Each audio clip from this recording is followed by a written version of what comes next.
Go ahead and get started, Simon. Are you ready? Yeah. You won the Super Bowl last night. Happy, happy, You happy. see it? Are you okay? You watch football? Yeah. Do you? Well, What team do you like? it's okay. Yeah. Are you ready for it? Yes. Thank you. I'm going to call this the Tipp City Exempt Village Schools District Board Meeting Work Session from February 13th to order. We'll start with budget meetings. Pledge allegiance to the flag of the United States of America and to the republic for which it stands, one nation, under God, indivisible, with liberty and justice for all. Mrs. Fox, take the attendance, please. Amber Drum. Here. Teresa Dunaway. Here. Rick Maines. Here. Simon Patry. Here. And Zakor. Here. We have a quorum. We may begin our meeting.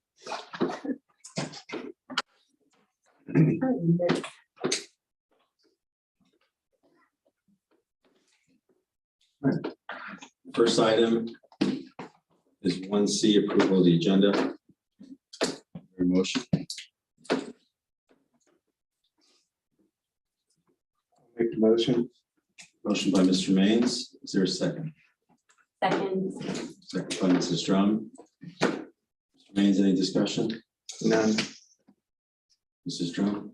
No, I'm good. Anyone else? All right, Mrs. Fox, please call the vote. Maines. Yes. Drum. Yes. Dunaway. No. Patry. Yes, Zakor. Yes. motion passes.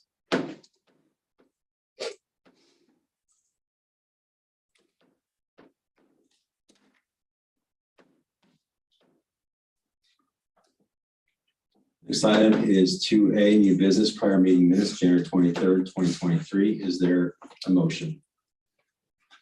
I motion. Motion by Mrs. Drum. Is there a second? I'll second. Second by Mr. Maines. Any discussion? Mrs. Fox, please call the roll. Drum. Yes. Maines. Yes. Dunaway. Yes. Patry. Yes, Zakor. Yes. motion passes. Next item is 3A, board meeting schedule review. The recommended action is to approve to move the location of the March 20th regular meeting to Tippecanoe High School, move the July 11th work session to July 10th, and move the August 21st regular meeting to August 28th, and move the September 18th regular meeting to September 25th. Is there a motion? Motion. Motion by Mrs. Dunaway. Is there a second? Second. Second by Mrs. Drum. Mrs. Dunaway, any discussion? No. Mrs. Drum? Nope. Any other discussion? All right, Mrs. Fox, please call the vote. Dunaway. Yes. Drum. Yes. Maines. Yes. Patry. Yes, Zakor. Yes. motion passes.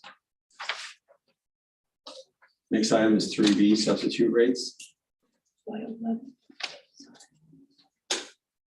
This information that Dr. Lisa Tuttle-Huff will be presenting research and data as for the proposal to increase our current substitute rates. This is an item that was tabled from January 23rd and February 9th. Dr. Tuttle-Huff. Yes. I have gotten the rates for all of Miami counties and then quite a few school districts outside of Miami County so that you have a better idea of what sub rates look like for not only in the county, but around us. If you'll notice, Tipp City and Troy are two of the lowest, as well as Bethel and Bradford. All the others are 110 to 120. We pay 105. If you look outside of Miami County, it's substantially higher for those subs. We are losing subs to some of these counties because they're paying quite a bit more to come in, to go to their schools. They don't have to drive very far to go to Vandalia, Butler, or Northridge, or any of these places where they can get quite a bit more money.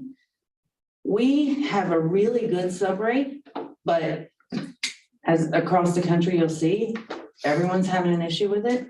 And I think it will help if we can add even $5 to that rate, just to get it back up there with Miami East and Milton Union and the ESC. Preferably, I'd like to see $10 more, but 5 would be a start, yes. Open the floor for any questions, comments for Dr. Tuttle.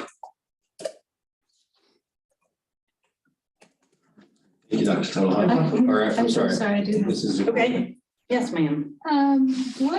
When you say, what is our situation with getting subs? Because if we got a notice from the OSBA, I believe. It seems like it's an issue statewide. I don't even know if it's nationwide, but it's Nationwide. but definitely statewide. So when you talk about our situation, can you just elaborate a little more on that? Do we actually go days where we don't have a sub, or how does that work? So for the most part, we can handle 20 to 25 subs a day. And we will be fine. But if our numbers get into 30s or 40s, then we're going to be lacking subs because we don't have that many subs who can come in and fill that much of a gap, which would be around, 10% of your teaching population.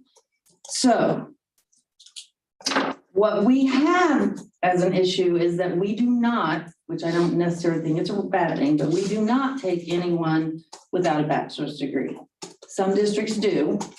I don't think it's a good idea for us, but some districts do take those without bachelor's degrees. Did we not approve associates? I thought we did. I kind of remember approving that too. I thought To alleviate the so-called crisis. I thought like in the fall. Associates isn't, we're talking about no degree at all.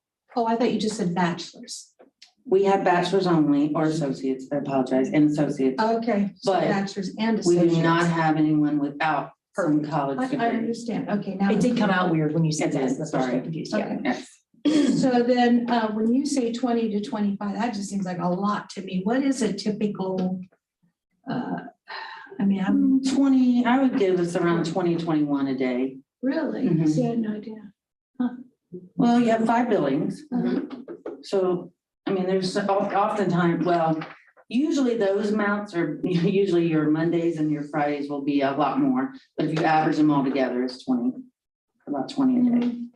Okay. Now that takes into consideration illness, Mhm. personal leave, professional development activities, and sometimes even at the high school level, like field trips. If somebody goes on a field trip, correct me if I'm wrong, Tyler, but if somebody goes on a field trip for one content area, the rest of their students Still have to be. are there, and so you need a substitute. for So that, too. professional development, personal, sick, and those, yes. Those all are combined to get that 20 a day. And So you then, may not have 20 sick, but you may have personal days and professional days. so what is Round a into that. typical number, Dr. Tuttle, of people that is on quote our lists for subs at any given school year? We have a list of probably 60 subs, but they don't all answer you. They don't all. They can't be available for Right. that particular. Got it. Okay. Well, I think we're doing better than most districts, but we still could do better. And the feedback I've heard from our subs is, I get more if I go into a different district. I'm sorry, I can't take your long-term because you don't pay enough. Those types of things. Yes. What's the? This is recorded, you done. Oh, yes, I am. Thank you very much. Go ahead, Mr. Schmitz. What's the typical number of hours that a sub works? 7. About 7 hours? Okay, so they're not really making that much per hour. My personal feeling is when you look at Vandalia and they're 120 and, Pick was 120, Newton's 120. All the school districts around us are essentially 120. I think we should at least go to 120. That's my personal opinion. I'm sure the subs would be very happy. So I know it's a tough job. It is. And they do come in. We have some very good subs who come in every day. Okay. Yes. Ms. Dunaway. I actually have a question for Melanie. Am I allowed to ask Melanie a question? Yeah. Okay, I would like to see whatever our sub hours were for the whole year this year. I would like to see what that number would be with the new rate. So I know if it's a $25,000, $50,000, what number are we looking at? Okay. Because right now we have a lot of things on our plate financially. So I want to know what that number is. Mhm. Okay, thank you. Prepare that, yes. So if you have 5, let's say you have 20 subs a day and you add the 15, that's $300 a day, am I right? $300 a day, is that right? Mhm. Times that, times 5, $1,500 a week. Just to give you Okay, a realistic number. so 54,000. I'm Eight, just giving you. eight your- times, 8 school, eight months of school Yeah, times 6, 48,000. So it's 50, just say 50,000. just to give you a Okay, realistic. so 50 grand, that was a good guess. So that's one teacher's salary. Mhm. But you also have to look at, there are districts in our areas that we don't do this, and I think it's something we should think about, is they have their own subs per building. Whether or not they have someone absent or not, that person is there and they are assigned to that building and they always are assigned to that building. That's something that a lot of districts do to make sure that they keep their subs there. What does that accomplish? I understand. Because- Hold on a second. Mrs. Dunaway, are you giving more questions? Yeah, my other question is, I would like to see by building this year, meaning this year, not calendar year, but school year, August to now, how many absences we've had per building. Mhm. I think that in some buildings, we have a climate and culture issue. And when you have a climate and culture issue, people don't want to come to work. So I would rather, I'm not against the substitute rate, but I want to fix the climate and culture issue. I would like to see those numbers because I have a hunch what buildings it is. And when people aren't happy, they don't come to work. That's just how it is. I can share that data with you. Thank you. Mrs. Jones? I was just gonna answer something Anne was gonna say, but never mind. Go ahead, Anne. Mrs. What was Zipporah? it? I forget already. Why we would have a building Yeah. sub. Oh, yeah, what is that? What does that accomplish? I used to be a building sub before I got a teaching job. And it was awesome. So basically I came to school every day and I filled in wherever somebody needed something. So I would be music or I'd, fill in for gym or I'd fill in for a classroom or In the whatever. same building. In the same building all day. And so what that also created was an environment for me as an educator in that building to build relationships with all the students and all the teachers. So it became like I was part of the staff. And it just made things easier because if you knew the kids when you saw them in the hallway, because a lot of times as a sub, you don't know who the kids are if you're not there continually. So it just made it better culture. So when we looked at the data of absences last year and to try to see which of the buildings had days where they didn't have a sub at all. So that would tell you if they don't have a sub at all, then that building sub is just being utilized wherever, not necessarily subbing. So I looked at the different buildings to see which buildings could utilize their own building subs, and all of your elementaries can. Because Because there's usually at least one person every day. There's rarely a day when there aren't. You have young teachers, you have children, you have lots of, reasons for young teachers to be out of the buildings. Mrs. Zipporah? but that doesn't mean it might not, that same building might not require additional subs, correct? Correct, right. It's just that you know that you're gonna have that person there. We don't do that right now. Now, unofficially, they probably do that with some of our subs, because some of our subs love to go to certain buildings and that's where they want to go all the time. So unofficially, they do it, but not officially as the sub of the district. I'm done. Mrs. Jones? No, actually, If we have a full-time sub per building, like you're suggesting, they'd also be eligible for our benefits, correct? That would add a pretty meaningful value. So even if you had a $50,000 salary, you're adding Right. benefits and everything else to it, correct? Mhm. You wouldn't necessarily have a $50,000 salary, but yes, you would have the lowest salary Okay. plus So- benefits, so you would get close to 50, yes. So from a cost benefit analysis, probably better off increasing rates for the substitutes Correct. than adding someone. Yes. And when I say cost benefit, I'm talking about the cost of adding subs or increasing the rate versus the cost of adding people in each building. We're gonna cost us less to add the rate higher Correct. overall. The other thing is, as far as approving this, if it's approved by the board, are we through the worst of the need for substitutes because of the season, or when does that typically end, or is it just hit or miss? I guess as you say, are we in a position to say, well, this makes sense, but because we're not going to need much more than 2025 until flu season or whatever else. I We don't can think wait it till next ends year. until April, May. I mean, May is when we start to see a decrease because they know, the end is coming, and a lot of times they'll come in knowing that the end of the year, they have the testing and all those things. So April, May is probably when it starts to decrease, but as of now is the height of it. How many days do we not have a sufficient number of substitutes? Do you have any feel for that? I don't, but I could tell you that most of those days are Fridays. So about every Friday, we haven't had enough, for sure. And Mondays, so what we did is we asked them not to do any PD at all on Fridays. We asked them not to do any PD on Fridays, try not to do it on Mondays if she can, and try not to do multiple groups of PD at one time, like for example, grabbing all the first grade teachers, or when she does some curriculum review, I'm asking her to take a few at a time. And that way we can, alleviate having whole groups of teachers out at a time. We're trying to do as many things as we can to alleviate the situation, but I can tell you, we just have to have, our subs are saying they need more money. Yes. Mrs. Dunaway? We had this issue years ago where it seems the same people kind of always had Fridays off.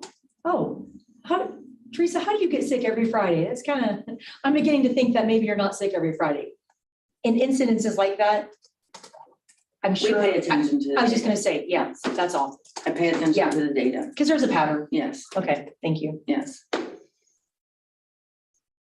Mrs. Zakor?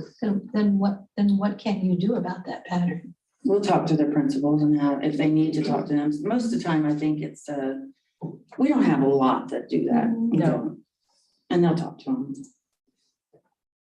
I mean, they can often help when their children are sick, those types of things. But Right. if there's a pattern that's lengthy, we'll talk to the principals. So I know this is probably a really loaded and unfair question, but on a scale 1 to 10, 10 being the worst, could you kind of give a dire scale of rating on this in terms of getting this feeling that you don't get in a situation that. I think that we have, if I were given a scale, it would be different for the middle and the high than it would be the elementaries. Does that make sense? Because subs like to go to elementaries. And they don't have as much problem getting them as the middle school and the high school. The high school they're in a pretty dire situation. These teachers are giving up their planning periods almost daily. Oh, that's terrible. Yes, to cover for other teachers because we can't get the subs for them. It's pretty dire at high school. And what is the main driver, the distinction between the between the middle and high school versus elementary? Well, I think elementary is a much easier, not easier. They love them. I mean, they're the cutie little things. Cuter. Where the high school, it's a little different. Puppies versus dogs. Who doesn't love It's not puppies? easier. I guess the word's not easier. It's more Intimidating. at the high school than it is at the I love elementary. puppies. Do you Yeah. look? Especially if you're you're someone with a bachelor's degree who isn't a teacher, but you're a sub, you oftentimes will go for the elementary first because it's not as intimidating. Okay. And you know that content, but you wouldn't necessarily know, calculus if you go to high school. Yeah.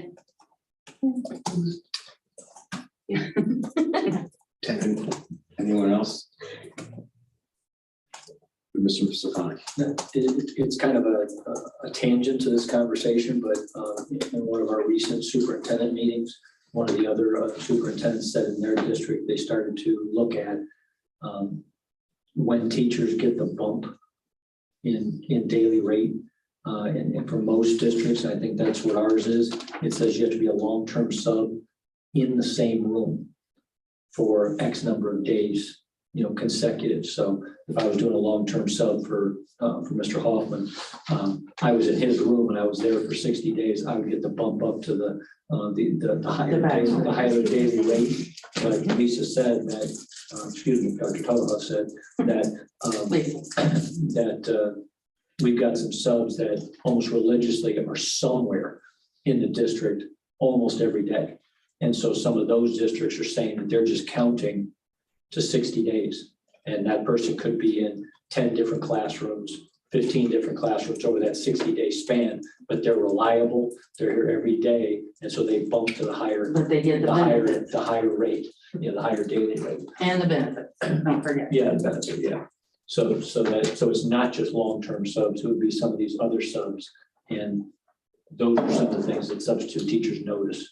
And it's like an attractive thing. So again, just a consideration if. Upper Valley, if you look at there, they give an additional $200 bonus after each 10 days in the same spot. What does that mean exactly? So let's say they needed a teacher, either math or let's say cosmetology, either or. If someone's in there for 10 days, they give them additional $200 bonus for being in there for those 10 days. Mrs. Drummond. Yeah, let's go back to the benefit thing though. They can deny benefits. They can correct? deny. Okay, Mhm, I just wanted yes, to make, yes, because if they already have them through, spouse or Yes. something like that. Okay, But we have to offer it to everyone. yes. Mhm. Okay. Awesome. I was just making So sure these that are was just clear. options, as I said. It would behoove us if we went to the 120 mark, if we went up higher, because if you're going to attract more into your district. We have great kids. We don't have some of the problems some of these districts have. Just giving them that money would really attract them even more. Mrs. Zakor. Okay, my final thought, and I appreciate everything you're saying, Dr. Tuttle, but I guess I'm more business-wise, why make such a large jump initially when in fact maybe 100, because I'm looking at the 11 here, these top ones are all Miami County, is that correct? So we would have only two other. No, I take that back. 110 is what you're saying, or 120? Well, optimally 120, you're gonna get the most bang for your buck, but I'm sure they would take the 110. Yes, because then that puts us right in alignment with everything else with the exception of those two. Newton and Piqua. So I would think definitely be at 110 be very viable in comparison. You're in the lowermost part of the county, though, and you have to think about that. Because not only do these people leave, they don't normally go to a lower rate in higher parts of Miami County. They're gonna go down to Montgomery County where the rates are, substantially higher. That's why I'm saying we might want to get a little bit higher than that 110. Is that it, Mrs. Zakor? Yes. Mr. Mains. To me, the $10 increase is only $1.42 an hour based on 7 hours. No big deal. And, the overall is like $17.40 an hour. I mean, they could get that, a lot of lesser jobs. These are very important, in my opinion, jobs for the school, for the kids, for the parents. I don't think it's unreasonable. I feel like your high school and your middle school they're really, really, they're struggling because they're covering every day. And some of the same people have to cover because of just the logistics. And they're struggling. And I think it would be a positive note for them. Yes. Have we reached out to the staff at the middle school and the high school to say, why do you think your coworkers aren't coming to work? I'm just curious if it's a climate and culture issue, then let's get to the root cause and fix the climate and culture issue. I'm not saying we don't need the raise, but I'm more about the why. We can't just keep Band-Aid, Band-Aid, Band-Aid. And $50,000 doesn't sound like a lot of money, but we have, a renewal emergency levies coming up in 2024, 2025. We have Yeah, we keep saying. We have a building coming up. We're asking taxpayers for $53 million. And we just keep money, money, money. And I don't mind spending money. I just want to know why we're spending it. And I want to fix the reason of why we're spending it. And then see, okay, it's not climate and culture, it's whatever. I just always like to know why. That's all. I'd like to go. Sure. So Dr. Tohoff, you indicated that you're tracking patterns and things of that nature. Are you seeing more and I know you can't say a correlation is causation necessarily. So just because it's happening in middle school or senior or for the high school, that just because there's a correlation there doesn't mean the causation is climate and culture versus maybe it's easier and less intimidating to teach primary subjects that you're familiar with and going into a calculus class. But based on what you're looking at and what you're doing, are you seeing anything that would indicate a correlation related to climate and culture or anything specific, or it's undetermined and undetermined? I haven't determined, that's really hasn't been my job to determine why. My job is to look at the data, just make sure that I am, if there are issues that we all know what they are as far as the not having subs, I haven't really looked at climate and culture. And I guess, do you have any facts that would support there's a climate and culture issue, or have you heard anything related to that? I have, that's not something I've addressed. Not that you've addressed, but have you heard that there could be an issue? No.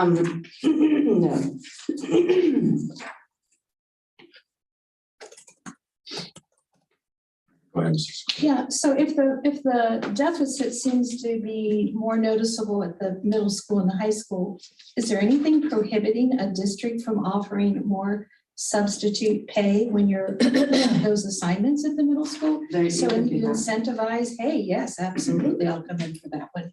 You can do that. I just want you to think about the subs in the elementary, the ones who are only wanting to go to the elementary, how would that make them feel? But yes, you can do that, I think absolutely. it should make them feel that that's what you do. It's a when little you're harder at the young. high school and middle school. Yeah, I mean, what's the difference Yeah. between that and your educational certification between an elementary and a high school teacher? I mean, it is what it is, right? It's different. They're just different. Yeah. Different rooms, yes. And then, so I would say if that's, I hear an emphasis on the hardship getting teachers, sub-teachers at the middle school and the high school. I would be more inclined to, I'm not saying not also raise the 105, maybe up to like 110, but then give that extra dollars to be more strategic Towards your high towards the school, middle, middle school. for the incentive of a middle school, high school A great idea. teacher.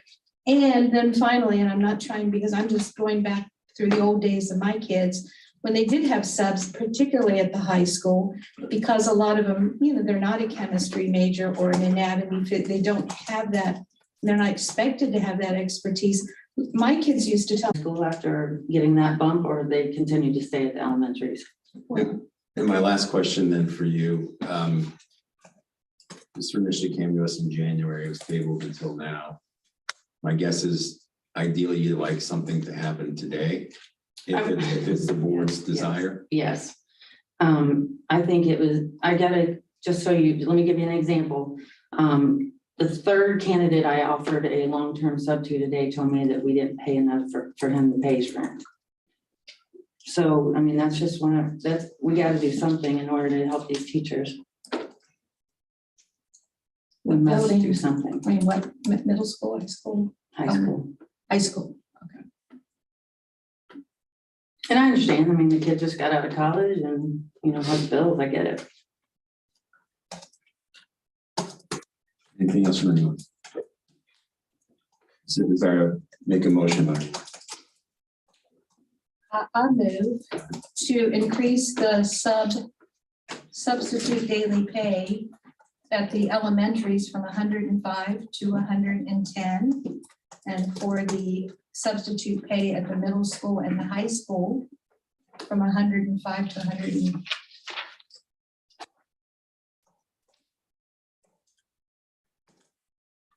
I just want to make sure I understood what you said. So the short of it would be, The elementary is 105 to 110, middle school and high school, 105 to 120. correct. All right, so you have a motion by Mrs. Zakor to increase the substitution rate from 105 to 110 for the elementary level and for 105 to $120 for the middle school and high school level. Is there a second? I'll second. Second by Mr. Maines. Any further discussion or questions? I have a question. Go ahead. So let's say Dr. Tuttlehub comes back and says that there's a big jump in the one and not the other, and then we have to go back to make it all. Are we okay with that 120? Because that would be what we would have to make everything to. Just food for thought. I think it would prove my point is that the higher, yeah, we would try. It would prove your point, but I was just See what happens. asking. So Mrs. Drum, Yes. I think you make a good point because we're setting We're setting the precedent of where it's we're gonna be setting after a that. goalpost, correct. Yes. So is your, I don't want to read between things, are you? No, I'm okay with either. I just want to make sure that everybody thought about that. Why, I hadn't. And so Okay. what I'm asking you, are you suggesting be a little more prudent instead of the 105 to the 120? And go from the 105 to the 115? I mean, I'm not quite sure under what you're, Yeah, I don't know yet. I'm because thinking then on it, that way. But I was just thinking We out would still loud. have that extra $5 to go up to 100 if the one. Now, why did you make this? What's the current motion on the Just a floor? thought. Point of clarification by Mrs. Dunaway is what the current motion is before Right, the because I floor. thought we had a motion. The motion, We did. I think she was just, We're just she was discussing. We're discussing. discussing. The current motion, Mrs. Dunaway, is $105 to $110 increase on substitution rate for the elementary and $105 to $120 for the middle school and high school. Gotcha. And we got a motion. Did we get a second on that yet? It was seconded by Mr. Maines. Okay. Mrs. Drum spoke about it, Mrs. Zakor did as well. I would just say, I think Mrs. Zakor's motions are very interesting, I think, and hopefully promising solution. It makes sense to me. When I look at the substitution rates in the area of places they could go and earn meaningfully more, you know, you have the Miami Valley CTC is at 125, that's $20 more per day. You have Northridge at $150, that's not far from us, it's $45 more per day.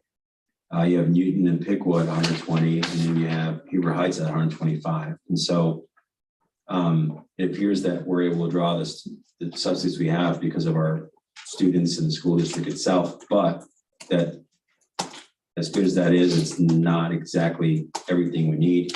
I feel that the 120 rate makes sense, the 110 makes sense to me. I think it gives us an opportunity to try to save a little bit of money if, you know, if the elementary school is more an easy fix. There's an unintended consequence where we put the correlation as the wrong causation, or we have the wrong causation for the correlation rather. We can always address that later on. I would be comfortable, and I think it makes sense to do it the way Mrs. Zakor moved. Anyone else? Mrs. Dunaway? I will also say, you touch on a valid point. We're very lucky. We have great students in our district and subs want to come here. So if you're going to compare our day rate, you have to compare it to other schools that are similar to ours.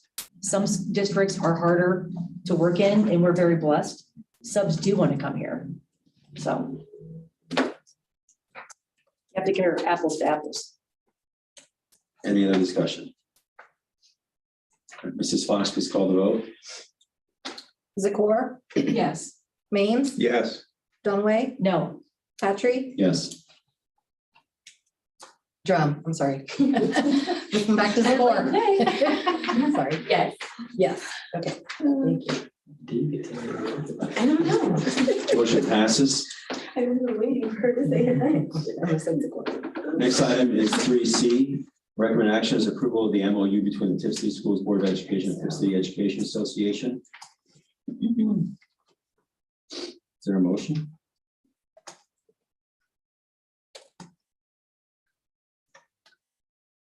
I'll move. Motion by Mr. Maines. Is there a second?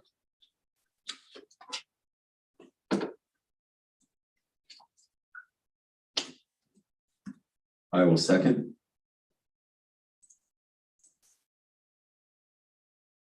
Mr. Maines, any discussion? Just a question to Tyler, if you can maybe explain to us a little bit about the need for it and so forth. That's okay with you. So this is the department head. So currently there is not a department head for the related arts. So therefore, in terms of information being distributed to the department leaders, the related arts does not have anyone to represent that. So therefore, an MOU was written to address that concern. And do you have a rough idea? Is this just a title? Well, it's title and a new position. Is there any salary or cost? There is a stipend associated with it. This is only for the middle school. Okay. Yes, And roughly what would that stipend be? 1,200. 1,200. 1,200? Okay. All right. The department heads have had certain responsibilities in the past. Now that we have school improvement teams at every site, the middle school and the high school have decided to use their department chairs as the representatives on their school improvement team. So they've got regular monthly meetings and they participate in that. The high school has a related arts department chair, the middle school does not. Okay, I see. Anything else, Mr. Maines? No. My question would be open to Mr. Stefanik, Dr. Tuttlehoff, or Mr. Hoffman, but why are we talking about this now versus when we were negotiating the agreement with the Tipp City Education Association? If anybody wants to be recognized, let's just let me know. When they're working with their TBT teams, the leaders are the people who are basically putting together their schedules of what they're doing. They just want to make sure that there's someone who's in charge of just that middle school related arts team. And there is no one right now who's doing that. They're not going to they may be going to the meetings for school improvement, MTSS, all those things, but they're not being compensated like their peers are. It was an oversight when they did the MOU or when they did the contract. And the contract was 21. We were just in the phase of starting the school improvement process that has school improvement teams and department teams. So these extra responsibilities were just starting to come out. Why in the past the high school has had a related arts chair and the middle school hasn't? I'd have to go. Dr. Tuttlehoff and I we're run out to go to Tyler and see if he knows why one is different than the other. I don't know. I think our contract is primitive at this point. We are still looking at areas to improve and ways to address those situations. I think you can really sum it up with Dawn's done a great job in curriculum. And this really behooves us to make sure that we're including their related arts, and she really works with them. It just became a bigger issue because now we are concentrating on each of those groups. And there was no one there for the middle school. Yes. I just have one more follow-up on that, and then I'll recognize Mrs. Dunaway. So I guess the landscape of the way we are approaching things as a result of adding a curriculum director and this process has created a new need that I guess Dr. Tuttlehoff and Mr. Stefanik, that you feel is needed and would be beneficial to the school district? That fair? It just or? spotlighted the need there now that we have focused really on curriculum every Wednesday. And they are a part of the curriculum. They do have their own curriculum standards and they need to address those as well as the academics. Thank you. Mrs. Dunaway. What are the related arts? When we say related arts, can somebody give me a subject, general area for this? You have your arts, your family consumer science, Okay. your PE or physical education. Gotcha. Music. Music, Okay, I thought so, but I just want to make sure. STEAM. Mhm. What else? PE, music, what? Art. Gotcha, okay. What we call the specials, right? Don't call Yeah, them it would specials. be any type of, The CTE folks. career tag, Specials, Tech okay. folks, yeah. FCS, Yeah. those types of things, business. Thank you. Mrs. Zakor. But that's for the middle school, I'm talking Yes. about. the ex- Yes, yes. So We still, Music. yeah, career tech, we have that at the middle yes. school. PE, art, family science, and what else? Choir, Would fall under that. okay, Choir and Band. and band. So how is this all operating so effectively without the department head all these years? Well, we have people who are stepping up and doing the extra work right now. They had not really focused on that. This is, as, I don't think there's been such a spotlight on them before, and now I think there is. Because the only reason I'm asking, and I'm just, hey, if it was an endless pit, I mean, why would you not want to? But we keep saying how we're going to tighten our budget. We have to tighten our budget. We have to stop. And yet, it's not easy. And so when these proposals come before me, I have to think about, are we really serious about hardships that go with tightening your budget, and where do you do that exactly? How do you, it's like in a home budget, there's certain things you just can't cut out, but other things you can. And so we have a big levy, assuming coming up, a bond to build, and we have renewals. And I'm just really concerned that we all sort of get amnesia when it comes to making these decisions. Yet months ago, I heard it from the treasurer that we have to get serious about what we're bringing into our budget. I agree with that based on what you said, what the numbers look like. So here we are, confronted with a new concept with new money. And It's not a so new concept. They have it at the high school. It's just been overlooked at the middle school. it's a new concept for the middle school. Right. Oh, yes. And so I'm asking myself, how all these years that happened, and is this, I don't know. Help me understand what's the downside, what would be the negative fallout by not doing this versus what we already have transpiring without this department head. Well, in my opinion, it would be, you have these after school meetings and I would like for them to be represented. And I'm sorry, Dr. Taub. I when just we really have don't know after what that school means. meetings, that's Yeah. why they get paid for these, or the after school work that they do, not the during school work, because they already get paid for that. This is after school work that they do. They will not be represented because they're not going to want to do the work for free. Who's they? Whomever is the leader of that department. So what does that look like now without that leader? Who's doing? Well, we have someone doing it right now. They're coming to the meetings right now. Is it fair to them? No. I guess I'm interested. That wasn't in that also, I understand about the contract and everything, but in the prior contract, the one preceding the one that's in effect now, that was not in there either. For the high school was, but not the middle Not, school, well, right? this discussion is about the Right. middle school. Right, we're trying to align the two. I trying understand to that make you're sure. resorting back to the high Right. school, and I think that the conversation here is about the middle It school. is, I Okay, agree, so let's stay focused on that. So that is not in the prior contract, correct? I agree, Okay. I thank agree. you.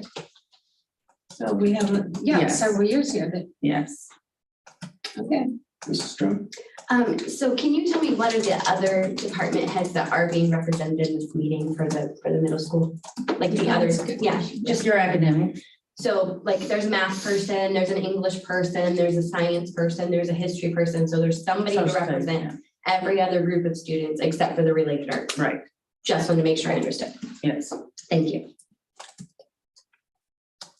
Mrs. Dunaway, did you say? I mean, at the risk of sounding, of having Craig Kramer eat me alive, I would rather see one coach gone and add this academic person, because I think that's what we're here for, the academics. We are Yes. here to make sure we We are. address the issues that we have academically and in curriculum, and making sure that those are first and foremost. That's just my opinion. I'm sure the coaches won't feel that way, but it's my opinion. Well, there's nobody representing them, so we're just gonna have this conversation. I don't You should come to the meetings like everyone else. I don't know about that, but Yeah. Well, I'm not asking to Can I add something to that? real quick? And then, with that being said, we've had conversations and we have aligned we've aligned the cash flow that, you know, at times the athletic department also has, you know, fundraisers that they can put towards additional coaches if they need them. So, you know, that realignment of finances, you know, could actually happen. okay, Agreed. Go ahead, Mrs. Clark. I like that.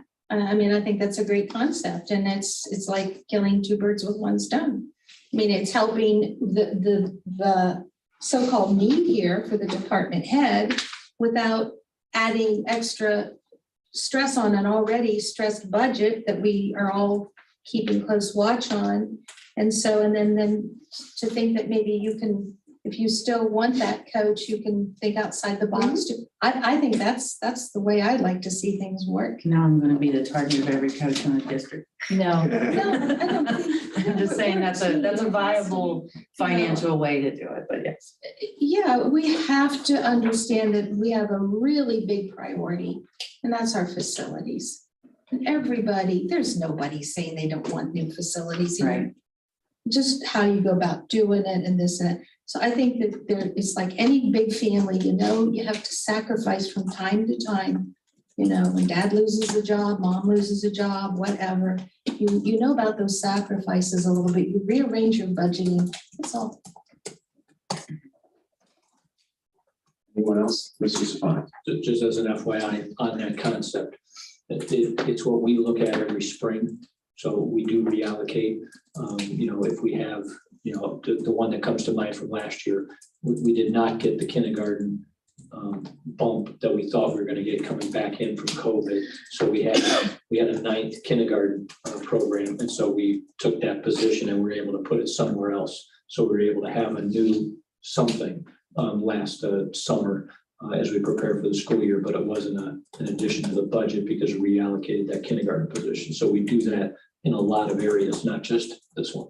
And we'll be doing that coming in the next month or so. We're meeting with all the principals, talking about whether or not there can be attrition in different areas. So we do look at that as much as possible. Go ahead, Mrs. Clark. One final. So if this were to be approved, then you want it implemented ASAP, is that right? Or it would become effective in this school year? Yeah, but this year would be prorated, you know, so it wouldn't be the cost that we said, it would be a stipend with a fraction of the year that's left. Because I would be so much more supportive, believing that it's going to be this in lieu of maybe something that can be cut down that's not academic, and then find a way to help rebirth that or substitute that. That's really my position, because you know what, in our literature, it says the educational welfare of children, that's our number one job, and this is an educational issue. Mrs. Dunaway. if this goes through tonight or at the next meeting, I'm personally against prorating. This person has been doing this job all year. If that's true, which I think it is, right? I mean, so why would we prorate? You did the job, but we're not going to pay you. To me, that's worse. I would rather not get paid at all and just know that somebody's punch me in the teeth than to go, hey, yeah, you did the work. We're going to prorate you. That's even worse. Either pay it or don't pay it, but don't prorate it. That makes no sense. That's a slap in the face. I agree with Mrs. Dunaway. One of the questions I was going to ask you, Dr. Zettelhoff, is you indicated someone's been appearing for this. Do we have confirmation or a way to verify who's appeared, how often, and Ms. Scott can help me with that. And do we have an understanding to the same person? Because I agree with Mrs. Dunaway. I'd be inclined to support a motion that would address if there's a proration, quote unquote, it'd be a proration to allocate the prorated amount to those who actually went. Correct. That way we don't have to identify anybody. And I'm not sure if that requires the MOU, but the MOU provides for proration. And so I just want to think about this, that this initially came before the board in December 2022, it's been tabled 3 times. And what I don't want to do, I think, doesn't sound to me like it'd be in our best interest to delay this any further beyond tonight. And while I do agree with Mrs. Dunaway, I think we could potentially, if this one, I think it provides for proration in this MOU, we could certainly have another MOU come later on. If we approve this procedurally, we could have another MOU come later on that would provide for the allocation of the prorated amount to those who actually went. And I leave that open as a suggestion. Any other discussion? Mrs. Dunaway? Well, Is there a motion? Thought we had the. we had the. Oh, I guess we do already have the motion. So we need to amend. No, we don't necessarily need to amend. So procedurally, right now, this one, if your question relates to the proration aspect, Mrs. Drum, the present MOU we have before us does not provide for a non-prorated amount. It's been a while since I've reviewed it, but It doesn't. and so Okay, cool. if we move forward to me today, we have to move as it is and suggest that something comes before us to deal with that prorated amount as we've discussed. It appears to be a consensus, but obviously we'll know until it comes before us, but that would make sense to me. Any other discussion? Mrs. Fox, please call the vote. The present motion, just to remind everybody, recommend action is approval of the memorandum of understanding between the Tipp City Schools Board of Education and the Tipp City Education Association. Mrs. Fox? Maines, Yes. Patry, Yes. Drum, Yes. Dunaway, Yes. Zakor. Yes. Motion passes. Next item is 3D, zero tolerance policy. Mrs. Dunaway? Okay. Oh, yeah, I just wanted to, in recent months, we keep hearing a lot about the zero tolerance policy. I've gone through every, document that we have. Mr. Stefanik, is that, when you refer to that, where are you finding that? I'm just not finding that anywhere. It's a phrase that's in a Okay. couple of our policies. That's what I thought. Yeah, it's just a phrase, and I think I brought it up in some discussions that we had recently, is some people define zero tolerance in different ways. And so something that might behoove the district is that we all come to a common understanding of what zero tolerance is. And I'll just give you some examples. The zero tolerance that I operate off of is that for the most intense level of behaviors, there is no warning. You don't get like a warning, a second chance. There's going to be a consequence. Some people's idea of zero tolerance is the consequence you get is the maximum consequence. And so, determining what people understand as zero tolerance, helps out everyone's understanding as situations arise. But it is not a standalone policy. I thought that's when you put it on the agenda, that's what you were recommending, that we create a zero tolerance policy. But it is a phrase in several of our policies about student discipline and student conduct expectations. And that's kind of where I was going with all of, it just seems in the last 12 months, last school year and this school year, we're hearing a lot more about bullying. We've had a lot of parents come in here and talk about bullying. We had an incident at the middle school today. There was one a few weeks ago, and there was a lot of unreported ones. I'm very concerned. And to me, it's something really worth developing, but there's no point in developing it if we're really not going to enforce it. I don't like when we tell parents we have a zero tolerance policy, because that's not true. It's just untrue. So when we say that to parents, we have a zero tolerance policy. We don't. So we need to either stop saying that, or we need to develop one. Because the parents know, they know that we tolerate bullying. It's obvious, it's evident.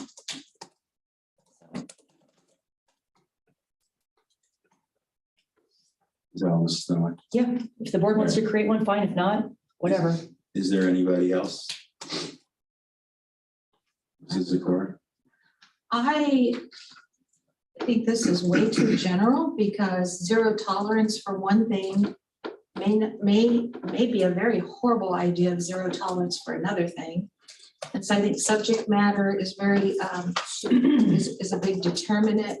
And when you throw down the gauntlet, zero tolerance, well, in fact, zero tolerance wasn't even a vocabulary phrase until I think it was after the, help me out. I know, was it after the Columbine, maybe? I think that's, Yeah. It was way back then. and then the war on drugs and just say no with the Reagan era. And then it got legislated. And then I think some of it got legislated back out, because then we saw this ridiculous stuff at elementary school. A child goes bang, bang. Oh, we have zero tolerance for that. You're expelled or you're suspended. Or you bring a little plastic knife in your lunchbox. Oh, you're going down to the Right. press. So it just got from one extreme to another. And then we sort of start swinging back into the middle again. And so my problem with the whole phrase zero tolerance to what? Yeah. You know, and when? And it's so situational. It scares me, quite honestly, to have I don't have a zero tolerance marriage. I don't have a zero tolerance raising my, I mean, you know what I mean? It's like, Everything you do is zero tolerance. I know you've been together all these years. Let me tell you that right now. There's a zero tolerance. No one believes you. Yeah, well, that's their problem. Believe me, I've lived it all these years. So I'm just saying, you know, it's like, zero tolerance is not to me is a kind of a, yeah, it's not a real life word sometimes, but in certain situations. I've got your notice. I just want to give out, this is, I just want to give everybody else the Yeah. notice. Mr. Maines? We have a policy committee, don't we? Yeah. Well, can't we get a report from our policy committee on what the zero tolerance policy is, a specific definition? Well, can't the policy committee work on that? For what? I was, to that end, that we take that policy committee to start with like a blank piece of paper. You wouldn't even know where to start. Yeah, I was thinking more of Mrs. Dunaway, recommended, that she would be in favor of the creation of a bullying committee. And on that, I was going to invite, some of our counselors and people to be involved in that. And I would think that group could start the discussions about where this would all begin. And then maybe if we've got some notes or whatever, then we can hand it to our Neola representative, and he could possibly format it into something that was a standalone policy. Well, I think the way things are going all around us, not only our school district, but all the others, that's probably a good thing to do. Well, I guess I have a question. So like with our student code of conduct and our discipline code, is there anything specific written in there that says, because I was just kind of looking at it as I was sitting here, related to certain infractions, what kind of follows along with it? Or did you kind of have your own that you kind of have set as your precedent? No, there's not really something that's my own. In some, they have some infractions where, they say this is definitely a suspendable offense, or this is definitely, suspension or recommendation for expulsion. And then in state law, and I think it's backed up even by federal law, some of the most major infractions talk about, year-long, consequences for the most, extreme behaviors. But even in that, they say a year, but they say unless there's some information or data, where the principal or superintendent can make it less than a year. So even that isn't like rock solid chiseled in and say, anybody that makes this infraction is out of school for a year. So there's a little bit of flexibility in a lot of them, but they do have them, tiered by the, working its way up to the most major infractions. So point of clarification, we have policies that reference the phrase zero tolerance. There's only one that is specific enough to be applied and executed, and that's at 5571 search and seizure. It says there's zero tolerance for alcohol use. That's something that's objectively determinable that you can apply. After that, the phrase is associated with things that are absolutely impossible to apply uniformly without further definitions of what these things constitute or what it would fall under. And specifically the phrase is, the Board of Education has zero tolerance for violent, disruptive, or inappropriate behavior.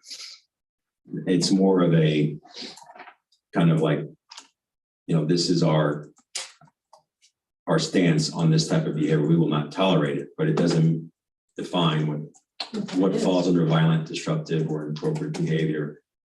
And so that's what it says. That's where it's referenced. So this is not always correct. We don't have a zero tolerance policy. We have policies that reference the phrase zero tolerance, but only one in which it can be uniformly objectively applied, which is related to alcohol use. Yeah. This is done away. So I would like to respectfully request that right now we have a lot of things going on with bullying. And when we tell parents that we have a zero tolerance bullying policy, it seems disingenuous. And then they immediately, they're already upset, right? By the time they come to this building, they're mad, right?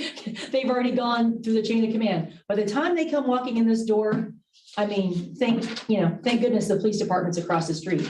By all rights, they have every right to be upset. I would be too in some of these situations. When we say we have a zero bullying tolerance policy, right away, that just makes them more agitated because it's not true. So I requested that we start a bullying committee on January 4th. I haven't heard anything about that.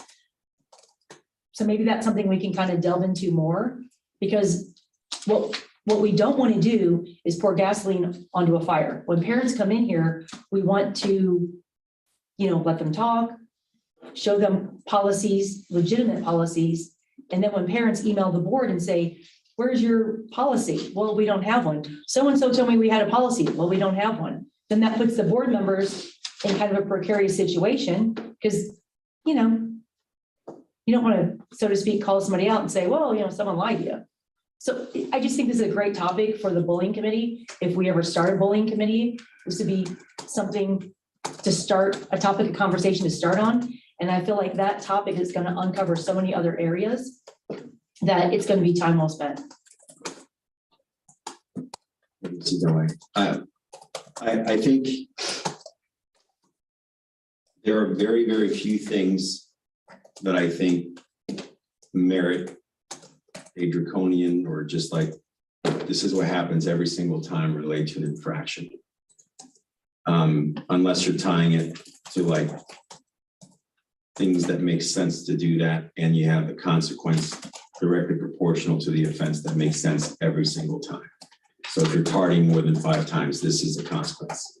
That to me is when you want to have an objective, just this is what happens. I think other than that, having any instance where you're taking out discretion from the administrative body to make these types of decisions based on the circumstance, to use this is a course example of the child who brings a plastic G.I. Joe knife or whatever, whatever they're called now, to school and gets expelled because you have this policy that says you have to, because then you have to follow the policy. I think we have to be very careful. I think Mrs. Dunaway makes a very good point in when we talk about, the words we use matter. And I know that when we talk in conversation, things come out and we're not really thinking about it unless you're trained to do that or you do it on a daily basis where your words matter.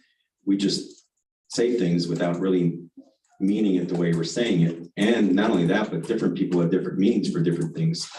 Not necessarily the person interpreting our policy is interpreting it differently, but when you're talking to somebody, well, we have a policy, we don't tolerate that, we have zero tolerance for that.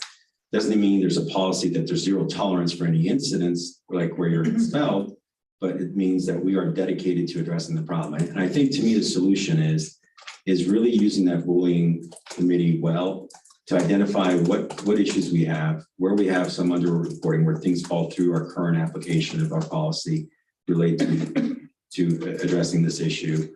I think we've taken a lot of steps in that direction. I think based on what I see with PBIS and the way they educate my children in the elementary schools, it's amazing the emotional awareness these children have related to their peers and including them in things that I would have never seen when I was in school. It's very impressive, but it doesn't mean that we're solving the issue, right? So I think this committee would be a very good way to explore these issues, also explore our current approach to it, and then make sure that whatever solutions we come up with are based on some basic scientific or some type of study proven result. In other words, let's not just throw things because it sounds good. Let's look at studies and different approaches have been used and the results those are looking at and look at data to see whether we want to do things. And I'm not saying we don't come up with something outside of those solutions, but we want to explore those as a committee and then after that have it discussed with the board.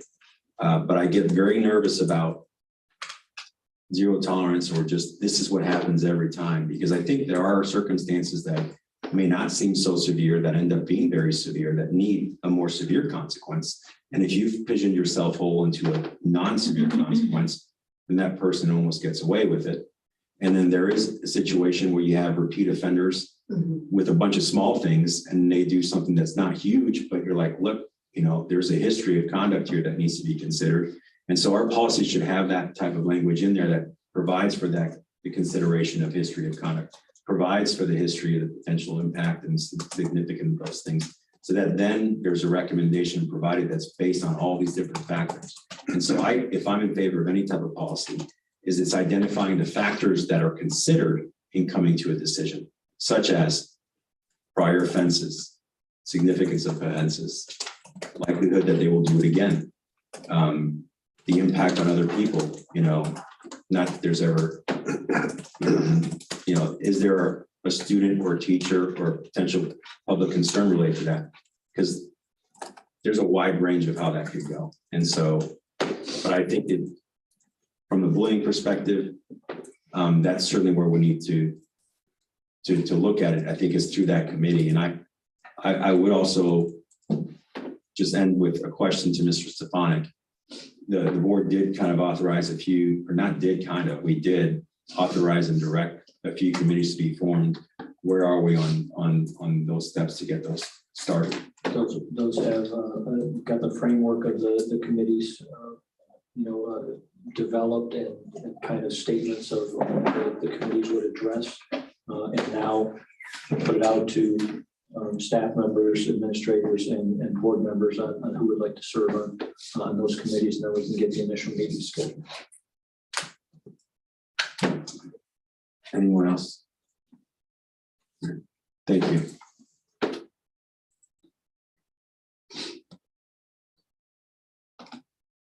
Next item is 3E, work sessions. Mrs. Dunaway? Nope, this is actually mine. All right, Mrs. Drum. Okay, so I had this idea of not streaming them on YouTube anymore, not recording them, but not streaming them. I think that we are more cohesive when there's not a camera. I think we work better together when there's not a camera. And so that was just my idea. I also don't like perception in public that a lot of things are going to be decided in here, because this should be our time to work through things, have discussions, be honest, And I feel like sometimes we don't always get to do that. So that was why I was bringing this up for discussion.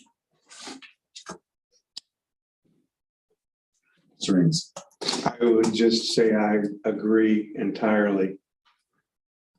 As a new board member, we didn't do this before, when I was on the board, and I just don't see it as, very productive. I agree. Mrs. Zakor. Can I just ask you, Mrs. Brown, what did you mean when you said you can't? How did you word that? You're not against recording them, but just not, could you? Yeah, so like still recording them in here, but not necessarily putting them on the internet for everyone to see. And then when would that?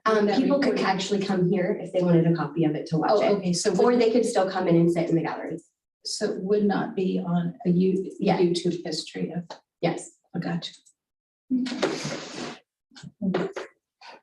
So, Well, I'm absolutely against this, especially right now with the building bond coming up. We want to be transparent with our community. And this changed during COVID. And the previous board with, when Joellen and Corinne were here, this topic came up because people were home, COVID. It was, a lot of people started watching our meetings on YouTube. It got a little crazy, and it was decided at that time for transparency reasons that we needed to keep streaming these on YouTube. And now I think our community likes having that accessibility to YouTube. It is harder to find the meetings on our page, although Ann and I did work with Liz Robbins, and we do have a separate board tab now.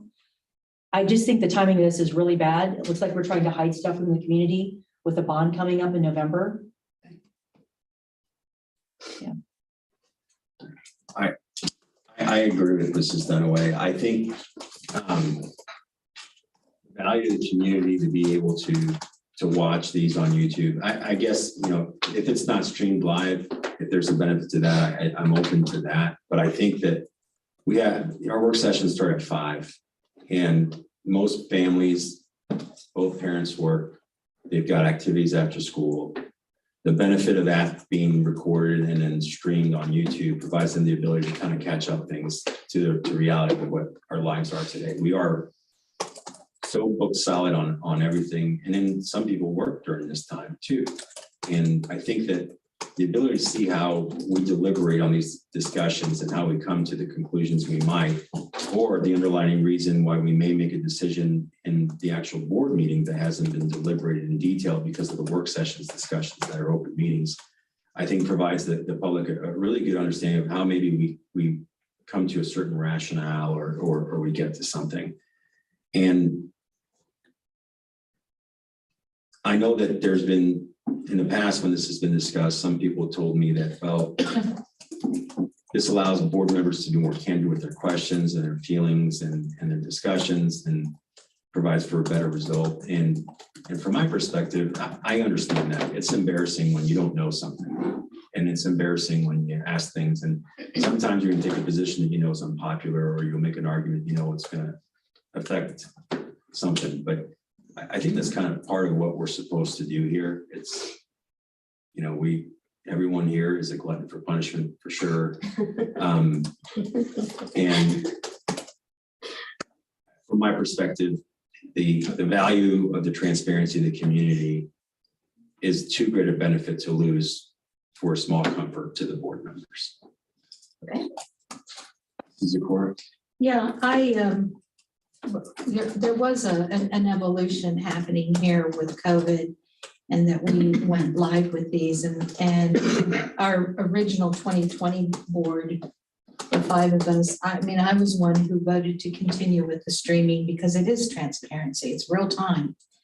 However, and I still support that, and I'm going to support that because it's transparency. What else can you say? You need, plus executive session allows us to handle those matters that, are not supposed to be that transparent. However, I do want to say to Rick and Amber's comments that I appreciate it because I agree with you. There's times when the camera's off that we do work well together. And so it's an interesting sort of human nature behavioral analysis here of what does that camera sometimes do to you in terms of your real feelings or in terms of your competitive, your popularity. I mean, it's sort of like, so to be aware of that. But I'm actually glad you said that, Mrs. Drum, because sometimes I think there's this really sad and inaccurate view of not only with the two new members, but even in our past, 2020 and 2021, the data is irrefutable. You look at how many 5-0 votes we had, and we were a very robust board in 20 and 2021. There was a lot of agreements going on there as well. And so I appreciate that desire to sort of get some more harmony and less acting, if you will, or whatever you want to call it. But it would be hard for me to give up the streaming. And I think Mr. Patry made an excellent point about 5 p.m. People are still driving home or, yeah, so that's my view. The other thing is when we get along, we're in executive session, so nobody sees that. I have a theory on that is since Simon has become the president, it's the first time we've had to raise our hand. So even tonight, you were chiming in a lot when Mrs. Zakor was speaking, which you're not supposed to do. Simon didn't call point of order, which is fine.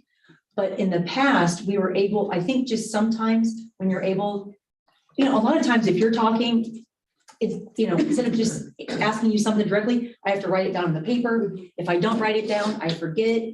So there's no sense of cohesion.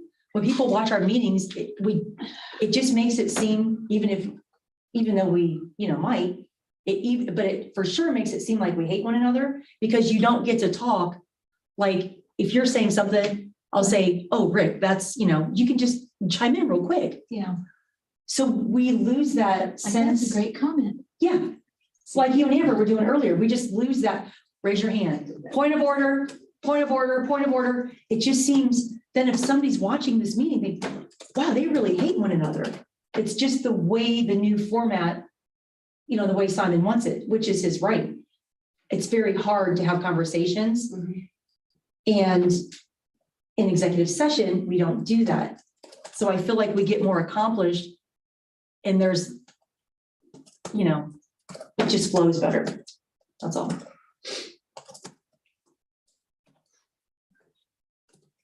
Couple things. I guess I disagree that we get along better in executive session. Well, we don't get along at all. And so Yes, we do. Yes, we do. I don't believe that's accurate, but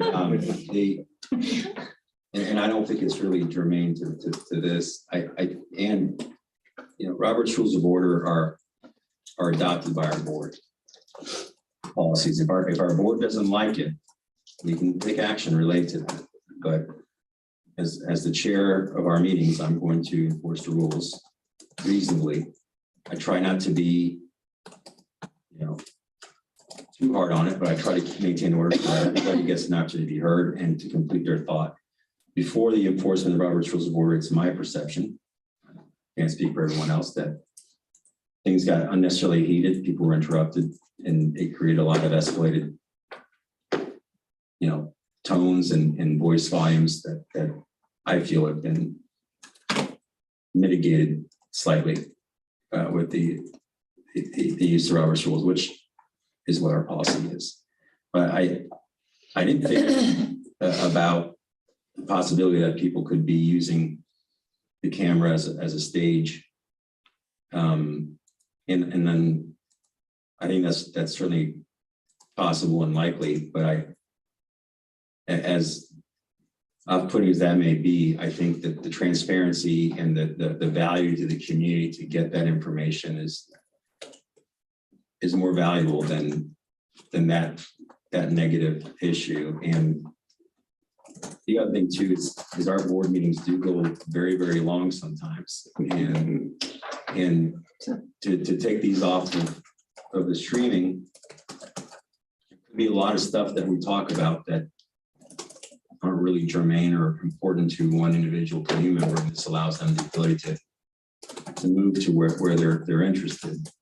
And the other thing too is it is by our policy, the recorded meetings supplement our minutes that are written, which was very important to me because if not, I would be demanding that Mrs. Fox has nearly verbatim notes. And so to remove that from the stream, I think would make us have to potentially reevaluate whether that changes that function, which to me is very, very important because Mrs. Fox has got a lot on her plate and having nearly verbatim word for word minutes is just undoable unless you have a court reporter in here. And to me, just by recording it and posting it, that saves us a lot of money from having that occur.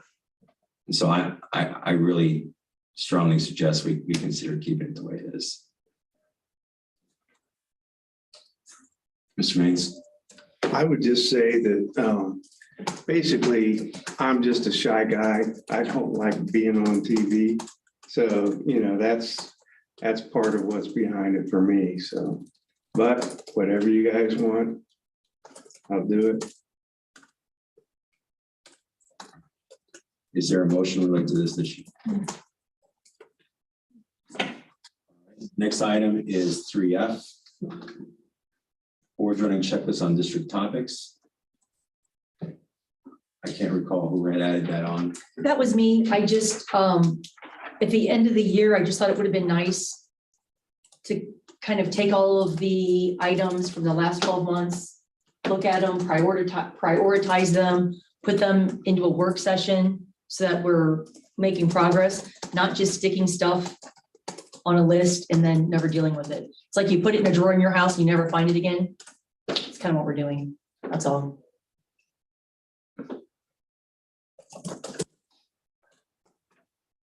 I think that's a very good idea to have that at the end of the year and kind of have that revisited. And I think too, it may be worthwhile just to review that list at the end of our work session every time of what's on there at that point. Because then it may refresh our recollection because I don't recall everything that's on there. And I remember there's a lot of stuff there that's certainly valuable.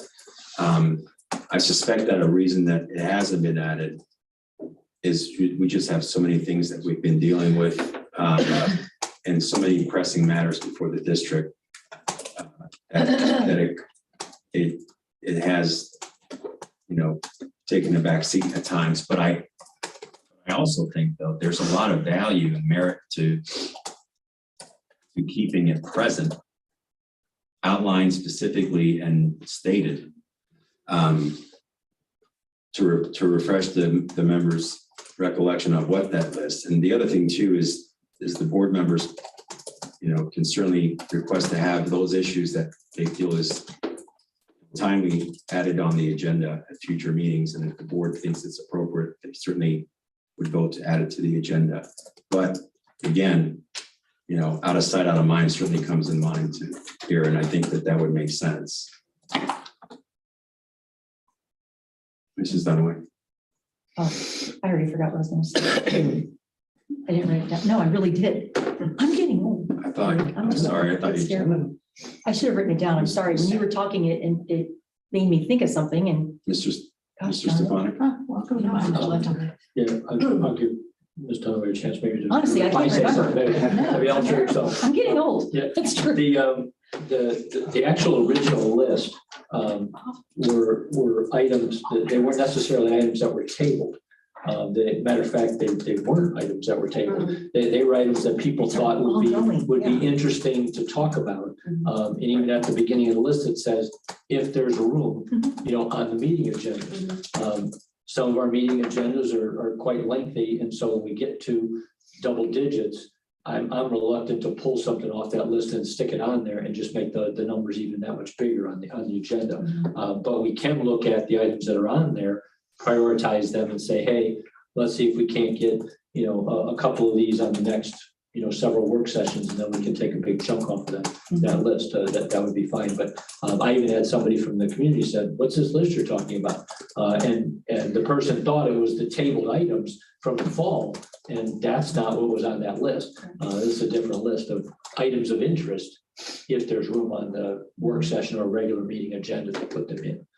So there's two different lists. I agree with the on both cases, what was done was that when you get to the end of the year, you look at this list, and then you look at the table items too, and you figure out, how to organize all that as you start a new year up. So if people would like to do that in February, since it's kind of close to the end of last year, the beginning of this year, we could start anew and start that process even now. Mrs. Dunaway. Well, my intent of adding this is I want us to get to a position where we're playing offense, not defense. It gets really old, always being the fireman with the fire hose, putting out the fire. It would be wonderful if we could come in here with no fires. We're not defensing, we're not Monday morning quarterbacking, we're brainstorming. We're talking about students, how we help teachers. We have some really good topics on this list, but we let ourselves get so buried with defense work. If you start being offensive, maybe that will take care of some of the issues. And you'll get to root cause on some things just by the pure nature of what this is meant to be. Bringing up conversations during a work session that are going to be helpful to staff, students, and community. If everybody wants to go through the current list, which I had you put on the Excel shared drive that we all have access to, everybody could maybe submit 1 or 2 items to you.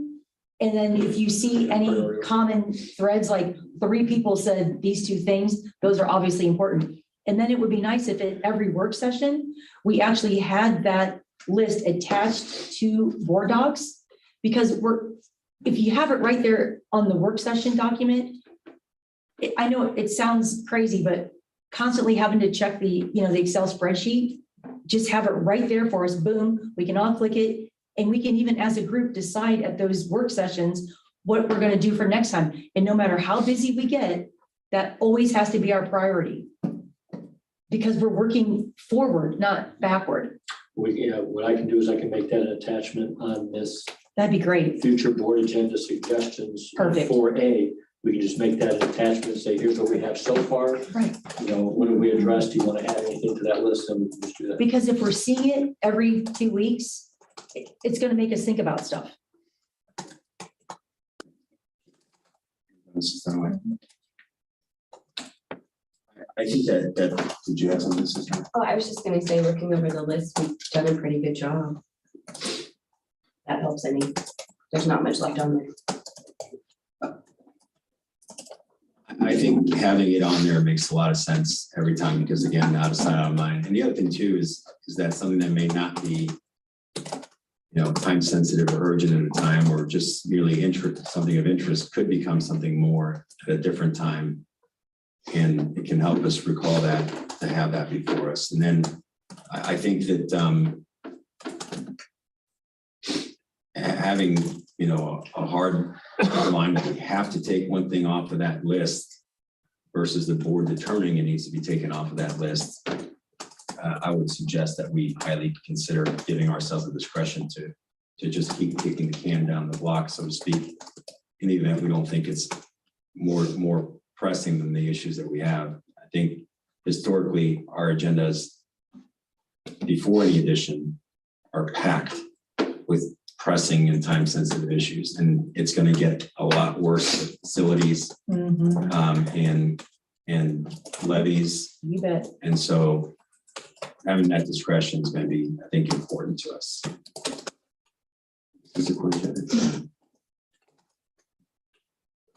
Next item is, I guess, is there a motion related to this item?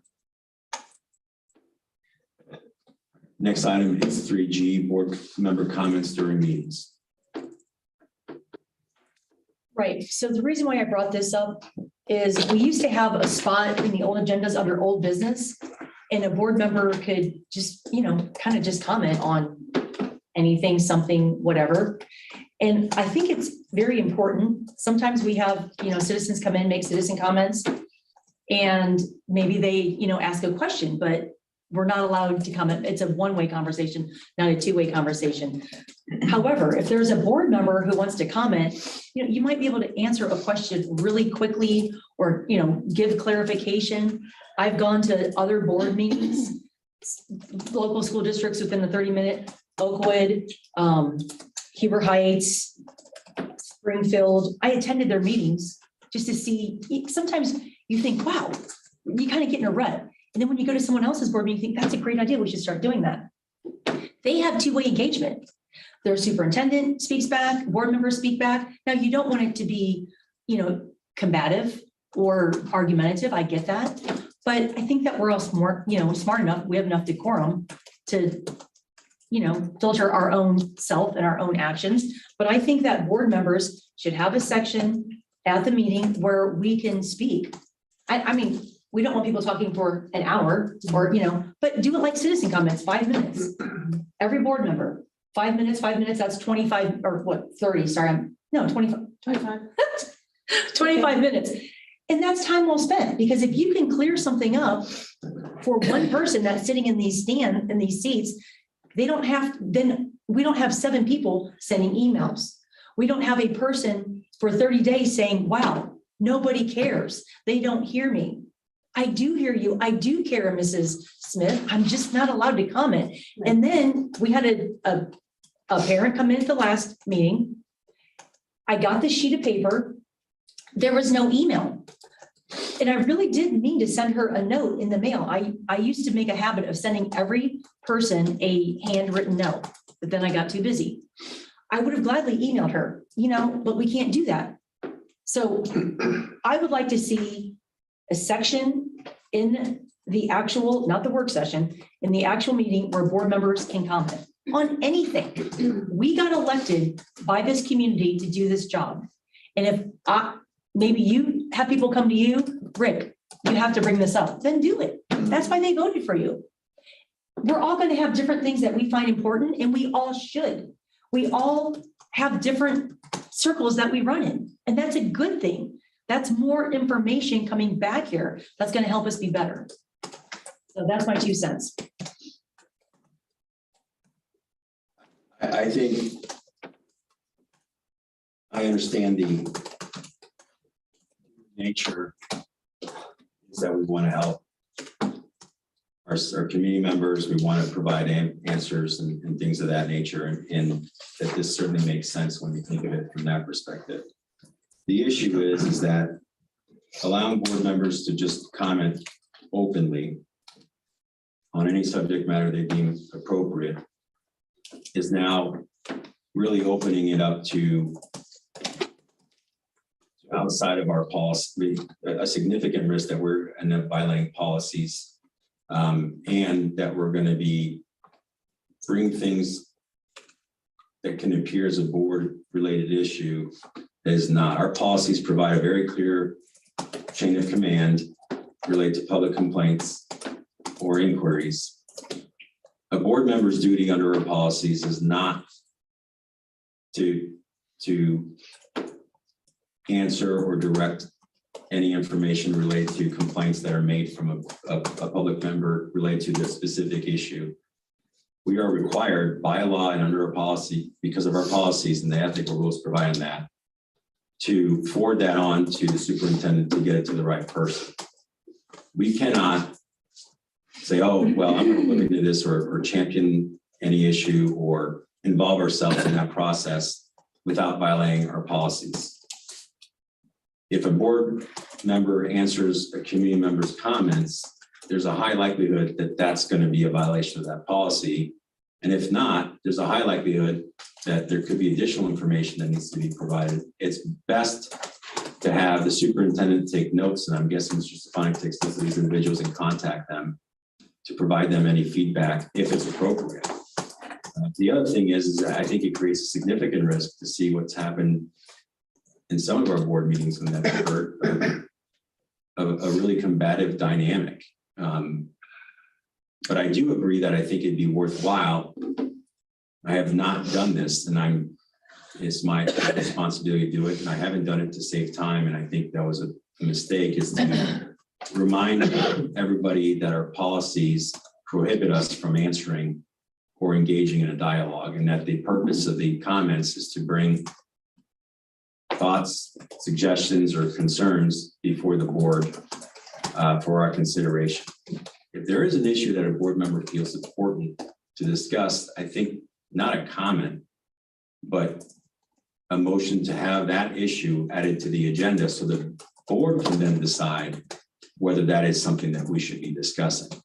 If not, what you're gonna have is you're gonna have individual board members bringing things that are personal to them potentially as like, not personal, like reflects them, but a personal like passion or something that they feel is important that may not be important to any other board members. And then you're providing them a platform to go into that. And really, we are a Board of Education, not individual board members. And what we should be discussing and deliberating are things that are before the board. And things are not before the board unless they are added to the agenda related to a discussion or an action item. And to not have it in that format provides one individual board member to have things as they wish, whether or not it makes sense to the board. And it's going to take, in my opinion, it's going to create more distraction, more problems than it would solve. I think the answer is that we need to remind people of our policies, send them to where they should be going, and only address things related to like, you know, hey, I have concerns about policies or what's going on with general things that don't relate to specific complaints about a student. That certainly makes sense. We certainly need to consider any emails and any things that we get back, but whether we're replying to those or commenting on them is directly driven by the policies that we have to follow, whether we like it or not. And if we don't like those policies, then we need to change them. This is a court. Okay, so yeah, this is a big topic. I think it's an extremely important topic because communication is everything. And board members are here for various reasons, elected by various constituents with various concerns and ideologies, etc. But before we go any further, I really am not clear, Mr. Patrick, when you keep talking about these policies and what's prohibited, that we cannot talk. Could you educate me and tell me exactly what you're referring to? There's a few. One specific one, point of clarification on that, I'm glad to provide it. If you look at our public complaint policy, Okay, which is, 9130, I believe. no, 0169. No, Oh, I'm sorry, public complaint or public? I believe it's public participation? complaint. Oh, okay. Let me take a look here. I'm sorry. Yep, that's different than with participation. Yeah, it is. It's 9130. So public complaint talks about, One second, please. What you is it? asked me for a point of Well, clarification. I'm I want providing to it to you. catch Hold up on. with you, but Yeah, 9130, let's work together. What is it, please? 9130, public complaints. 0913? No, 9130. 9103, okay. 9130. Yes, thank you, I'm there. Okay. So in that, and it's a very long one, but one of the most or more applicable related to your question and really kind of what I was saying is the desire of the board to rectify any misunderstanding between the public and the district by direct discussions of an informal type among the interested parties. And only when such informal means fail to resolve the differences shall more formal procedures be employed. Any requests, suggestions, or complaints reaching the board members, and the administration shall be referred to the superintendent for consideration according to the following procedure. Anonymous complaints will be disregarded. And then it talks about matters regarding a professional staff member. There's 4 levels. First level is we talk to the professional staff member about the issue. That's just a generalization. It does not apply I have to, a point of order, Mr. well, Patrick. you're asking me what I'm Well, I referring to. asked you, I didn't ask for a policy review. I just simply asked you to tell me which policy you're referring to, and you have pointed out 9130 public complaint. Okay, is there any other? Because I still do have the form. There, I mean, I don't have these memorized. I I know, can give you a there's more a lot. detailed list here, but I think And there's nothing in our, it's in the bylaws as well. that's what I was not finding it.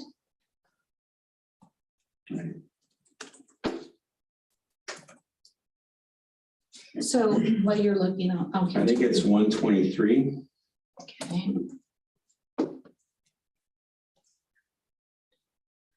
So specifically 123D, recognized as an individual board member, I have no authority to speak or act for the board. And so when you're responding, because when people are in here commenting, they are addressing the Board of Education. Well, That's, okay. they're not, hold on, they're not addressing individuals. Well, you've taken over my conversation. You pointed out 0123, and I appreciate that. I asked you to point them out. And now you've given me the second one. Is there anything else? Because on that particular item, this is where I think this individual speaking is really relevant and key to a board. Because people are listening and they're like, no, what's going, this is under becoming a better board member, just throwing that out there, recognized as an individual board member. I have no authority to speak or act for the board is totally, I'm 100% in agreement with you. But one board member speaking is not acting. I think you're really kind of rolling, and this is where I feel we need to have these individual dialogues limited, for sure, quantified maybe down to a couple minutes, because that just sent out a message there that, again, that we're all like attached at the hip here. An act is an act, usually through a vote, an oral vote, a written resolution. That's acting. Point of clarification, And so item D is not act, has no authority to speak or act. So it's not simply an action, any speaking, to speak for the board. And correct. an individual member is not speaking for the board. The individual member is speaking as an individual member. My point in that, I mean, let's just look at plain old common sense. When you make a first motion, a second motion, and open it up to a discussion, we are all speaking as a member of this board, which is exactly what we are supposed to do. I'm not, when I make a comment about something, it's not that I'm saying, oh, my entire board support. No, I'm giving my individual input to that particular topic. So that in and of itself makes with great clarity that you can speak individual in those circumstances. Now, getting back to, I think it would be great to have a section in here. Again, we don't want this to go on forever, but, curtailed to a few minutes per person if they choose to have that. I know, like, for example, even at city council, a lot of times wrap up if an individual member wants to bring up something like, oh, remember the Mum festivals this weekend, or something else that I think that's really, really good governance. And then there is a concern that I'd love to see this board come together and address. And I'm not sure if it's a revision of policy or creating a new policy, but there is something very wrong, in my opinion, when we have somebody come in and make a citizen comment that is putting forth clearly false information, and we do nothing to address it. That is just sad, because that's just not what that just creates a lot of problems and snowballs into more work, and it is being recorded. And so I vote for, to keep that. But I think in real time, there is a place to make that correction. And it's not only, I think it's necessary to do that from time to time. Somebody's feelings, well, that's their feelings. But when somebody's outright misstating a fact, an irrefutable fact that you have, that you can prove, and to let that go uncorrected, I think is it's unhealthy to the process. I like the idea of having limited feedback, comments from each board member. And I would say maybe like 5 minutes apiece. Doesn't mean you even have to use that, but it's there and available should you choose to. Oh, and I just think it's in the interest for the taxpayers of transparency. We want transparency. Well, that's certainly going to allow some transparency.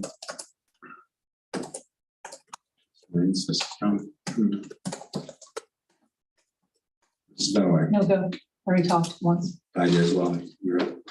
Well, no, Simon, the level that you took this to was not, I'm not here to say, okay, Mrs. Smith, so you need to go meet with Mrs. Borez and then Mr. Stefanik, we're going to do, that's not my intent.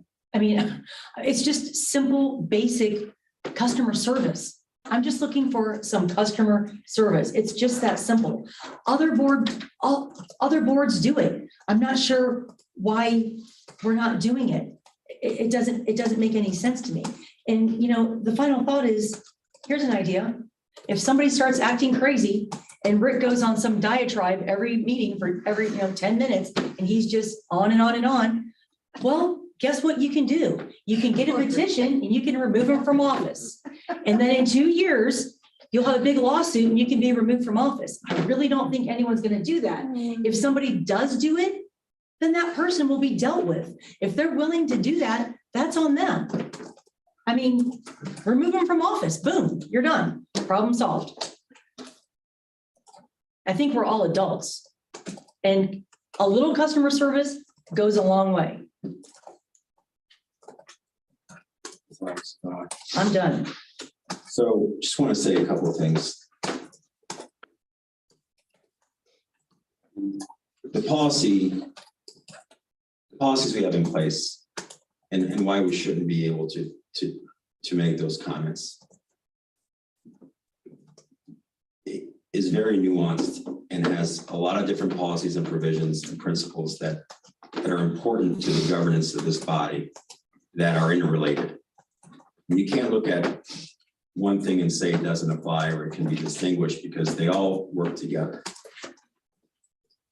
And so concisely, this Board of Education meets to discuss and deliberate upon the business of the Board of Education.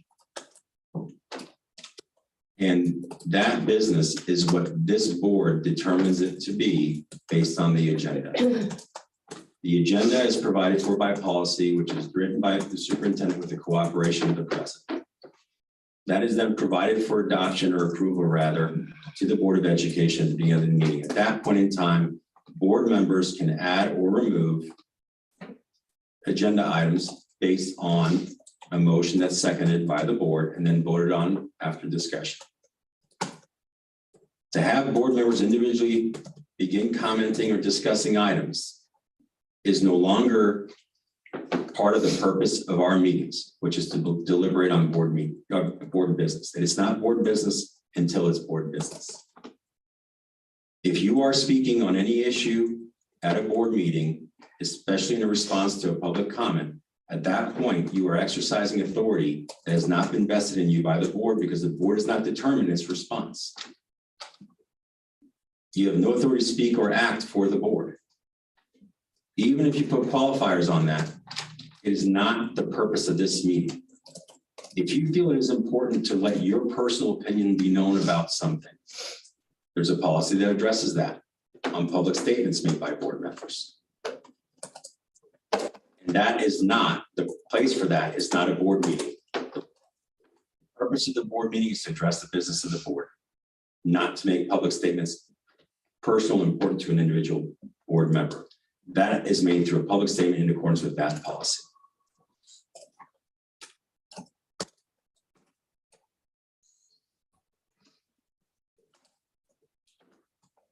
This is according. So then are you recommending that we eliminate the discussion portion for motions? Because that certainly is an individual position of a board member. It's an agenda item that's been added and voted on by, any discussion item we have in our agenda was moved by one board member, seconded by another, and voted upon for approval to be added as a discussion item before this body. And that's not just one individual unilateral deciding it's going to be discussed. No, that's not what I said, not about a discussion item on the agenda. Any item on the agenda, discussion or for a vote. Anything requiring when we move a first motion, a second motion, and then the floor gets opened to the board members. And each member is individually giving their individual perspective on a matter. Are you suggesting that's not proper? Not at all. I think you're missing the distinction here. At that point, it's board business before the board as a result of the agenda. Having individual board members just make comments without having it identified as something that the board desires to make it the board business by adding it to the agenda as a discussion item with a second from another board member after vote of the entire body, that's the important distinction. It's not a distinction without a difference. Well, then that would just be, it seems to me like a very simple remedy. You just put it in as an item, any board member comments, and then it's part of the agenda.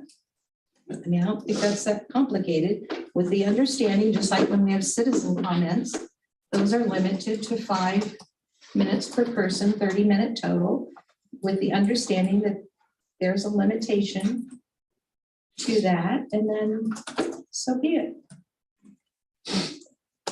Just a point of clarification. The items before the board have specific subject matter identified. It's not open to anything anybody wishes to say without the consideration of the board to see whether it should be discussed. Well, Or it's point of important to order, discuss. point of contempt, Mr. Patrick, here we go. Because under number 4A, list of suggested future agenda items, that's not predetermined. That's an open-ended spot to suggest individually what agenda item may or may not, could or could not go on there. That is a subject matter only. And if you remember, anytime that we've discussed what we may want to add as a subject matter, I've limited discussion to the subject itself. The description related to the subject matter if necessary, but not related to the opinion of any merit of any position. Because at that point, that discussion is there anything that anybody thinks that the board agenda item is there anything that we want to consider adding to an agenda later or discussing? I think those subject matter items is not a public statement or comments related to anything specific or any position. It's identifying the subject matter we may wish to consider to take. That individual item is that purpose. The subject matter that then follows is not before this board until it's voted upon by being added to the agenda by the board. Well, okay, I just feel like personally, from my perspective as a board member, I want to keep the streaming. I'm all for transparency. I think that board members do work interdependently. I think they also at times work independently. And I think there's a place for both of those at a meeting. But, if that's too much, then too much transparency, and it's too much transparency for you, I guess. Point of order, that was inappropriate. I make a motion that we vote on adding 5-minute board member comments at our meetings. Is there a second? I'll second. Motion before the board is to add board member comments for 5 minutes to our board meetings. Motion by Mrs. Dunaway and seconded by Mrs. Zakor. Actually, I'd like to amend that. Is there a motion to amend by Mrs. Zakor? Yes. To allow an opportunity for any board member comments limited to 5 minutes, somewhere in the agenda to be determined, we can discuss that. And wherever, a standalone item, I'm sorry, my motion would be to motion for a standalone item opportunity for each board member to add their comment during meetings if so desired. A second.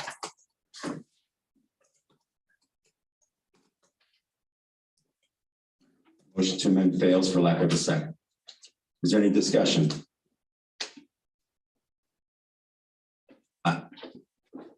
See no one, I'll go. Approving this motion is contrary to our policies and contrary to what we should be doing here. We should not be having individual board members discussing what they want to discuss until it's part of this board's agenda. Until it's the board's business, individual board members should not be doing this, and I am not in favor of this motion. Mrs. Dunaway. Well, then you're telling me that all of these other school boards around Ohio are violating their own policies, and I find that hard to believe. Anyone else? Mrs. Zakor. Yeah, I don't really think that you're able to produce the policy that really lines with what you're saying here. And furthermore, in 2020 and 2021, I mean, I haven't been bringing this up and I have no desire to, but it is noteworthy of a double standard because Mr. Patry, you brought up a lot of things in 2020 and 2021 that was not on a board agenda or board approved. I mean, quite a bit actually. And, you know, I can go through the list. I know it, but I'm not going to do that tonight. I'm just saying, it's like, wow, now you're the president and all of a sudden that mode has changed. So anyway. Again, the only reason I like the idea of it is that I think it does open that window of a little more transparency and fluidity and individualism to a meeting.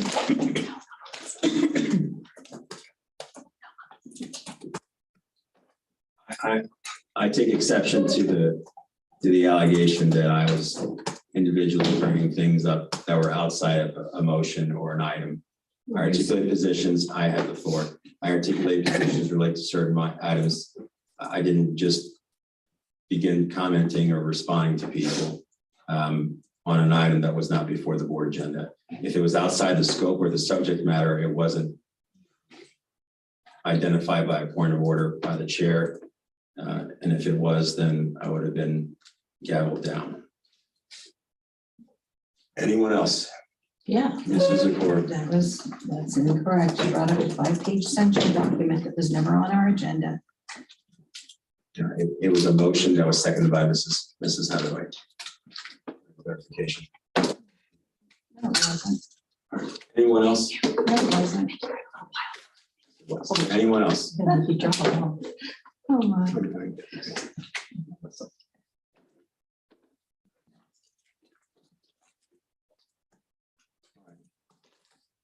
Mrs. Fox, please call the vote. The current motion is to add an item that allows individual board members to make comments for 5 minutes at each regular meeting. It was made by Mrs. Dunaway and seconded by Mrs. Zakor. Please call the vote. Dunaway, Yes. Zakor, Yes. Drum, No, Mames, No, Patry. No, motion fails.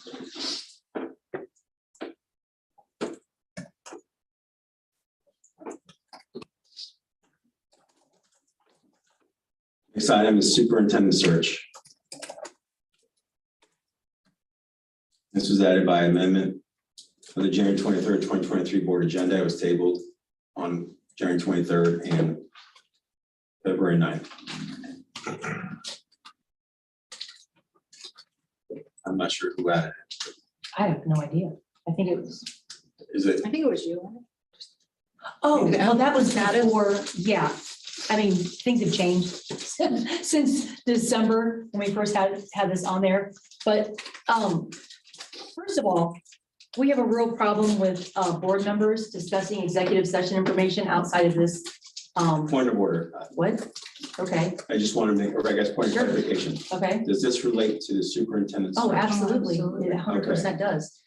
I don't know if anybody reads like local school business, if you get little things on your Twitter, but Ada School, which is like Lima, I think Ada and Lima are the same community.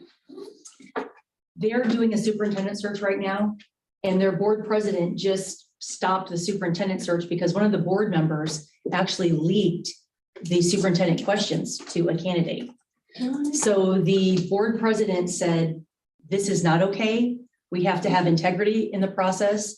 And so for the time being, the article said, until they find the board member who did that, they're not moving forward. So somebody on this board leaked our executive session information, and it caused a lot of drama in our district. I think that's disgusting. Point of order. You're making an accusation, a general accusation. Well, we received emails, Simon. It's not an accusation. The board members received emails. So there is proof that it happened. Point of clarification. Does the email say that a board member told them anything? There were 5 board members and one other person in the meeting. So, Does the email say that a board member gave them information? let me look. I'll have to look. I don't think it specifically said board member. I can pull it up real quick. My point is this. If we're Well, I not, guess my point is oh, this. go ahead. It appears that, because I think I know the email you're referencing. Okay, sure. And when I read that, for you to determine that that's the case requires an inference to be drawn. It absolutely And- does. And You're you are correct. making a general accusation of misconduct. I'm not making an accusation. I'm having a conversation. If my conversation is such that if we cannot respect executive session and move forward with this superintendent search, I have a lot of, feelings about how this is gonna work. It needs to be very clear that board members have an ethical oath to not discuss executive session. The fact that we received 2 emails with a lot of information that could only have come from executive session, I don't think it's a far stretch to say there's a high likelihood that a board member sitting at these tables said some stuff they shouldn't have said out in the community. Then my second point would be, it needs to be very clear whether we need to get one of the attorneys on the phone. Somebody needs to remind the board members about executive session, especially with the superintendent search. We don't need rumors. What if one of us board members left and said, hey, Bob Smith is applying for the job. And then all of a sudden that rumor takes on legs.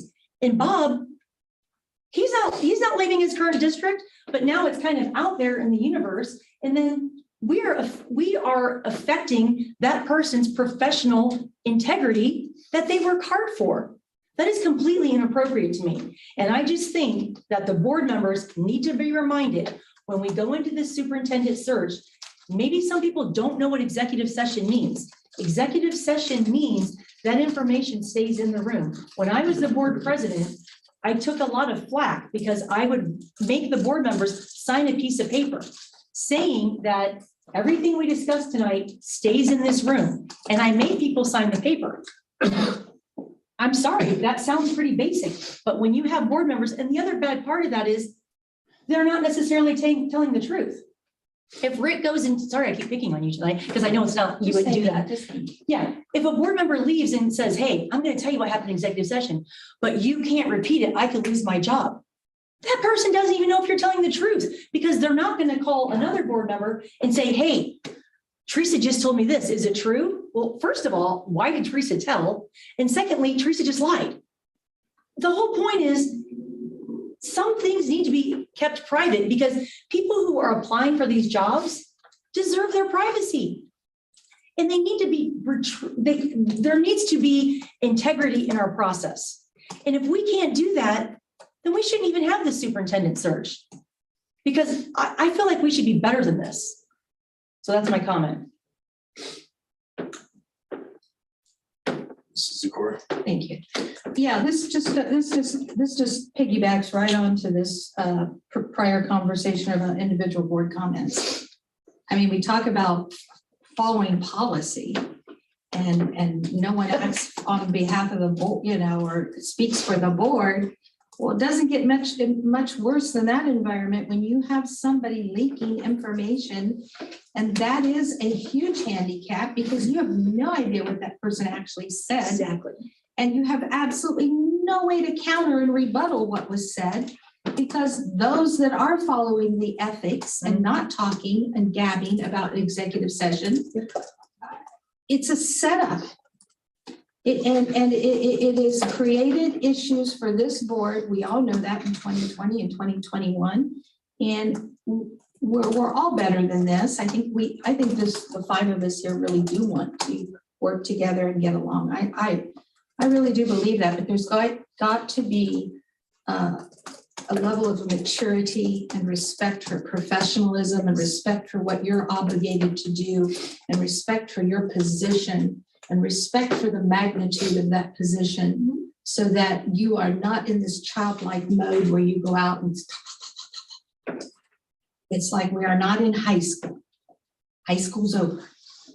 And so I get really up about this. And if we need to start that signing sheet where we actually sign our names, because then it does become a very serious legal thing. I'm all for it. And as far as what happened, well, without going into any more detail. There is a reasonable deduction just based on who was at that meeting and then later what came out publicly. It's not rock, it's not difficult. And so this ties in, I guess, to superintendent search because, yeah, it's maybe a good time to everybody slow down, reunite, recommit, and do things really right moving forward.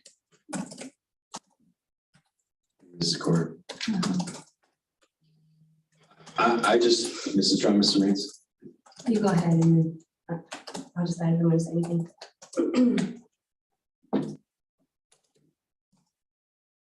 I don't recall any email that articulated any facts or any thoughts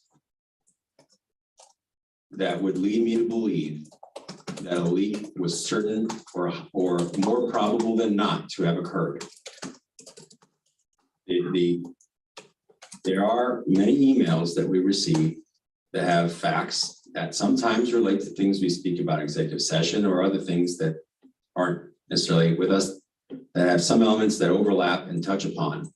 To draw an inference and speculate immediately that came from a leak and not potentially just a rumor that could naturally occur in other circumstances, and then to come before the board and state it as a fact, in my opinion, is highly irresponsible and inappropriate.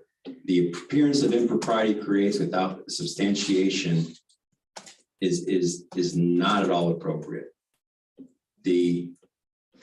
My suggestion is the better way to handle that is if there's a concern is to remind the board members of their duty related to executive session.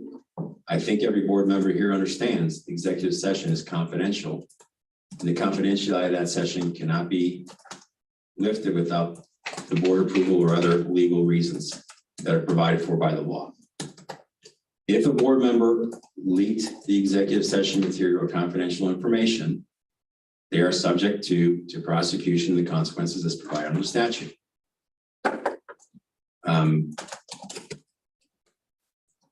So now there's also things, that just could come up in natural conversation in this district, just by the nature of people's positions, things of that nature that spark rumors or people's thoughts and ideas or desires.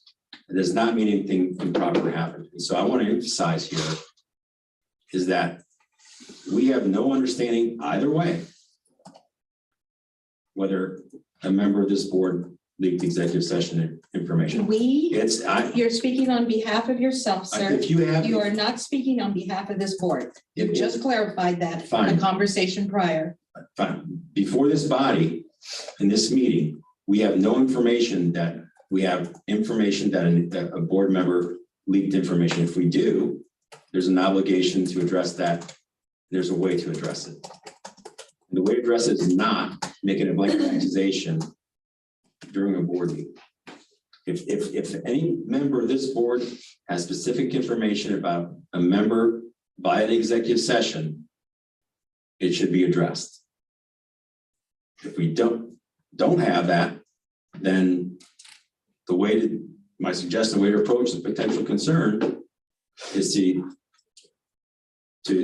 remind them of the board members of the executive session confidentiality. And if there's a suspicion someone did, try to identify that, and even if necessary, request executive session to speak with legal counsel relate to that, to explore that issue.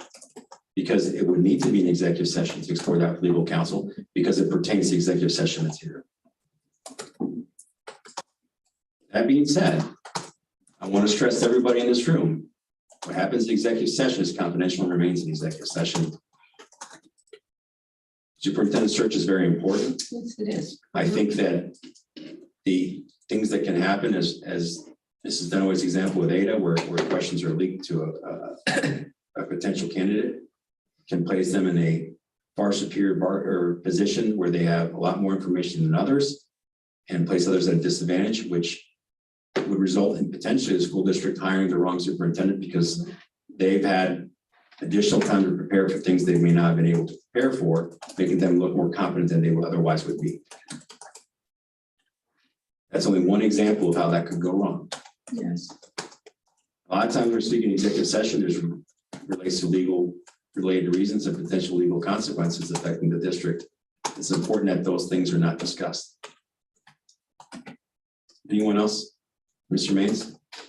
Go ahead, Brad, sorry. Well, I kind of feel like Amber and I are the ones that you're pointing to, and I don't think Amber would. I know I wouldn't. I haven't got a clue what you're talking about. I didn't even see That's the clear. emails. Yeah. You know, and I would like to see the emails. You're copied on it. I can read. Can you? Yeah, Okay. I'll email you. I'll Okay. send it to you right now. Yeah. I know, like I say, I'm sure that there must be a misunderstanding because I don't think Amber would and I wouldn't either. So, Strong. No, I was just gonna say, people had already asked me questions about it multiple times and I kept my mouth shut and not said a word. Because it's not my business to give information.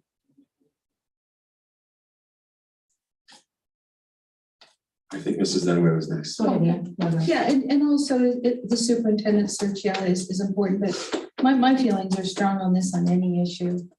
Whether it's a student issue, whether it's a staff issue, whether it's a, oh my gosh, there's just so many possibilities. An executive session issue, just period. Yeah. Executive session, I mean, it's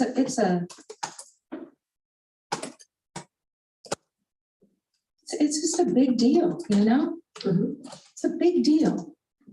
And as juicy and salacious and rude as you want it to be, stop it. Get out. It's a really low tolerance for this. Seen it in the healthcare setting. Nothing spins me off faster. I'm fierce about my patients' privacy and protection.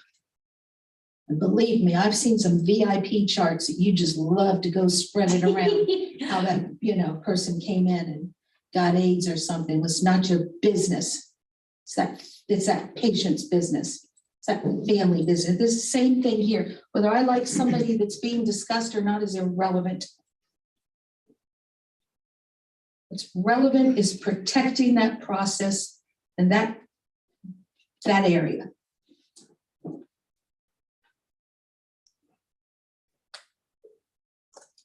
Mrs. Dunaway? Yeah, Simon, I don't want you to mischaracterize me. All I did was address the elephant in the room. We have received emails. Hopefully it's not true, without seeing, I don't even want to think that could happen, but I just want to remind everybody. And I would also like to make a motion that all board members start signing the legal document every time we go into executive session starting tonight. That will eliminate all issues. Can I get a second? There is a motion by Mrs. Dunaway that would require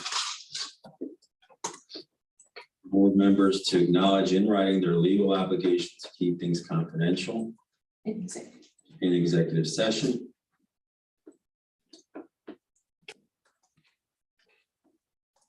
Seconded by Mrs. Zakor. Mrs. Dunaway, any discussion? Nope, I just take this very seriously. And I think that the people applying for the job need to be protected. I think we need to protect the integrity of the process.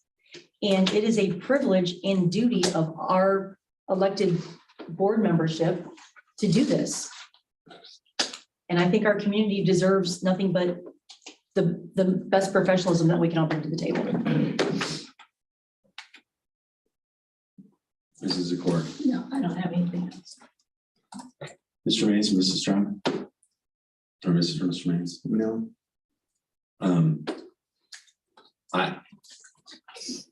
I don't think having our members sign a piece of paper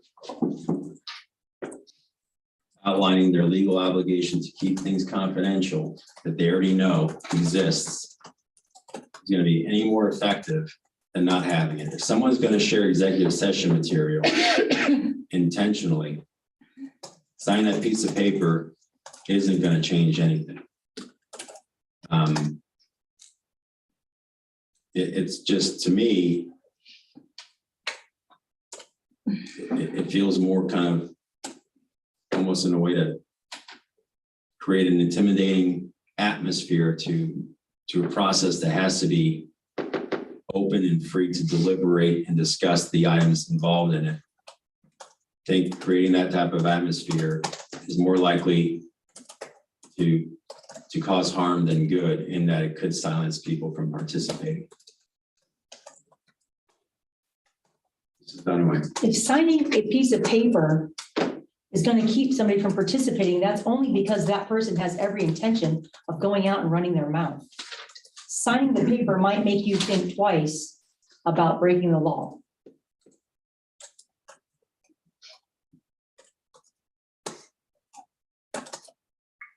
Anyone else? All right. The current motion before the board is requiring board members to sign a document acknowledging their obligations related to confidentiality related to the matters discussed in executive sessions prior to the beginning of this executive sessions by Mrs. Dunaway and Mrs. Zakor. Mrs. Fox, please call the vote. Dunaway, Yes. Zakor, Yes. Drum, Yes. Maines, Yes. Patry. No. Motion passes.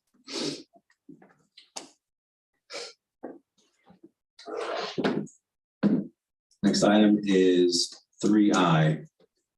Neola 41.1 fall update first read. Is there a motion? Is there, I guess, this discussion? I'll let the policy committee kind of drive the discussion. Either, Would one of the policy committee members like to start the discussion? or if you wish to. Mrs. Johnson. We were discussing if we could even remember all of the things that we went over, because it was pretty big. Yeah, and my apologies with capital conference and with a couple of months, it's just one meeting.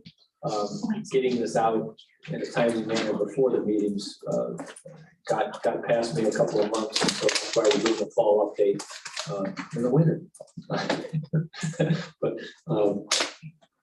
most, if not all, the policies, I'll help the policy committee. Most, if not all, the policies on here were revised or updated just because of changes at the legislative level. And so we were bringing the policies up to speed with those current changes. Yes. There are several, just like one other time. For example, anytime you update a weapons policy, you're actually updating 3 or 4 weapons policies, because it's all levels of staff and the students that are covered in the policy. And so in each section, when you go through the student section, the professional staff, the classified staff, the administrator section, all those policies get updated at the same time. So there are multiple policies like that, where they make one legislative update and they have to make it to 3 or 4 so that all the policies match up. We made some changes. We got rid of some things as we were going. So unlike policy 1617 for weapons, we got rid of weapons carried by other qualified individuals to receive written authorization by the board. So we got rid of that. So we moved everything up letter wise. We looked at career advising. We didn't change anything in that one except what Neola suggested we do. For clubs and activities that are sponsored by our district, we got rid of in order to be eligible for any co-curricular, interscholastic, non-interscholastic, the student must have maintained at least a 1.5 GPA. We got rid of that. Yeah, and then let's see what else.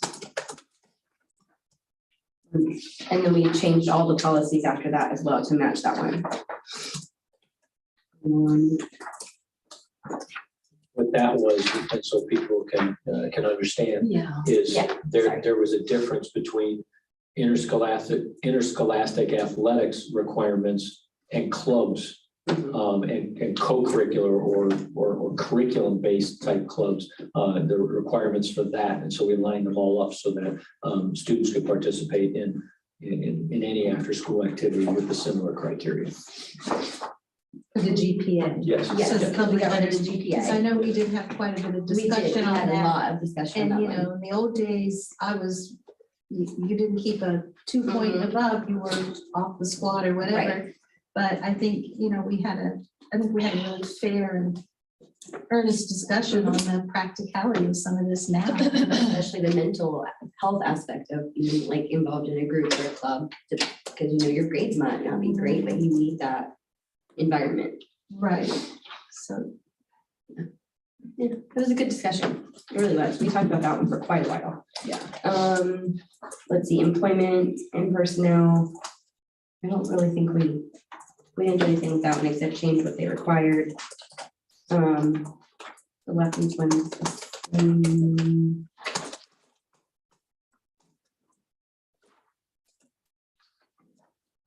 Lactation, Yeah, that was the. Fair Labor Standards Act, but Yeah, I think we all decided that probably the baby's not gonna come into the workplace. yeah, we decided that, yes.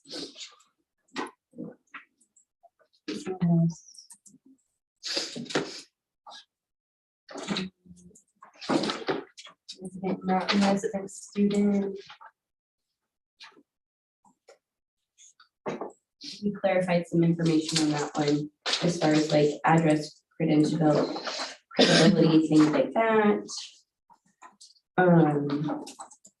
Care of students with chronic health conditions. So in that one, we eliminated, with much discussion, other chronic conditions as diagnosed by a physician. Because most of the time, all of the other things are diagnosed by a physician, so there's very few things that would fall under that category. Because parents tend to let us know if there's a chronic health condition of any kind with a child. Yes. We got rid of the optional language.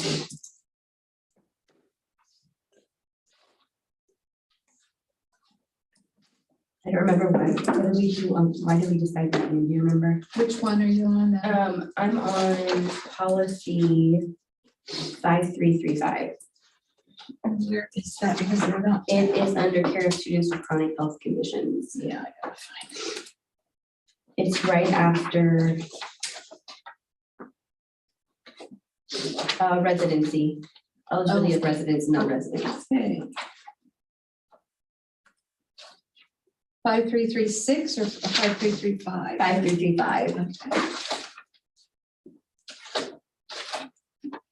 And I think we got rid of this because I think everyone who would be dealing with the student is trained, correct? Right, this said that all staff members would be That's trained. right. And so we said the designated staff members, the healthcare professionals and people directly involved with said student would be the ones that would be trained and not the entire staff. Yes, Okay. that's what we That's did. we're building.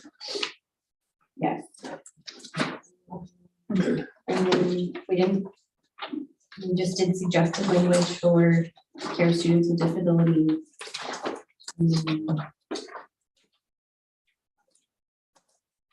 Travel payment and reimbursement, we went with option 1.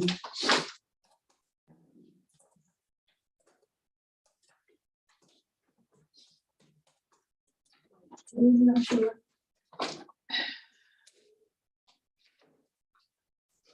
That was the relocation costs, or cost incident to the permanent change of duty assignment. Yeah, they said that they are allowable and reimbursable, and so then it would be a board's A board's choice to choice. allow Yes. relocation. Right.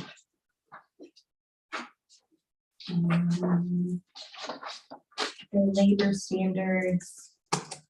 We just did what Neola said. Then more weapons, which is the same policy we'd already done. Facility safety, 7440, just what Neola suggested. I think everything else was. Oh, we did adjust on school. The board shall determine annually or biannually the total number of hours and when the school will be in session for instructional purposes of students in attendance. So we have the option to do it more than once, Yes. in case we need to change And we something. do. Yes. Personnel files was 8320. We just went with Neola staff. Student records. We didn't change anything, that's what Neola said. And those two are matched up. Yes, with There's a the- confidentiality, safe at home act, and so it would be on the staff or the student records, and so those updates were the same. And then transportation is the next policy, 8600. We didn't do anything with that one. And then, Vacations and holidays are- yeah, vacation holidays are standard.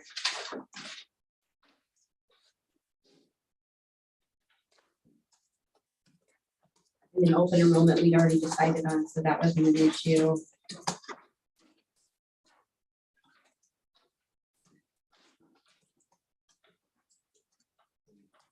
I think that's it. Wasn't anything really No, huge and controversial and major, I don't remember it. There We was just a lot of sections, and then like the repeat ones just made Yeah, a bigger pile. made it a bigger pile. And Yeah, then we just- updated in every section. Yeah, and we had a lot of discussion about just making sure the wording was functional in most of these policies. right, So it is the first read. We have 2 reads before the policies get enacted, so you have time between now and the February regular meeting. If you have any questions, just contact me with the questions. I'll either try to answer. If I can, I can get up with Norm or Neola and we can get the information that you need. and I just might add, I believe we all received a binder. Didn't we? Did you not get one? I think we did, from Kristen. I don't believe I've gotten one. If I did, I don't I think- recall. And the other thing I was gonna point out, No. I think electronic. I don't Oh, think, sorry. if you can point me to that, because I was trying to find it. There's a couple things. The first thing is, it's just from a point of order issue is that for the first read, we have to have it attached to our agenda so it can be read. It is not attached to our agenda. It references it, Mhm. but it's not attached. I didn't know And that. so this would be a deficient first read. We'll have to do this again. The second thing is I was trying to find it, see if I missed it in my emails, and it's possible I forgot, but I don't recall receiving a copy of it. I don't think we did either. And so I didn't. two And that's issues, possible. so 2 issues here is I think that, number 1, I think we have an issue with the fact that it's not attached. Number 2, it appears that not all board members receive a copy.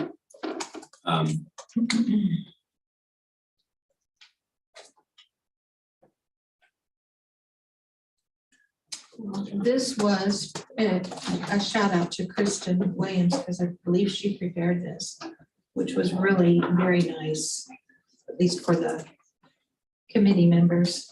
Very nice. In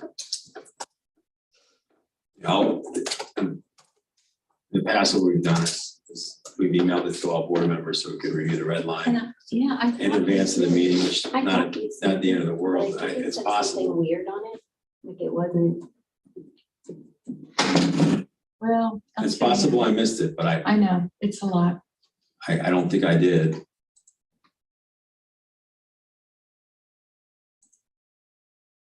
Do you know around when it would have been sent? I didn't, That's what we'll- I don't think we received it because I always go through the red line items and I don't remember doing that. Mr. Maines, do you recall receiving a copy? Vaguely, Really? but Oh, our wow. meeting was, I think our work session was February 7th Okay. when we discussed that. But I was looking to see, but I can't open the attachment that's on my iPad here. But I was thinking that that was where we first talked about doing it. And then we had our meeting February 28th. So Wait, February 20th is In next. January.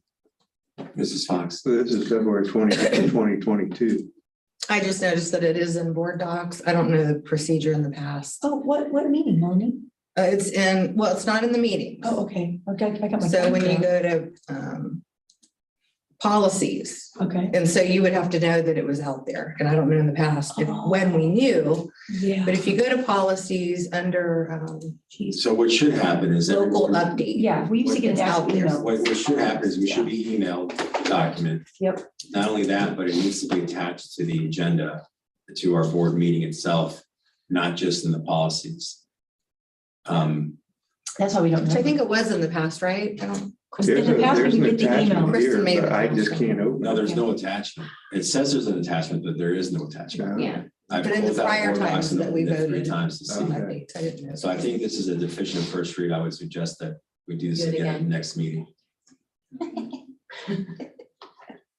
But if we receive the email, you don't have to like read it all. I mean, yeah, we just all just receive the email But the first and second read, it's not just us receiving it, but Right. the public. And the first read requires, I believe, the attachment to the, and I wonder if we could use the video. I wonder if she could just attach this video. I think that would work. no, Oh, okay. I believe it would. I think it just needs to be. try. I appreciate the update, the summary. That'll be instructive as I review it. I guess what I'm saying is I don't think we've lost No. any value to that. January 24th. Did you find it? Was it attached? January 24th email. It's got everybody's name on it. Why do I not? Was there? a It warning says there? Kristen Williams shared a folder. Yeah, I see it. Has invited you to view the following shared folder. Hello, board members. Oh, yeah. I'm attaching the fall update first read. But we got it before that even. Yeah. We got it before that, Right, but I think, yeah. but whether All right. the full board did, I So don't. all of us don't remember getting that. That's It interesting. says include these policies on the work session agenda in February for review, and then we'll include them again in the regular meeting for the second read. I see that now. I'm Yeah. not used to seeing that format and I must have missed it. Me too. But still, I think we have an issue with it not being in the, Attached. Yeah, I agree. All right. But again, a shout out to Miss Williams, because She's a whippersnapper. she's on it. She's on it. She is a on it. whippersnapper. And so I love that. it's not a criticism, it's just, Oh, yeah, it says folder shared with you. You're It's a right. praise for her, you Yeah. know, she's. Huh, okay, good. Okay, I'll put a note down that we'll Thank put the you. first read at the regular meeting, and then we can do the second read at the March work session. Okay, can I add something? And she even says per Mark's request, so there you go. She gave you credit. I was leaning on her, She gave you credit. I was passing her, I said, we gotta get this for the work session. And it's on here. Yeah. And I think Yeah, she you're said it right. right there. guys, one at a time, please. It's okay. One other thing I'd just like to add is that we did discuss this as a board. The Neola, when we would be the first in Ohio, I believe, according to Dr. Burkhardt, to put a table of contents on every one of our Yes, policy yes. entries, and he confirmed he can do that. And that it would be great. It's no extra cost to the district. The only thing is if we would add a certain additional policy that we would have to bring that to Bring it his ourselves. attention, it's not gonna automatically default to Yeah. that.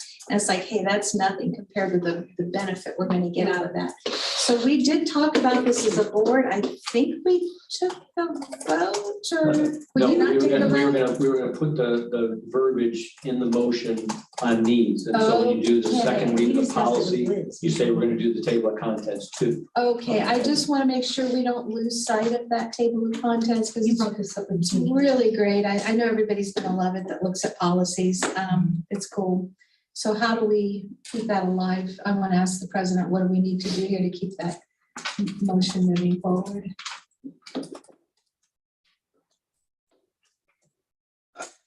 If there's a motion that I guess that was, That concept moving forward. well, I think you just have it as a motion to add a table of contents, I guess, but I guess we discussed it. If there was a motion that was made and seconded and voted upon by the board and it passed, then it is what it is. It just needs to be implemented. I don't think it was. It's new. I think it was gonna be my thought in my head, and maybe that's why if there was a vote, I blocked it out, but my thought was when we motioned for these policies, we would also include in it and to format the policy, area and board docs with the table of contents for each section. And then that would just be rolled right into the We policy. decided. I can help. I know we were gonna talk about it, but I don't remember what we decided. I know everybody was in favor. No, Yes. there was like, oh yeah, that's cool. Well, we'll definitely. Yeah, because we mentioned we just had our policy meeting and kind of discussed it. That way. And you brought this up in the communications Yeah. committee with you, me, Liz, and Mark. Right. So I think maybe that's what you're remembering, because it was your idea. No, we also had a She- board. Okay. She complimented Liz at Okay. another meeting here. Okay, I was gonna I think say, she added because that. that's, We had a yeah. board But discussion. I think it was just an announcement, and I don't think there was any action taken. because it was a great idea. I love it. Yeah, so on that issue, I mean, I think a table of contents obviously doesn't hurt. When you're accessing the policies and board docs, there is sort of a table of contents. If you look at, when you pull it up on our policies, there's a way to search policies by a word search, and on the left-hand side, you can go to the book and select it. And then there's essentially the chapters or sections or whatever you want to call it, versus 00 bylaws, thousands administration. And if you click on those, it expands it. Yeah. And it's kind of a table of contents in that regard. But that being said, if we're publishing it outside of board docs, having a table of contents certainly doesn't hurt, or something that you can print. No, it's not outside of board docs. It's part of board docs. Norm can create that for us. So what, I mean, I guess I view that as a table of contents already on the left-hand side No, there. no. This is like, let's say you go to bylaws. I don't know where you are on that. I can't see. Yeah. Okay, just click on bylaws. Yeah, Okay, what's the first number on that? policy 0100 definitions. 0010, so it'd be 000 whatever. And when you click on it, it would precede that right there, the definition. When you click on that, a menu drops down and it gives you the list of everything in that bylaws. Oh, fun. Like on one page Oh, versus. yeah. one versus condensed. Yeah. Now, You where have it to gets scroll really through. significant That is is when fun. you go to the 5,000s under Yeah, students. and there's a ton. Oh, my gosh. So you don't have, I guess, So you don't have so to scroll up you and don't scroll on down, down. up and down, So up it's- and down. And looking for each And you're like, individual I know, I policy. bet there's something in here. So in other words, other than the electronic table of contents on the left that you click on, you'd have an independent table of content document that would have them also listed, For every single topic or every single section. kind of duplicated, but more maybe just on one document, so you don't have to look at it through the electronic version. Yeah, you don't have to scroll through the whole section of the site. It's just There's on no one- single, one screen. it's just condensed. And That's so awesome. you can take your finger and go, let's see, I'm looking for expulsions. That's Oh, this awesome. one right here. That's That's the cool. one you go into and then you're like, well, now wait a minute, I also wanted to check on, and it's just Well, I guess- fast. I guess what I'm just saying is, there is a table of contents, it's a different format. I think it makes Modified. sense, but Yeah, it's not really, this is cool, this is slick. I That's think really cool. everybody will love it. It has to look at policies. That's awesome. the only reason I mention it, not because I don't think it's a good idea, is just that I think we'll want to, whatever, if a motion, you were asking me how you tell this for. I think if a motion is made, is that the motion probably should clarify, in addition to the present electronic table of contents, there will be a document called table of contents added to the policy that lists it in a different format. Well, I would have them two separate motions, but the one, I would just simply, something to the effect to authorize the superintendent to coordinate with Dr. Burkhardt to add the table of contents to our Neola policies. And then, whatever it is, I mean, that doesn't hurt, and I certainly think it would be helpful. Yeah. Bring a screenshot in. I discovered the Cincinnati schools. Spying on some, a couple screenshots in. Anything else on this issue? And Mark, thank you for pointing out that this was sent to us in a shared folder versus the attachments that we used to see. I apologize for missing it. And thank you to Kristen for her work. Yeah. Anyone else?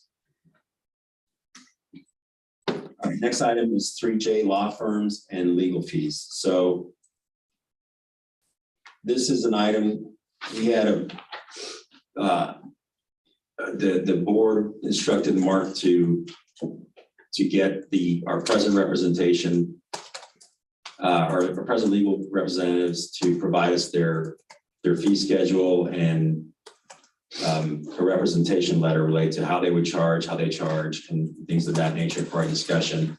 And then also it is intended that during this discussion, there's going to be discussion related to whether the board desires to go beyond these two law firms that we approved or stick with them, et cetera. So I guess my suggestion is to yield the floor to Mr. Stefanik to have him share with us what he's been able to receive from our present legal representation that we authorized, and then after that, open it up to the rest of the board related to the discussion. Does that make sense, everybody? Yeah, during the organization meeting, this discussion was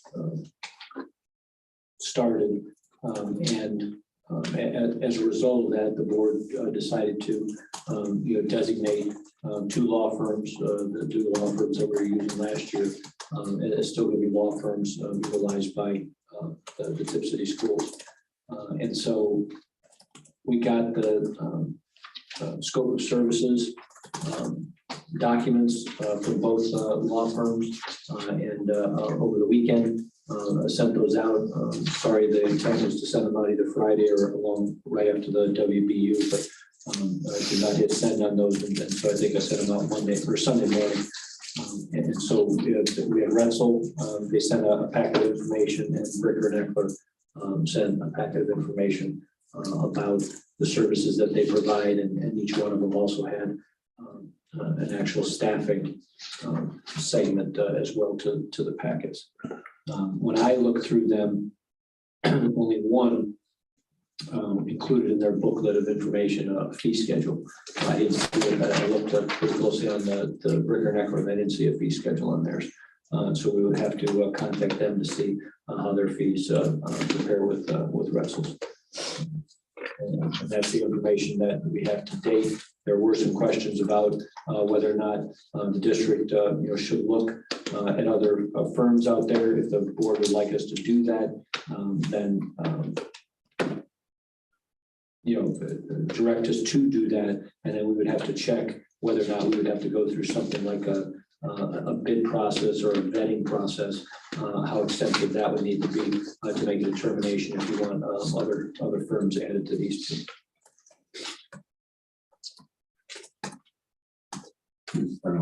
So this was my item. I think I might have added it in even December, but it kept getting tabled.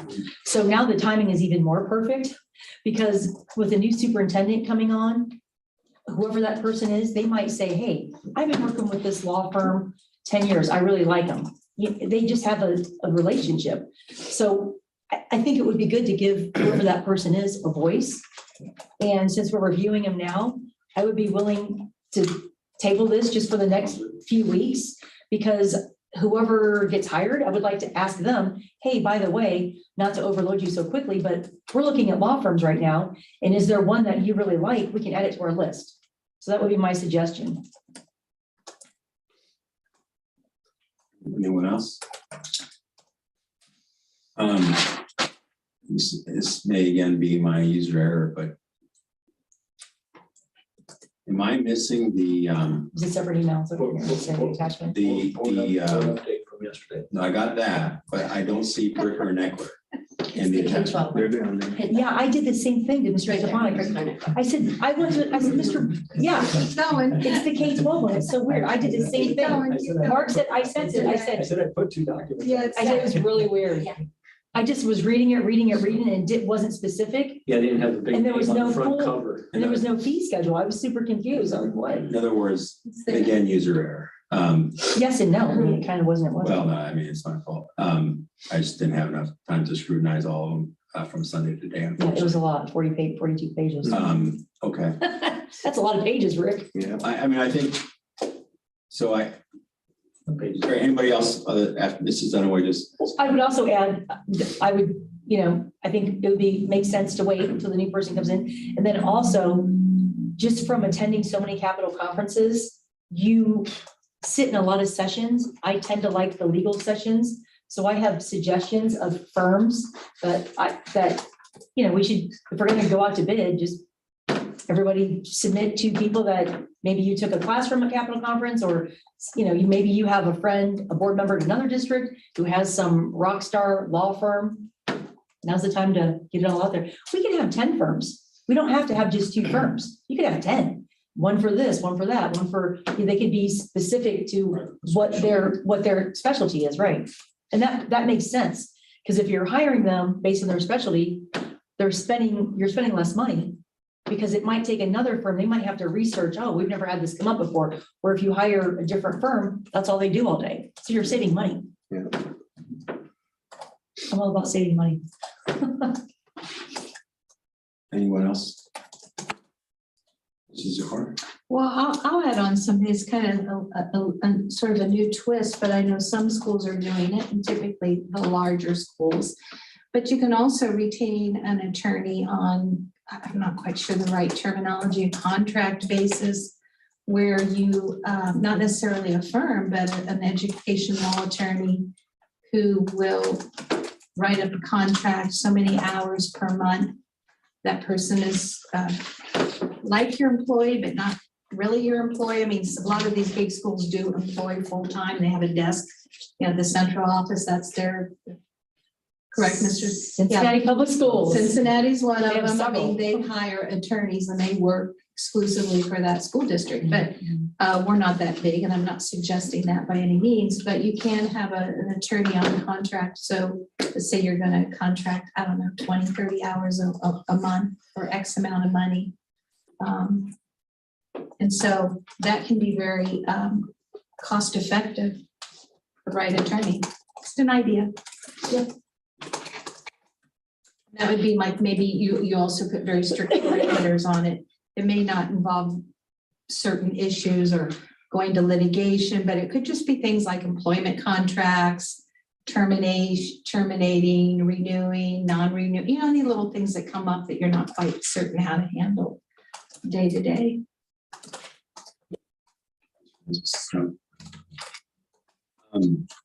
So I think Mrs. Zakor, the point, Mrs. Zakor's point related to the fee agreement providing for a certain number of hours for certain services, I think certainly it is an intriguing concept, and there are different fee agreements and fee arrangements that can provide for that. I think they can also be provided for within the firms that we use presently. I think that the 2 law firms we've used historically since I've been part of the board, which is namely Redsol and Anderson, Bricker and Eckler, have very good reputations in education law, and having seen their work, I think I've been impressed with it. Additionally, I attend Capitol Conference, and I saw some of the other law firms as well. So I did it for continuing legal education credit, which was nice. Killing 2 birds with 1 stone, so to speak. But, and learned a lot of things that I don't know about education law, which is very beneficial, I think, for the district.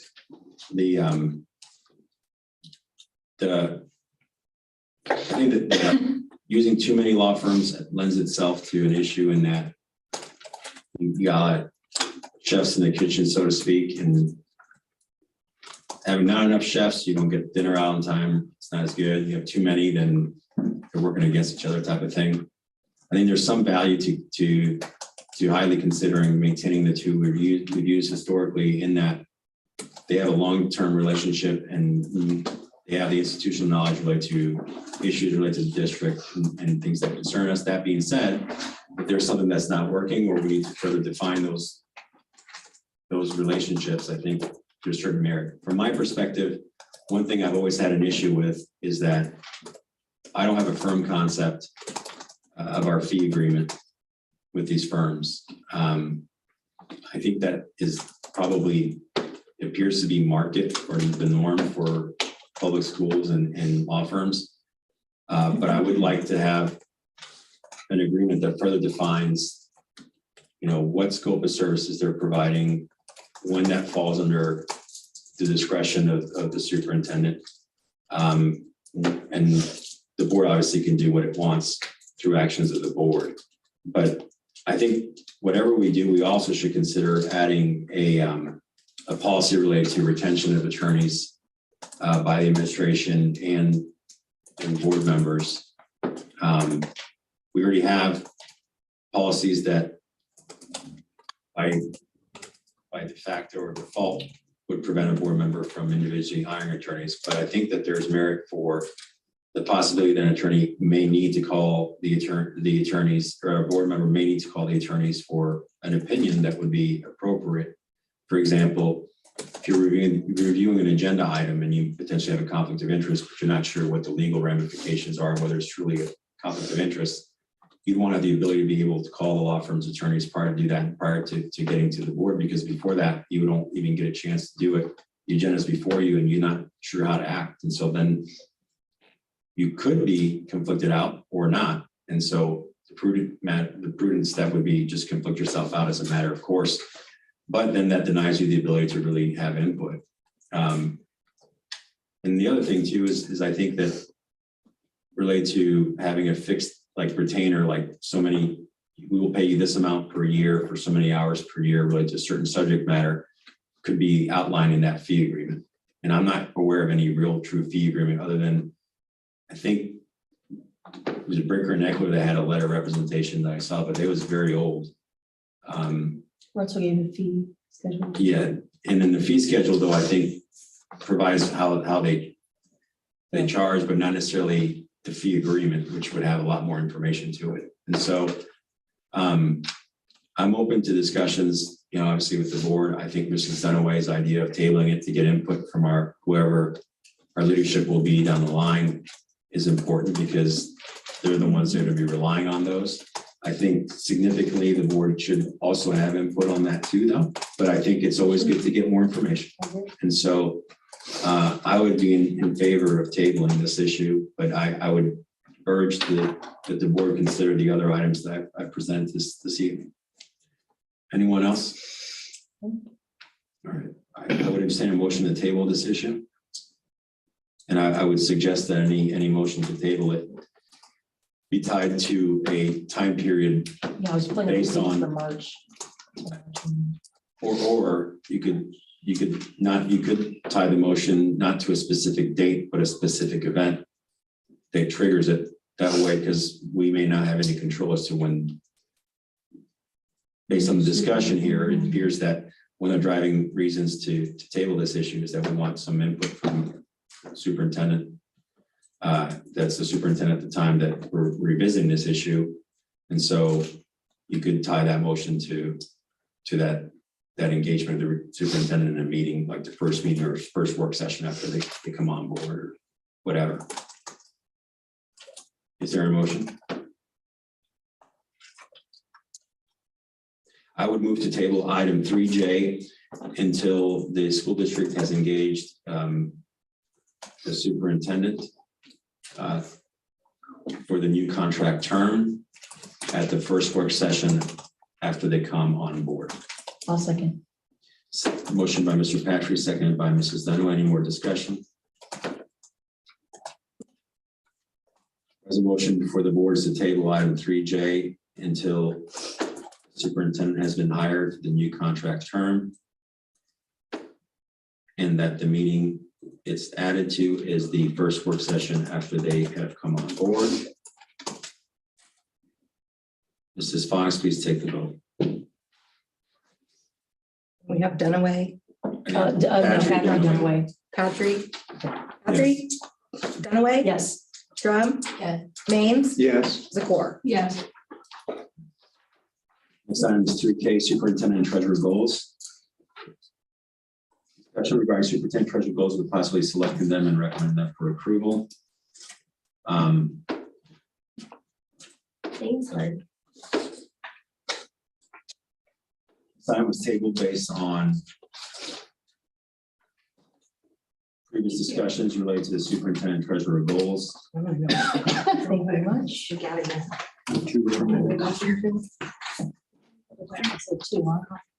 No. These are the ones that A and we B. hand out before. Gotcha. Just giving everybody Just getting everybody the two versions of the goals that were handed out, list A and list B. So that there were 6 of them out there, and at this meeting, we're going to designate 2. Actually, number ones on each page are the same, so there's really 5. Gotcha. So I would look for board direction on which 2 would like to be the priority 2 for the remainder of the school year.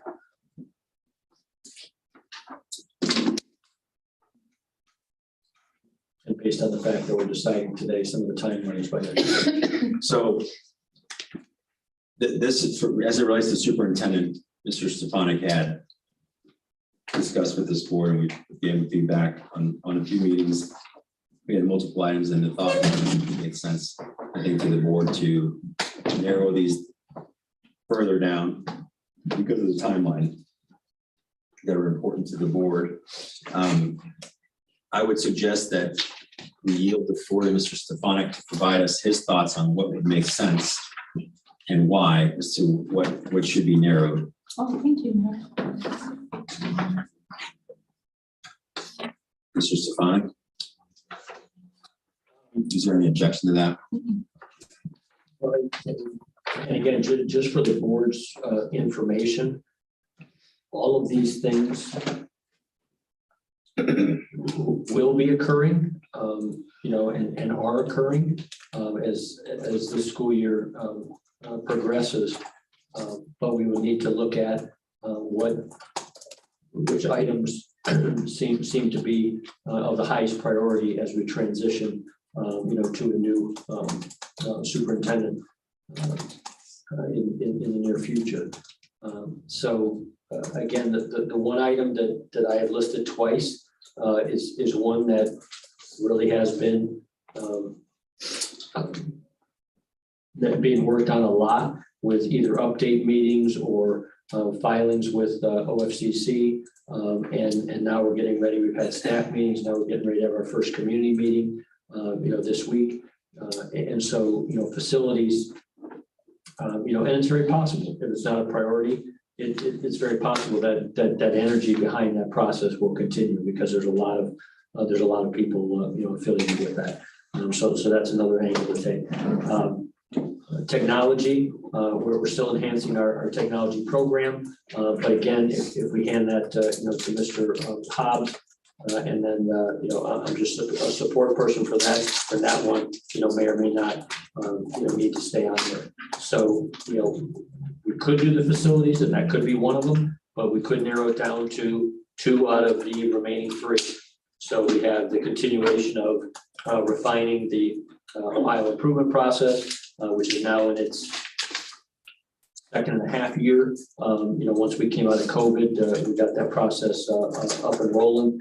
Or we could look at the financial pieces, and I work in collaboration with Ms. Fox, and provide some information as we get to the tail end of this school year about budget and budget priorities. And another piece about continuing our mentoring process with all of our administrators, but definitely the newest ones to our school district.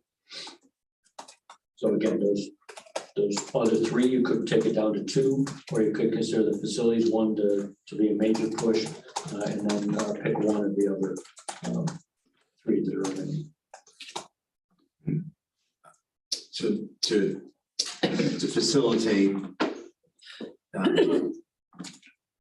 a quick resolution, I think it might make sense if I suggest that we all rank these items based on our importance to see if there's a common denominator that would greatly expedite this process related to his goals.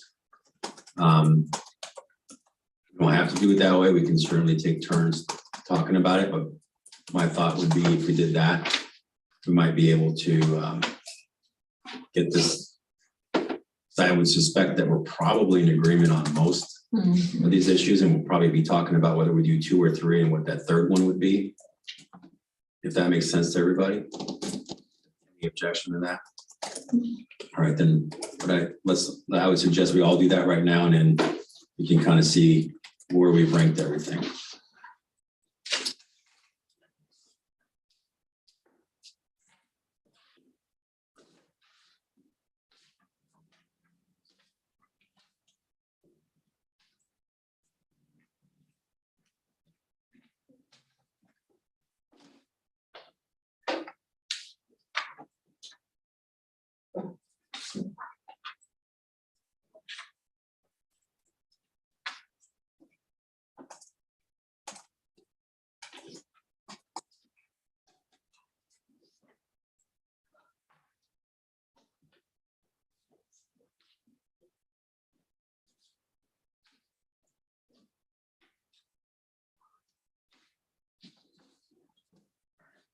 We got everybody, and what I might do is just show of hands, and then I'll just put some tick marks next to them. So on list A, item number 1, how many board members have that listed as their number 1 priority? For list A, item number 1, so far 4 out of 5 members had it as number 1. Yeah. Okay, so 4 out of 5 on number 1.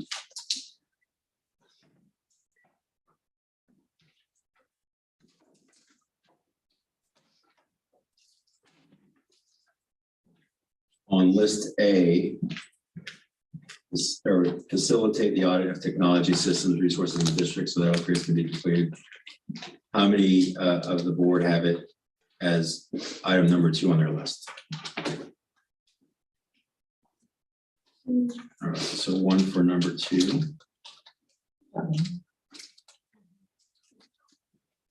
How many of the board members have item number 2 listed as number 3 on their list? Yours is 2, so we have 2 for 2. How many people have that as their 3rd option? 2 for 3. Number 2. Yes, she said 2 for 2. No, I think I did it wrong. Yeah. I did the whole list. I did. Yeah, I did. Yeah, that's what I did, out of the We all did 6. the whole list. Out of the 5. Well, I did all 6. Yeah, 1, 2, and 3 out of the 5. Your first, Okay, second, okay, I third. did it right then. Okay, I just wanted to make sure.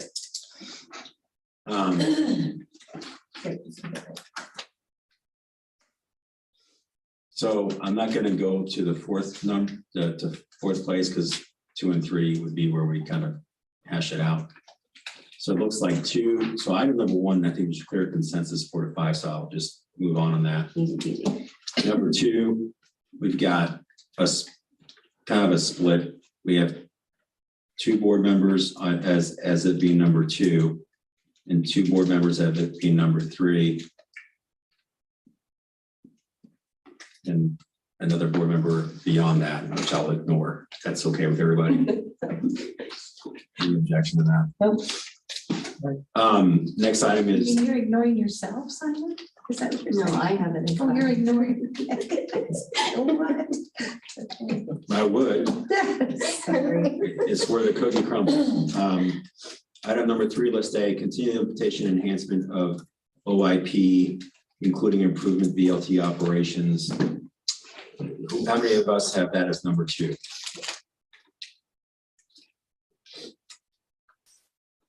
How many of us has that as number 3? How many of us have that as number 4?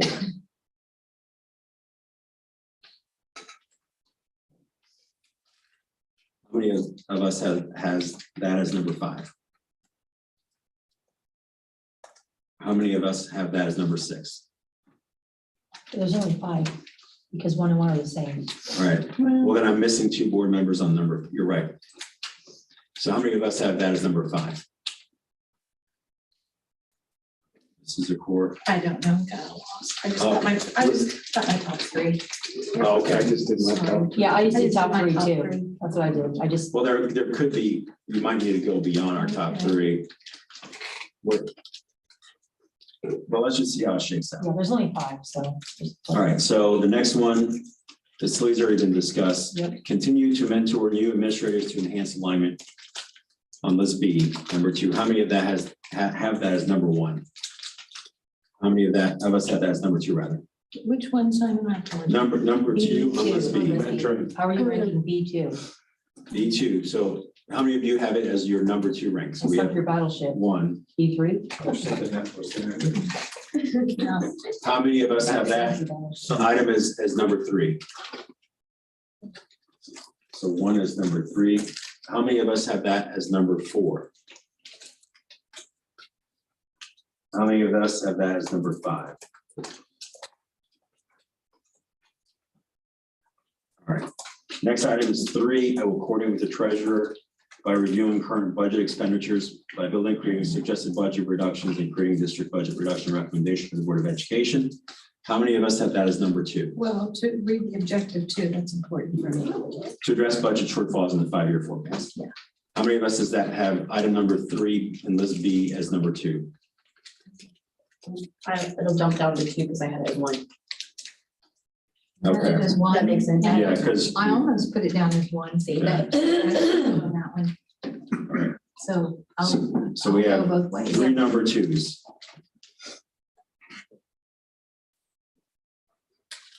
Like the lottery. It is, right? You don't know Wait, what don't number change it one is. right into my hand. What number is it? How many of us have item number 3 on list B as item number 3? How many of us have it as item number 4?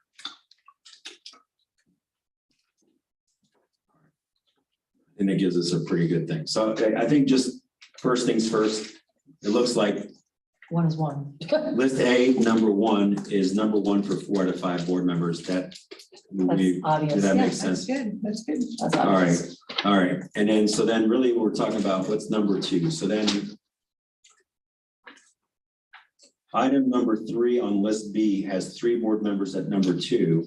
There's no other item left on the list that has a greater number for a number 2 item. So I would suggest that But can we give input? Because I think sometimes if you say why you did it, that might, sure, go ahead. All right, let's go ahead. yeah, so like for number me, duh. List A, A2. I mean, that's Thomas's job. Thomas is, got that, that's his baby. A3, that's like asking a nurse if she's gonna see patients. That just is part of being the superintendent. You just already do that. So that's why I didn't give it a higher ranking. Because it would almost be impossible not to, you would be neglecting your duties if you didn't do that. So it was kind of like an obvious choice. So that, And for your list B, for 2. I was just doing list A. So. Let's just do, let's just, no, go ahead and But let's other hear. people should be able to input. We can all go A. around just like you did. Yeah, Just go list B 2. that's it. I just had list A. But what about list B? Again, B2, that's just, it would be impossible to not do that. Just the day-to-day tasks of being a superintendent, you're always mentoring them, yeah.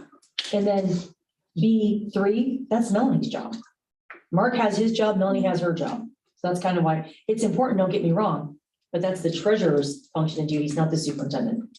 Those are just my thoughts. Okay. Anyone else want to go? Okay, Mrs. Zakor? well, I chose 1 on list A as my number 1, but I did struggle because if you go to list B and you look at number 2, the treasurers, because again, the objective here is to address shortfalls in a 5-year forecast, and to me, that's critical. Just point of clarification, I think you're referencing item list B, item number 3, not. Yeah, you're B3. B3, did I say B? You said B3. You said B. Well, B2. I think it's- that's for number 2. Oh, I yeah. think you wrote down the number. Okay, on list, on page, on B, if you go to the number 3, Yeah. I listed that as number 2, but I also struggled, like with Amber, that could go to number 1. And the reason I would probably disagree with Mrs.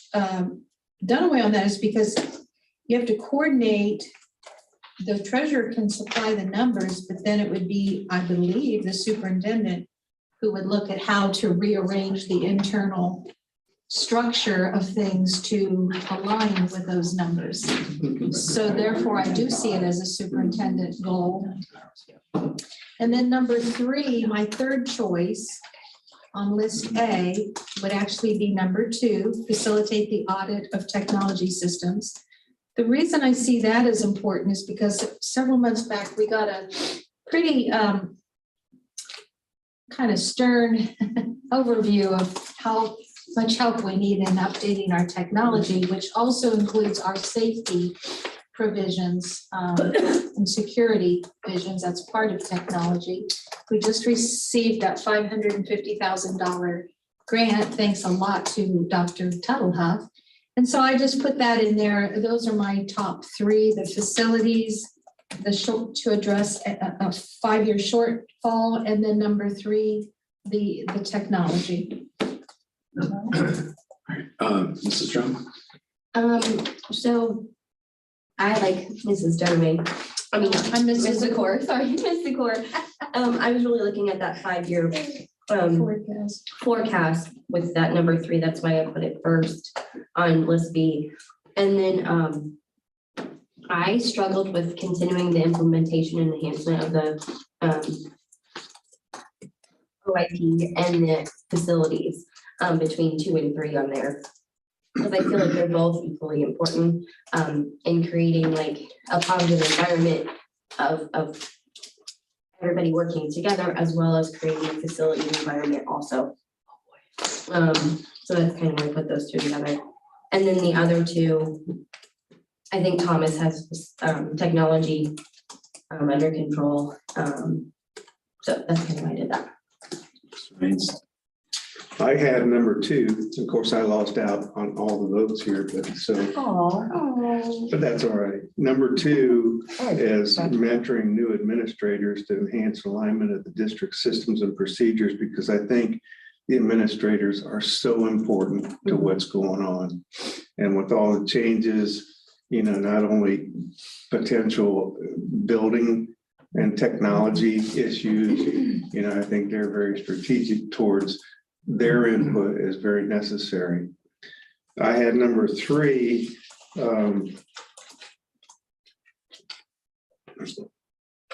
continuing the implementation and enhancement of the OIP and improvement of BLT, the school improvement plans. I mean, that's going to be top on our agenda coming up very soon and on the community. So I picked that as my number 3.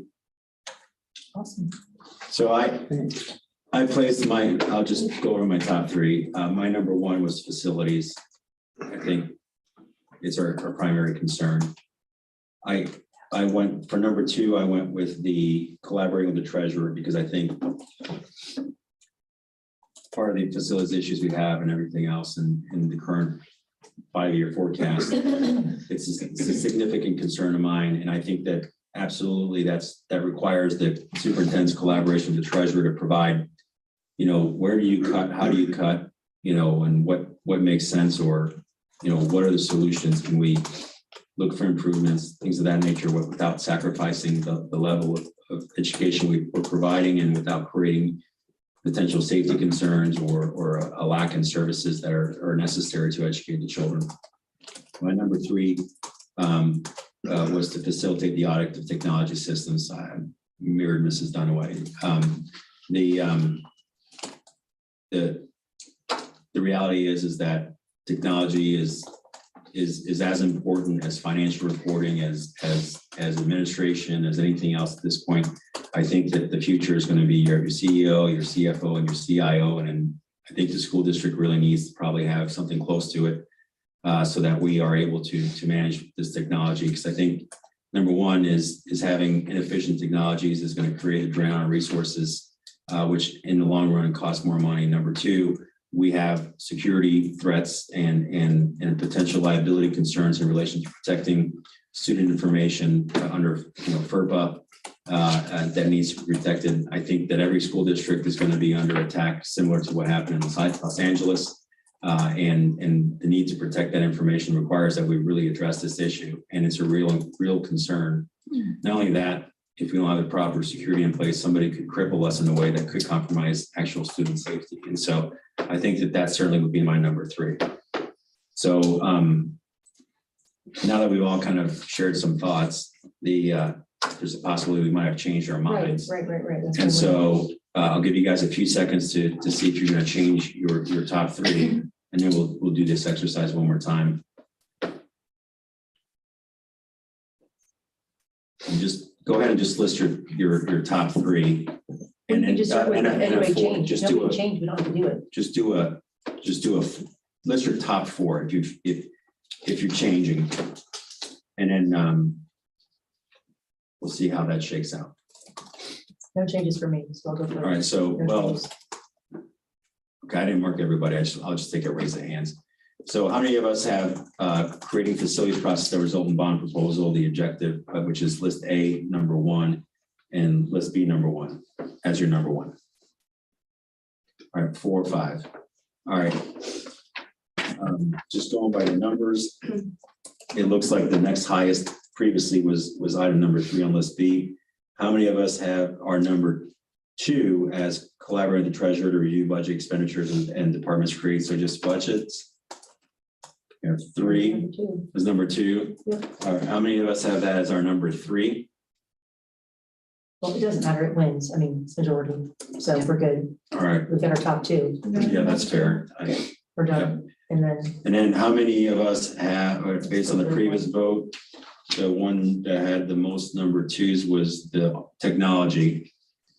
And also had 2 number 3s. So it had 4 of our board member putting it either in the 2 or 3 spots. So how many of us have as number 3, facilitate the audit of technology systems, and resources in districts so that upgrades can be completed?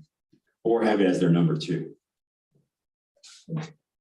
So that's 3 so there's our out of goals. 5. So that looks to me, Okay, there you go, great. The only reason I didn't pick it was because it was comments and, yeah. looks like Ann and I predicted the future. Thomas is wheelhouse, so. That's a scary thought, isn't it? I was only off by one number. I'm gonna start predicting the future. If you all need a substitute, I'm there for Like you, this next time. but I want $120. I want So- $120, not All 105. right. So then, based on this, it seems we have a consensus. Is there a motion to approve that consensus related to the 3 objectives? I'll make a motion that the board approve the superintendent's top 3 goals as stated, which would be A1 as number 1. And what was 2? I know what 3 was. B3, B3 was number 2. B3 as number 2 and A2 as number 3. Perfect. I'll second that. And I sunk your battleship.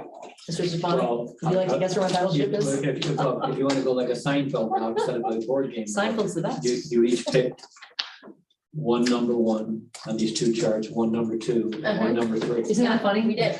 Hey, that's Okay. called a mishmash in fancy terms. It's a mishmash. Any other discussion? No. Yes, by Mrs. Dunaway and Mrs. Zakor. Motion for the vote? Mrs. Fox, please call the vote. Dunaway. Yes. Zakor. Yes. Drum. Yes. Mains. Yes, Patrick. Yes, motion passes. Mr. Stefanik's goals are revised as stated. Next is the treasurer. Go ahead. Can I make a motion that the next item be our last item? It's already 8:30. I'd like to just knock it Okay. out. All right. Well, so could I made a motion. If I don't get a second, it dies. Okay. Motion that- That's fair, yeah, I'm Yeah, sorry. There's a sorry. motion by Mrs., forgive me. Motion, There's a motion by Mrs. Dunaway to table. motion that items 3L be after- our last item for tonight. 3L be our last item. We're still on 3K. We're on K. Well, we're getting ready to go into L. No, we're not. We have the The treasurer treasurer's goals. goals. Oh, silly me. I went too soon. Sorry. I'll wait. It's my fault. All right. My fault. I'm so sorry. Thank you. I'll do it in L. All right. Hello. If I don't remember, please remember. Don't worry, Remind I'm me. good. It's All not right. that big of a deal. So actually. treasurer goals. We have them right here, All right, so right here. revisiting our previous discussions, Mrs. Fox, did you want to provide us any feedback? Or any introduction or anything?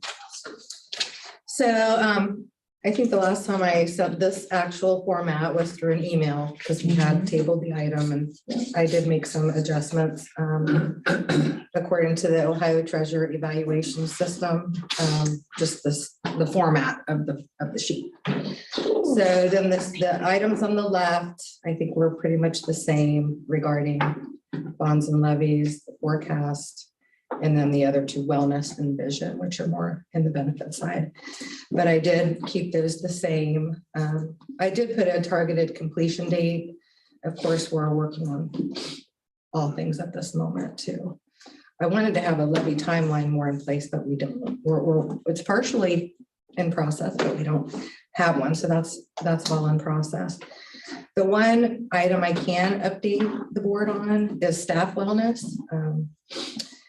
Regarding any other firm or any wellness plan outside of something that's just put on by our staff alone. We had a committee meeting. We brought in Premier Health to talk about some wellness. And this also ties into saving some claims dollars on our health expenses. What I've just understanding with USI and those school districts that may participate in a self-insured plan, is that there should be some things in place to, be able to watch those costs or something in place, some plan or procedures with the staff or, some school districts don't have as much, other school districts invest more into their wellness. But just an update, I didn't have much support. And I'm bringing it to the board now to let you know, the benefits committee that consists of roughly 15 people. I didn't have much support on a wellness plan for Tipp schools.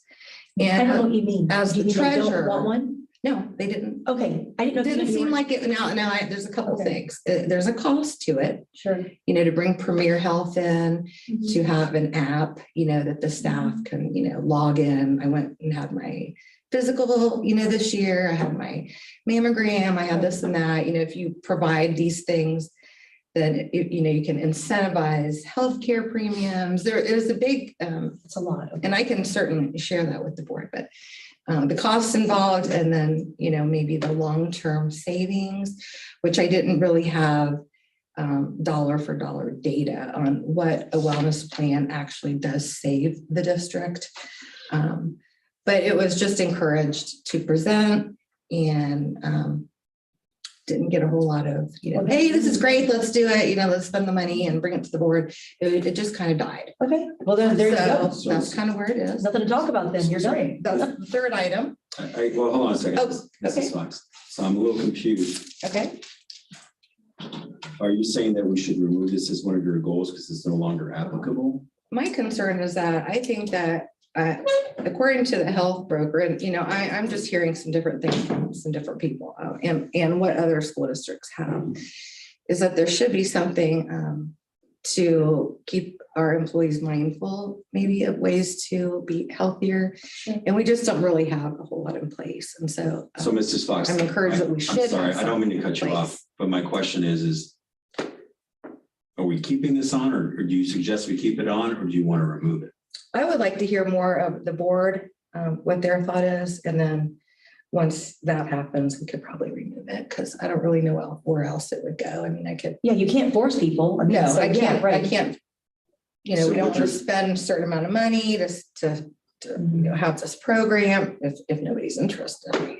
And then I don't really have the data to support, it's going to save us, $100,000 in 6 months, or it could, all of a sudden we find a stage 4 person that they're healthy every day and all of a sudden they go to the doctor because it's encouraged to go get a physical. And then all of a sudden we find something that could potentially save the district hundreds of thousands of dollars in a person's life. It's just like, what do we invest in? Or do we just say, no more wellness, we don't need this? And the other piece to it is a union piece. We've got 2 paid stipends. I know we brought this up one other time. The district has never really determined the exact activities for that person that potentially is supposed to get a paycheck on June 30th for Is it doing Liz and Dr. things that were really not established on the activities, what they've done. Now, maybe that's some they've just done in the past. They've had like the 5K walk in the spring, or they've got, different lunches for staff. I'm sure they've done things in the past that maybe that they've always wanted to do. But Mrs. this Fox, part I'm of it sorry. is saving money. I'm There's sorry. 2 Please pieces. stop. to Hold the on, please wellness stop. Hold on, plan. please stop. Mhm. Because now I'm a little confused. We're talking about staff wellness and we started talking about stipends. And that's Where the all wellness. purpose of this discussion is to revisit your goals, to tailor them. So not to necessarily go into the details of it. I think it makes sense to kind of outline a little bit of it. Okay. But maybe a little bit more concisely and clearly as to I don't think, for example, I don't think staff wellness is no longer a recognizable goal No. because of this, or I think it's a recognizable goal and but we're gonna have to adjust target dates because of resistance. So I guess the first, just very easily, you can answer yes or no. Should this remain on your list as a goal? Yes. Okay. Can I jump in? Yeah, go ahead, Mrs. Donnelly. So then your goal would be what? To get people on board with your idea? Or to have them see the value and the potential cost savings to the district? I think I think I personally wanted to see if I could present any more data where it would be a savings for the district. Okay. Was still communicating with the broker to see what else we could possibly, present as for data, what we could save money, if we have this plan. Maybe from other district where they can break down something that would determine that we should have this. Other question. I know that this recently just changed. Is this now Dr. Tuttlehoff and Mrs. Robbins? Are they the two people? Well, and Becky from Nevin Copic. Okay, so we have three, because you said we have two. So it was we have three. originally 2 positions. Okay, And I want to say that Lisa and Liz were maybe going to split. okay, that makes sense. So now okay, Yes. Because we didn't really find. that makes sense. And so, okay, so we have 3 people doing it, and I could be wrong, but I think all 3 of those people are new to this year. No. Becky was on it Becky before. Jones, yeah. Was Becky Jones? Yeah. Okay, yeah, okay, sorry, correct. So I'm just trying to understand what you're trying to tell us, Yeah, there's just 2 parts of wellness that I'm understanding. And Okay. I'm trying to learn and present at the same time, like Gotcha. how wellness, taking care of your employees can ultimately save on claims costs in the long run.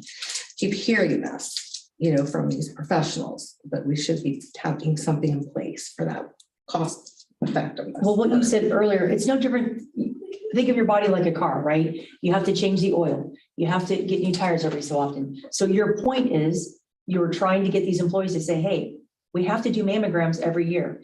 Yes, they cost money, but preventative maintenance, i.e. annual mammogram, is a lot better than cancer treatment. So is that what you're trying to say? Yeah. Okay, so your goal is to maybe get everybody on board with what I just said, but better examples. So your goal would be to get a majority of people, Preventative medicine. yeah, to get a majority of our district employees to understand that these preventative maintenance, blood work, physical, mammogram, colonoscopy, whatever, is really what we want you to do, because we want you to be healthy. And in the long run, it saves us money. So maybe some people are just like, they're really conscientious. I don't want to go get a mammogram. I'm young. I don't want the school to have to spend money. And it's So maybe we need to just educate and maybe just have these types of conversations. Right. Okay, so, but just to be clear, that is your goal, to get people on board with preventative healthcare. It is my goal. Okay. And Does that make- having something in place that potentially would save money for the district. Gotcha. But the upfront cost was a concern. They Right. did quote, and I'll It just costs give money, a yeah. quote, an estimate of 10 grand to be spent on a plan.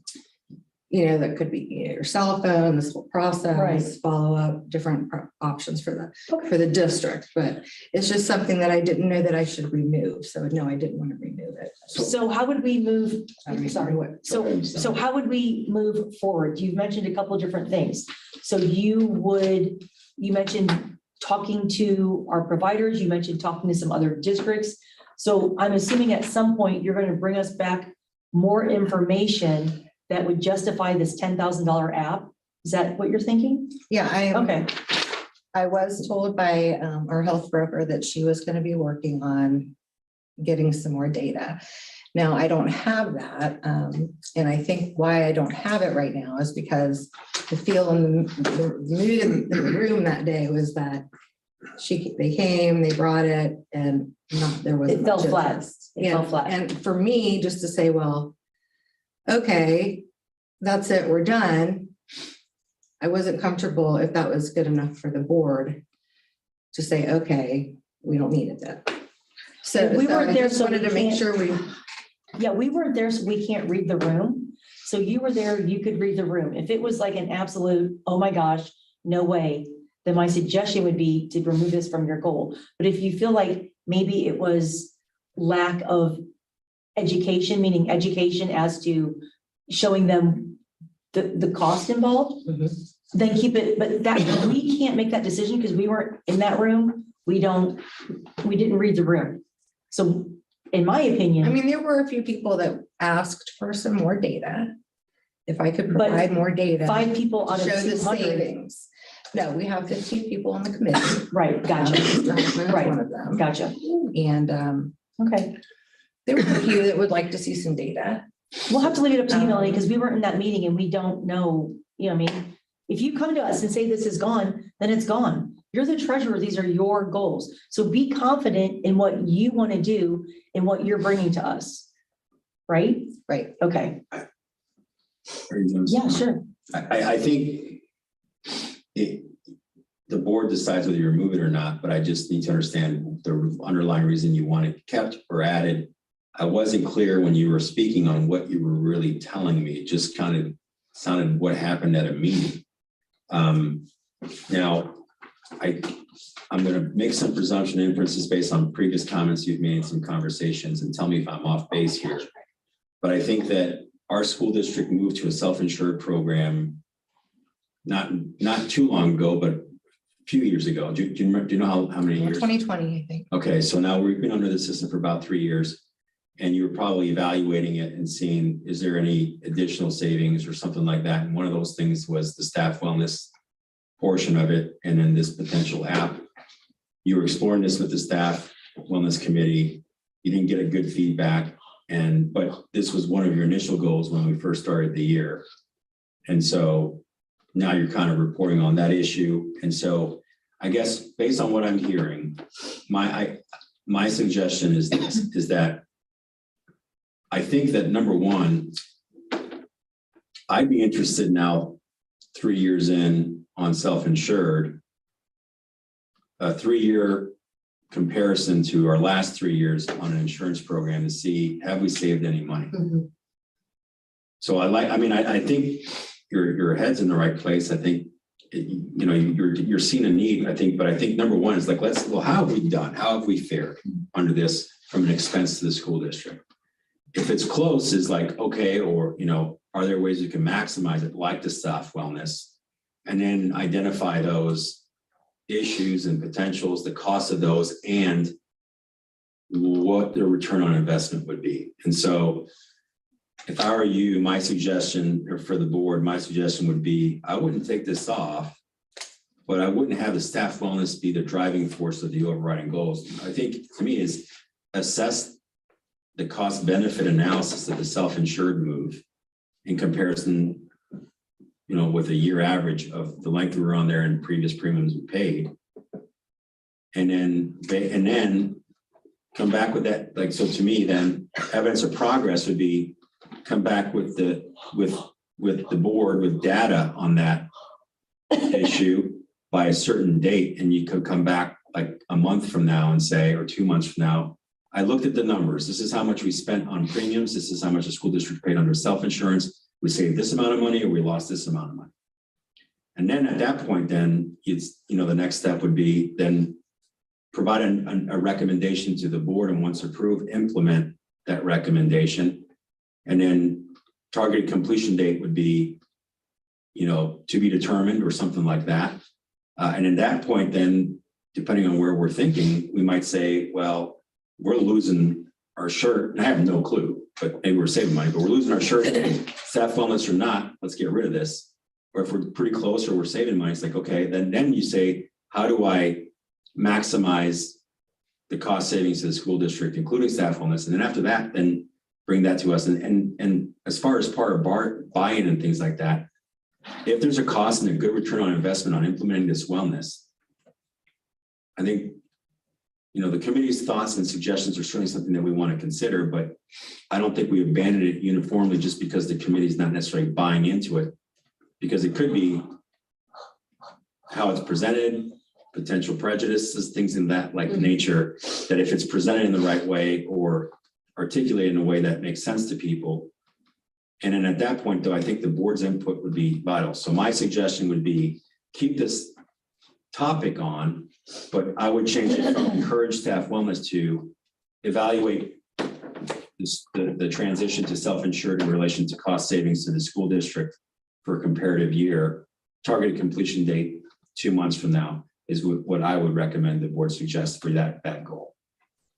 Mr. Maines? I think one more important element to be sure of is that, since it's been only since 2020 that the self-insurance plan's been in effect. When you're comparing those costs, those premium costs, recognize that current premiums could be substantially more than what they were 3 years ago.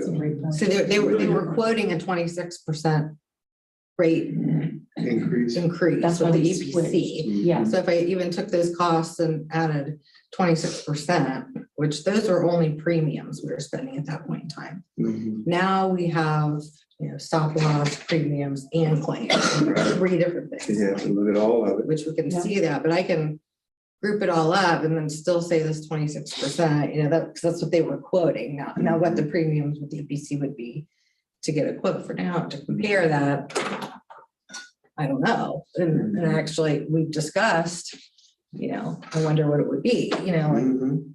but is it 3 years a long enough time to really see, just to flip back over, Right, right.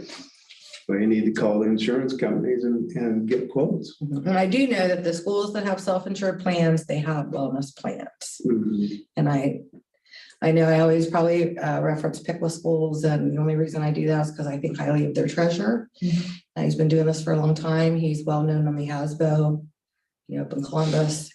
I do go for him for feedback, not just, Yeah, he's a mentor. you have to do this there, tips that, just advice, to have discussions, and he highly recommended this plan and Premier Health. And so I actually, we already partnered with Premier, so that's kind of how that already came into place. But we had other options there too, and just to do nothing, and it kind of sounded neat, but there's costs involved. So that's why I didn't want to just let it die without having this part discussed with the board. So Thank you.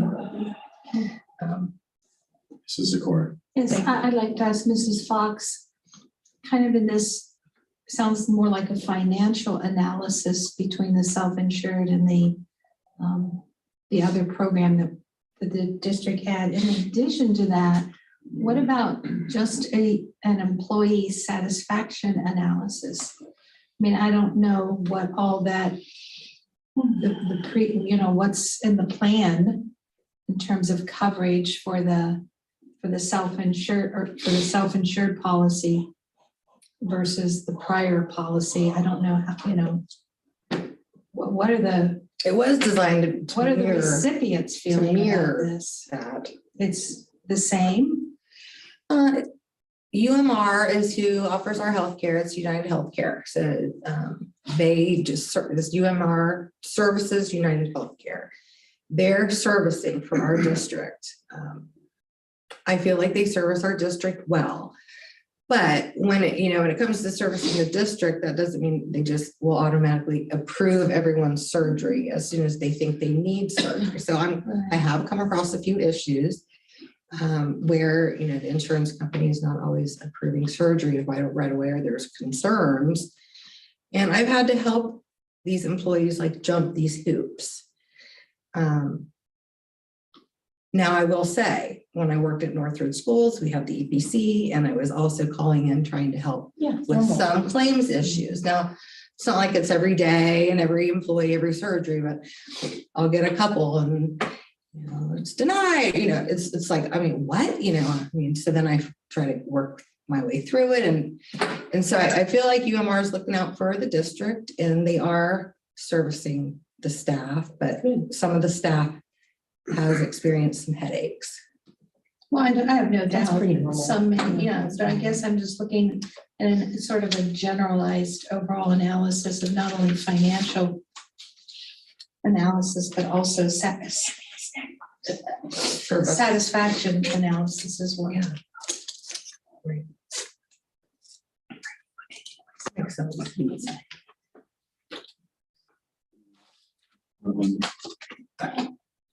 So when I look at these goals, there's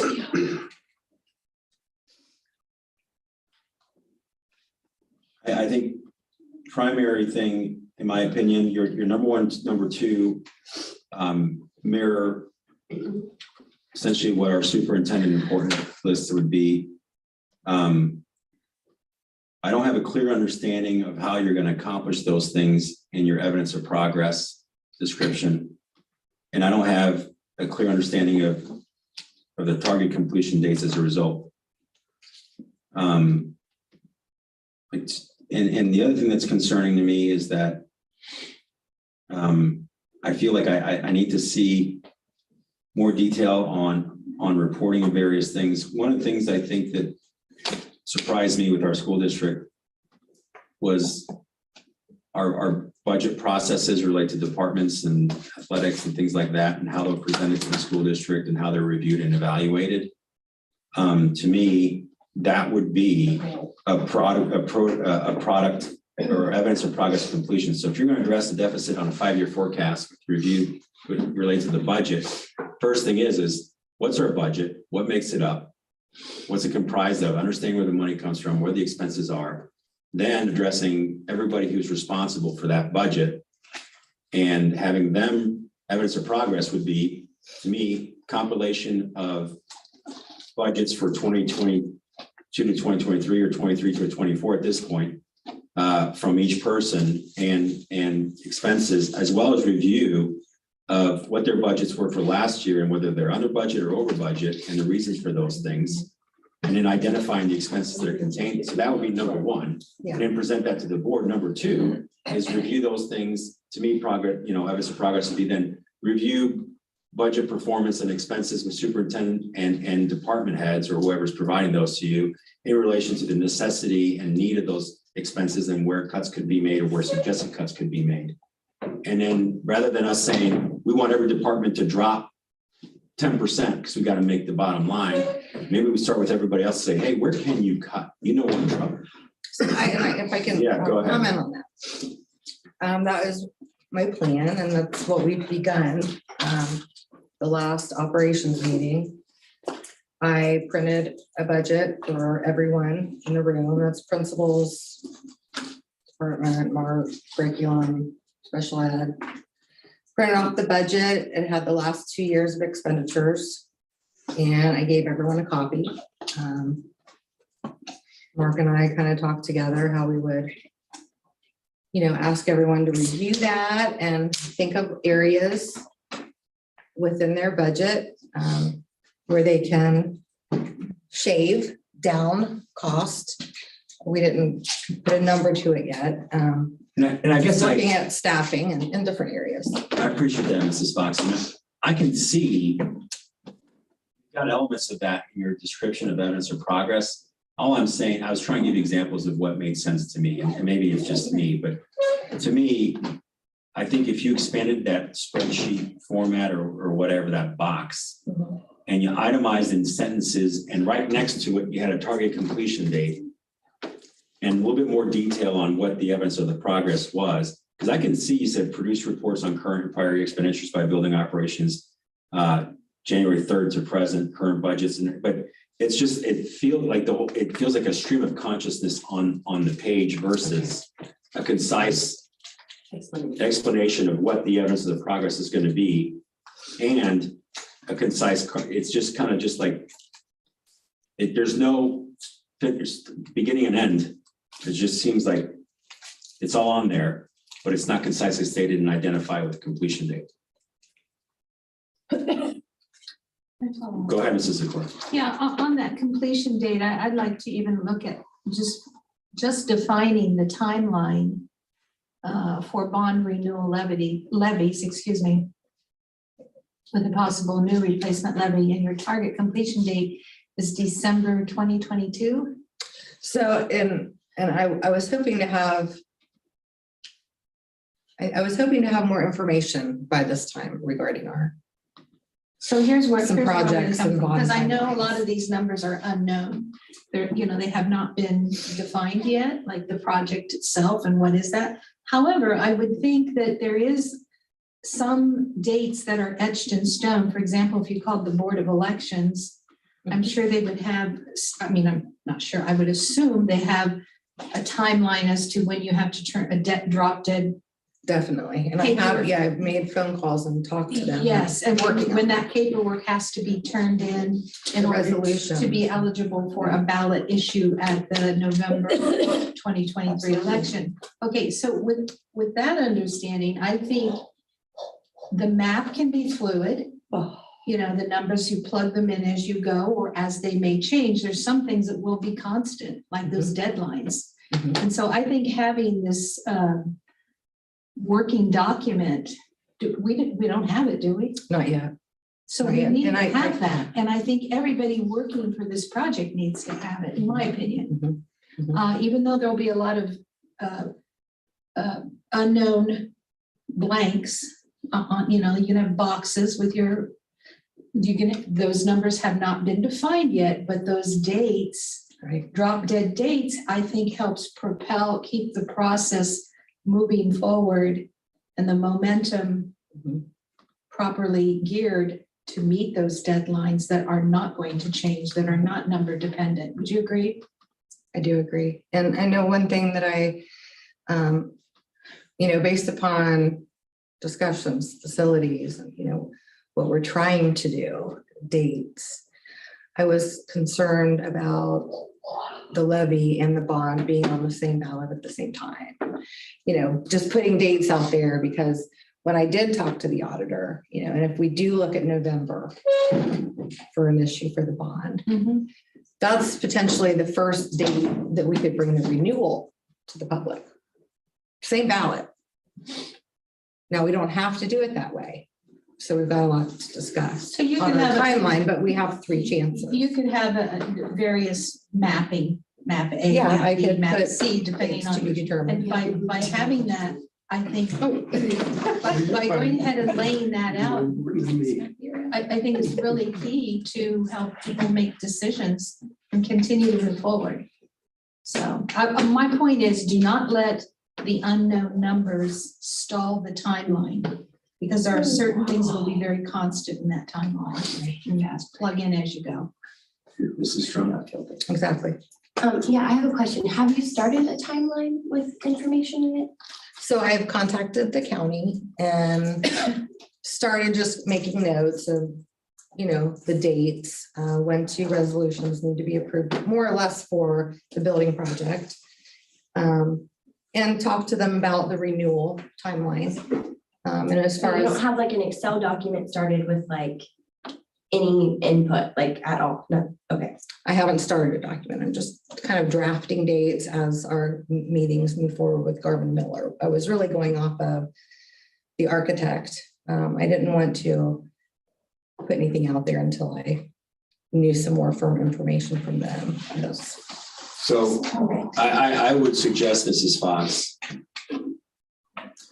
that one of your objectives and your completion date is that you have outlined in a spreadsheet all deadlines required to pass a bond and levy by next week.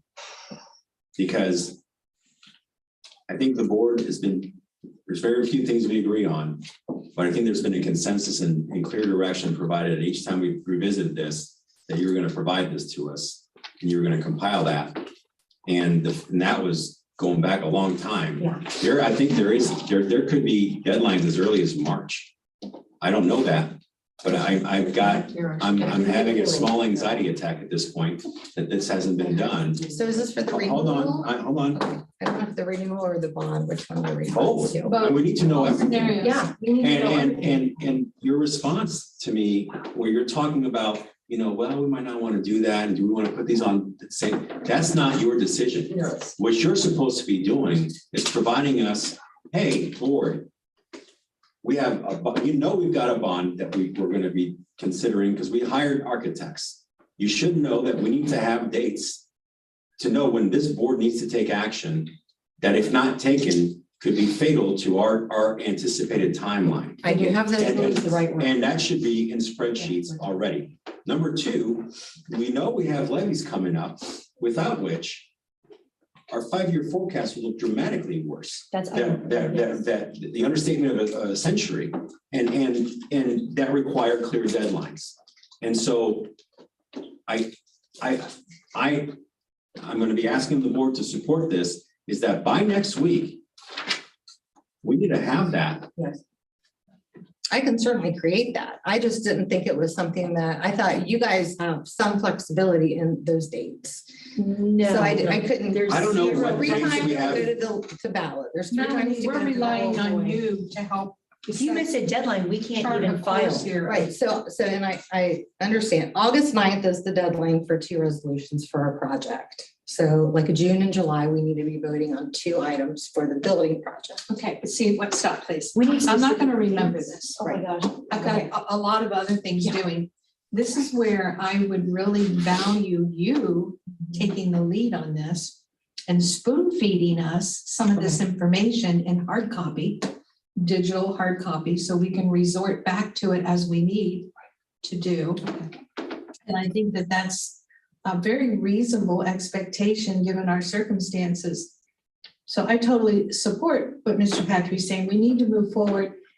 That's your domain, you know. And also, I just want to point out that we have defined the superintendent's goals, Mr. Stefanik, and number 2 is collaborating with the treasurer about budget, et cetera. So there will be some overlapping there, I believe. It's certainly going to be an asset to have that mapping out those dates. I would like to do that, and I feel like, and then, just with the different conversations I've had over since I've worked here with Mark mainly, just getting the history and when we should bring the project and when we should bring the renewal. We don't need your I just thoughts wasn't- on it. When we make your, go ahead, Mrs. Dunaway. So, maybe this will help a little. I requested, I think in December, November, I can't remember when, item N. Actually, it was it was a year ago. It was January 2022. I requested a district financial snapshot. There's no attachment. This might help with the current conversation. Do you have item N, district? Yes, Okay, so, I do have a draft. and it would be awesome if we could get it on email because we all Okay. have so many papers. I can't carry around all these pieces of paper. If you could put that in our board docs, that would be awesome. Okay. But I would like to see it for now because N ties in to what Mr. Patrick and Mrs. Zakor, the conversation that we're having now. So if you pass those to Rick, I'll pass those down. The top one is. And I think, can we move on to the next? I feel like we're talking this to death. Yeah. I know, There's nothing else to talk about this. but I do have one thing to Yeah, no, say. for sure.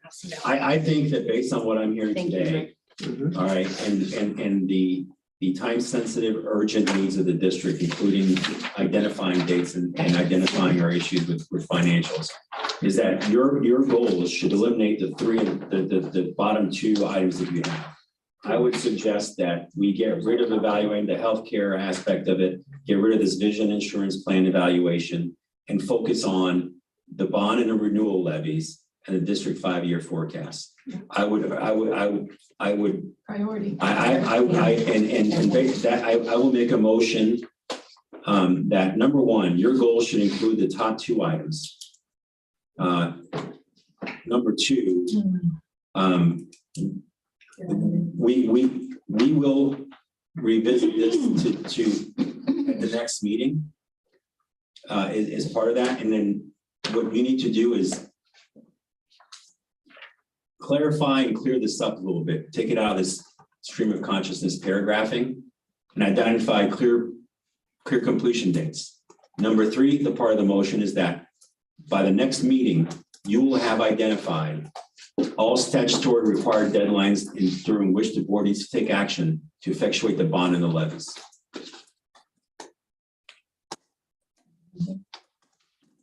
You wish to amend it, or you can second. You got seconded in the motion to amend. All right, motion or seconded by Mrs. Dunaway. And did you have an amendment? No, but I had a question. Okay. Okay. If it's just a point of clarification, you have to second. Can you give me the draft thing? Which draft? That's of the Melanie. snapshot. Oh, sorry, when you're done typing, I don't interrupt you, you're done typing. And the other Yeah, 2. no, I was just. Okay. Here. Yes. So, What's your point of clarification? yeah, is this from the district profile? Our book that Liz It puts looks out every a year? little bit like it. Okay, because it looks Little exactly different. like it, okay. No, the Okay. bottom one's out of the 5-year forecast. The center one is basically, The one that was our in the total profile? expenses, like in the Okay. major groups. Okay, that's all I need, And I'm the good, top is thank the you. timelines. So right now. Motion in a second, Patrick Dunaway. All right, so the motion before the board is that based on the treasure goals you've given us, you're going to eliminate the last 2 rows.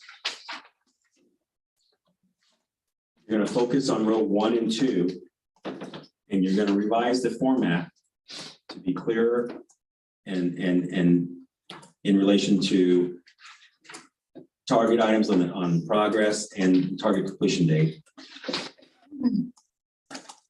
And by next board meeting, you will have all statutory required deadlines that the board needs to act to pass a bond and renew levies. Any other discussion? Nope, I second. Motion for the vote? Mrs. Fox, please call the vote. Patrick, Yes, Dunaway, Yes. Drum, Yes. Maines, Yes, Zakor. Yes, motion passes.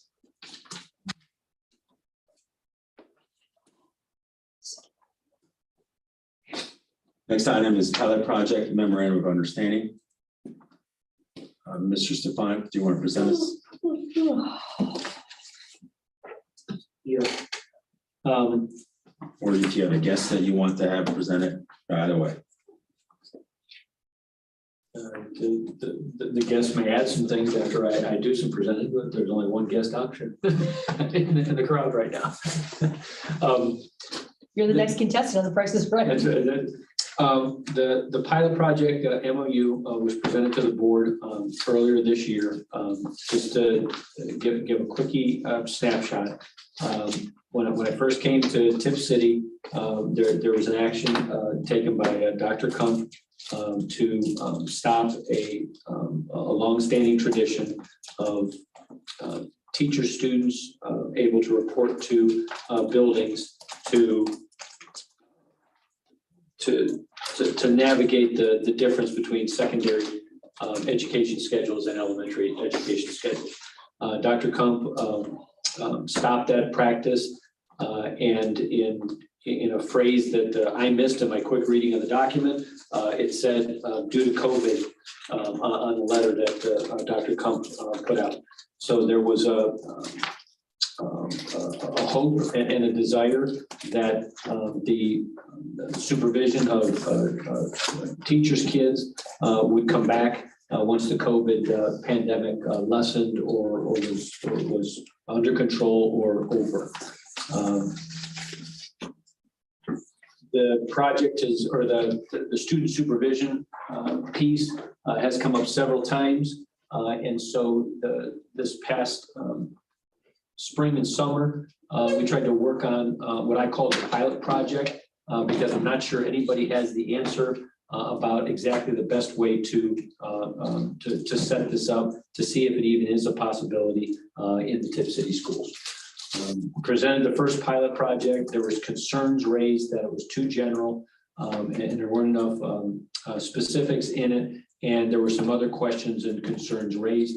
So I wrote those down and along with representation from TCA, we tried to address the concerns and the questions that were brought up and then created the pilot project MOU that we have in front of you. I am not stating that this is in any way a final structure of how this would work. In addition, it is not, even though TCA has written an MOU, if we would put anything like this in play in the Tipp City schools, it's not just for the teachers' kids, it's for any staff member. If we could set up that provision, in the district. Again, TCA's MOU just deals with the folks that are in TCA, but my goal is to offer this up to anybody that has children, regardless of your role, in the school district. And so, seeing if we could set up the parameters so that 1, the students are supervised, 2, they do not report to any staff member who is still on the clock and working, and that it could provide a service to our staff members in the district. And so the latest and greatest revision of the MOU is on tonight's agenda for your consideration. And again, it says here, this is for information, possibly Q&A, and it will be recommended for action at the February 27th regular board meeting. But if you have suggestions for revision, we would revise what is there now and make changes for the February 27th regular board meeting. Mr. Hoffman, anything to add to that? No, I think it goes back to your comments about respect for the staff. I think this is something that the staff has been working on for a couple of years in collaboration with Mr. Stefanik about respecting our families as well. And our kids, we work in the school and just allowing us to have them come to our class after the day. And instead of having them sit out in the car. Correction. Back- Yes. Possibly back to your building, not. Building, sorry, Not back to your I class. Not back to your class. After the contractual day. Right. Any questions, comments, discussion? Whoever, somebody motion this? No, It's a discussion. Oh, Work it's a session. discussion. I Yeah, didn't work get out of session, order. discussion, Okay, I have a couple of things. but we're not voting outside. No, we're not voting. Outside.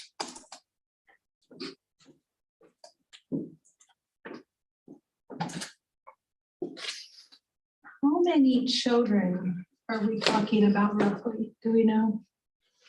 That would be utilizing this? We've been talking about this for 2 years now, so the number is flexing, and I think we're looking at somewhere around the 35 range.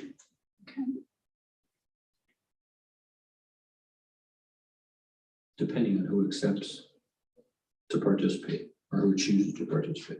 Because now we've opened it up to bus drivers, cafeteria, everyone you said.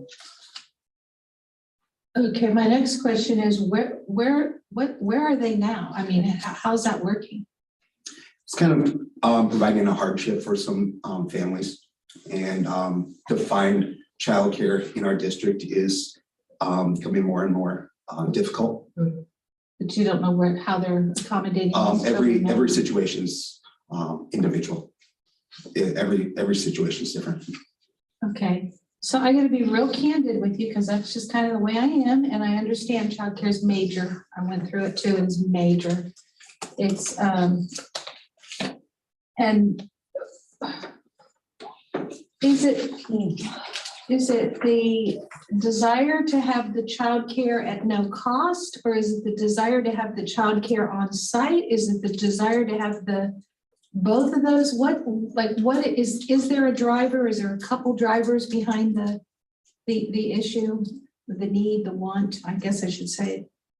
To allow the student of a staff member to be at a place after school hours, so they have supervision. That's the goal. But at no cost to that parent, or with cost? The time frame that we're looking at is minutes, 15 minutes in most situations. But again, is that with cost or no cost? Traditionally, it's been, I mean, But traditionally, we have before it to- stopped, it was no cost. No cost. They're gonna have a student supervise the staff kids. Okay. So then the second thing, and this is just to help. There would be no cost to the district. Well, this is, there needs to be, look, if you're gonna go with something, it's gotta be really meaningful, and it needs to state what it is. So I read this, I read it very carefully, as I typically do. And so my first point of confusion to prepare for next meeting, 27. Yeah. 27, yeah, and by the way, I would suggest that this go out for public content so that people can read it. It is the taxpayers' schools. It's their, their facilities, their resources. Taxpayers, this should not be a secretive process. I think that whatever the MOU is, we've done this with other prior TCEA MOUs. And I think it should be available for public view, especially since citizen comments will be at the next meeting. They can come in and weigh in one way or the other. But what I want to say that I thought was, now I'm even more confused, to be honest with you. When you look at the addendum or read the MOU, there's great reference to unit members' children replete, like for example, on 1A, the LT principal shall provide unit members with written expectations and procedures. B, unit members shall, number C, if the unit member or his school, it just goes on and on, unit member, unit member, unit member. So are you saying that this is a program that is opened up to non-unit members as well? Yes, but in the master agreement, there wouldn't be any language about the non-unit members. But anything that the unit members get, the non-unit members get. That's from my office.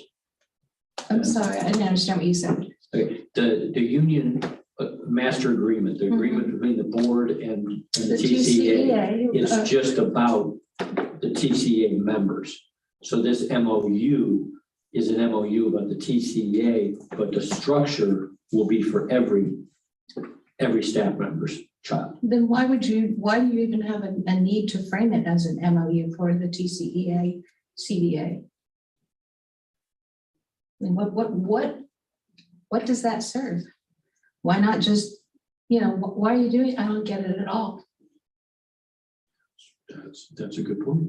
That was a recommendation from the TCA, and apparently in the past, maybe it was only a program for the TCA. Well, But okay, it because could if you're be a gonna general frame it that structure. way, to me, that creates more confusion. If your goal is to include daycare for all, then it should, there's no point to be framed as a TCEA MOU. It's a great one, addendum, contract. In fact, I think it makes the water more murky. Then my next point is, if it is just for TCEA, which surely this paperwork would indicate that. I mean, there's no denying. You signed this paperwork, that's what you're setting up for unit members, children only. That I don't even know if how can you take taxpayers' facilities and say, well, we'll allow the children of union members to attend, but not the children of the non-union members? I don't know, you can do that? And I wouldn't do that. Okay. Yeah, I would not. So do that. therefore, again, that's the strike. I'm saying, what is the purpose of having this all oriented toward unit members, unit members, unit members? Unit members is all certified staff. Well, unit members are people that are paying their dues to belong to the TCEA. Correct?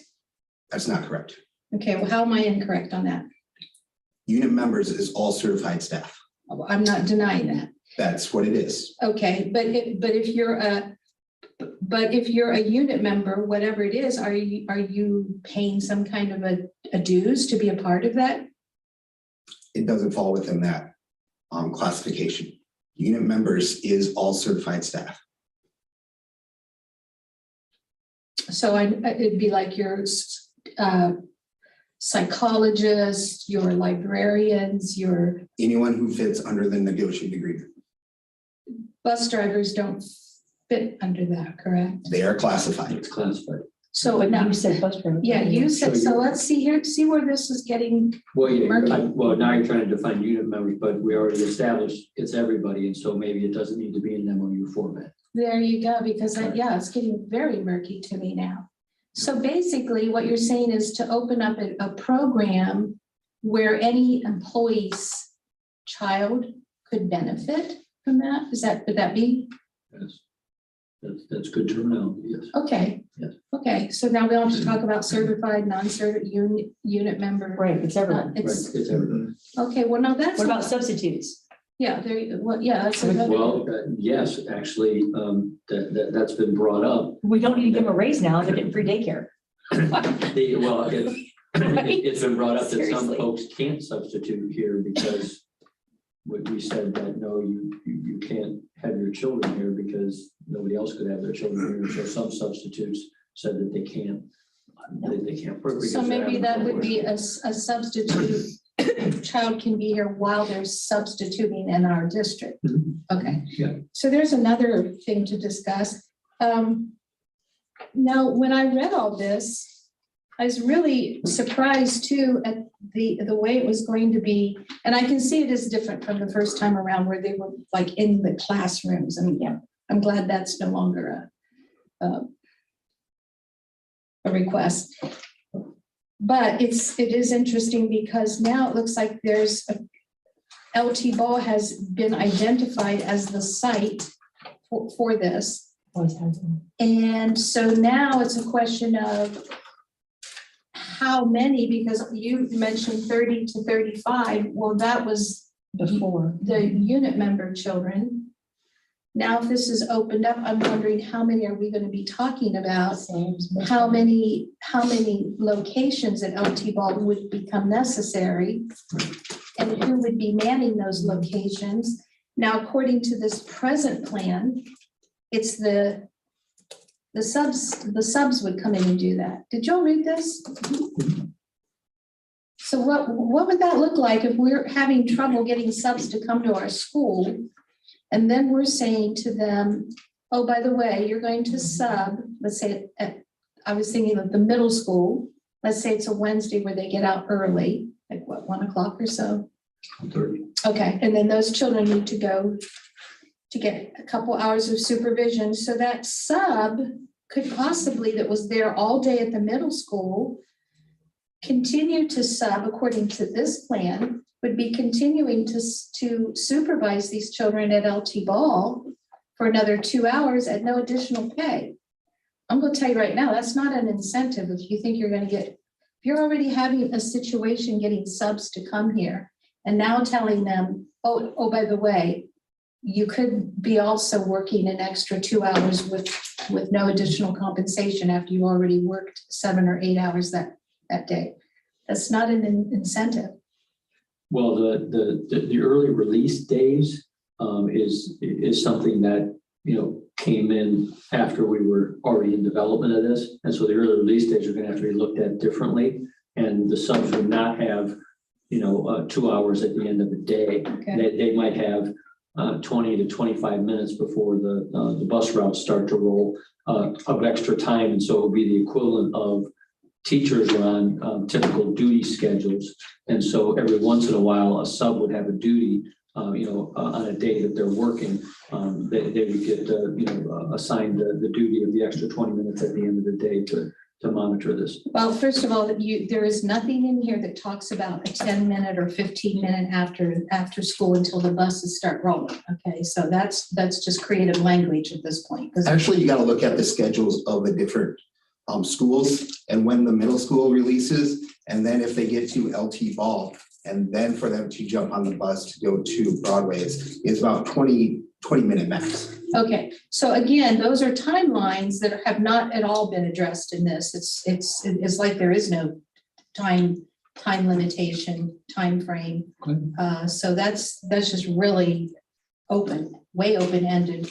And then, so then you get into, okay, so you're saying even on days other than Wednesday, you're still going to have, you're asking a lot of our substitutes, if they come to Tipp City, to continue their day after they leave their classroom that they're getting paid for, and to continue their sub activity now as somebody overseeing these children at LT Ball with no extra compensation. So you want to pay them more as an incentive, but then you want them to work longer than their peers would be, maybe at Troy or some other district. That's not logical. And to expect to think that you're going to get, an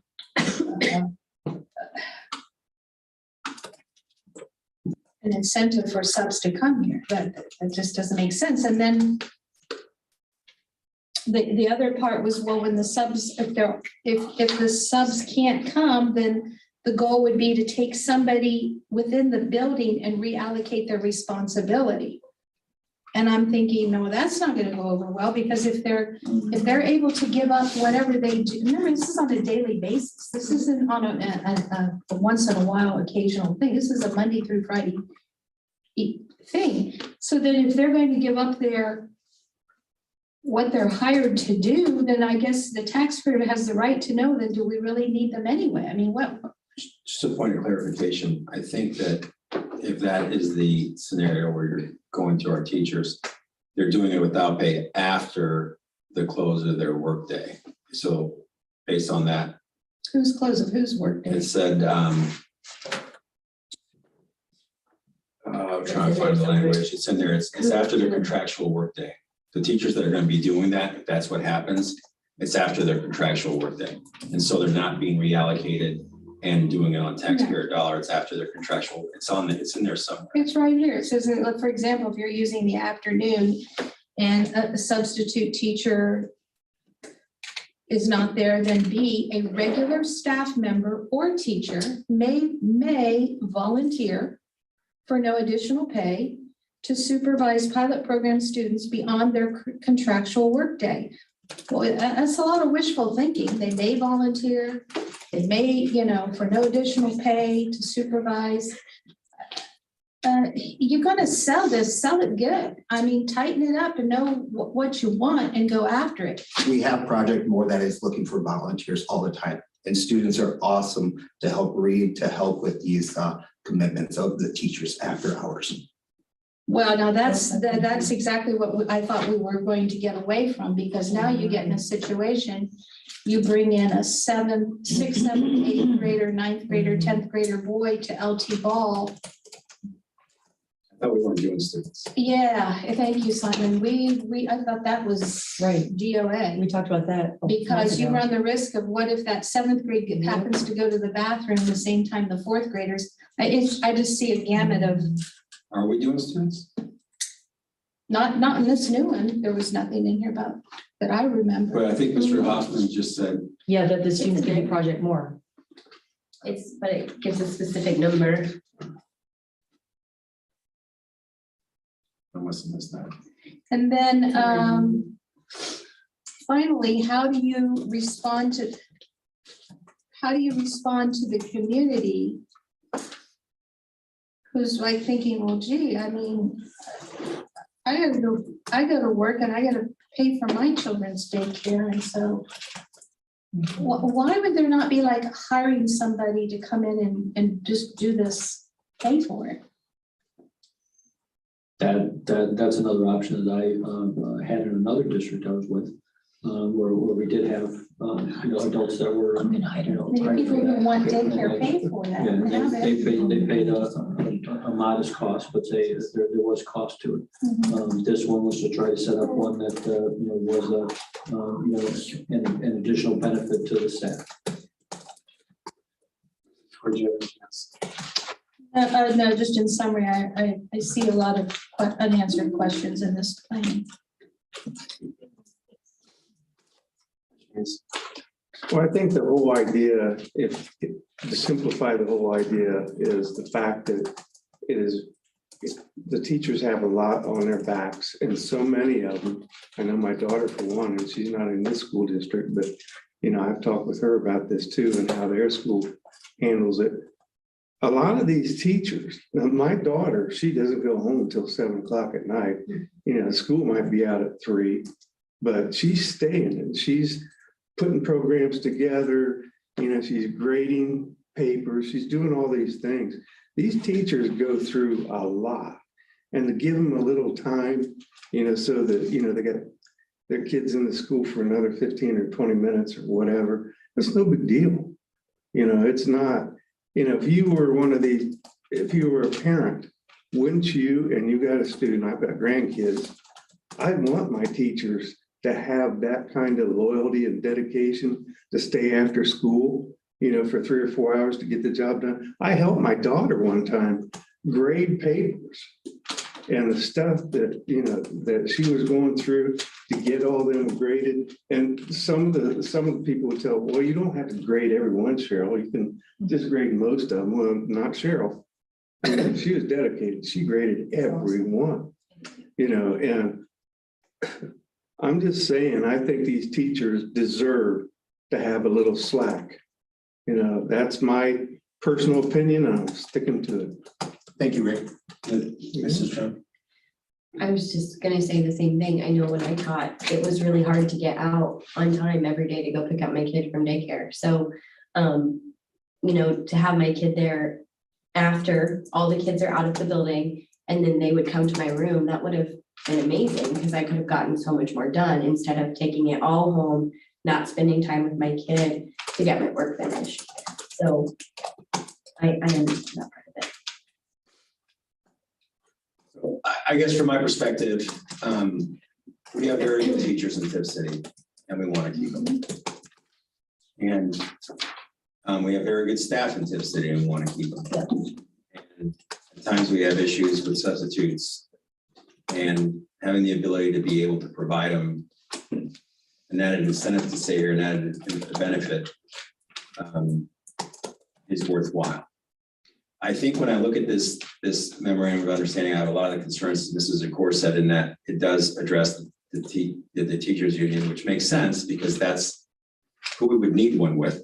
But I would prefer that we have a program for everybody, or that the program that is going to address classified staff and things like that is incorporated and exists into this document.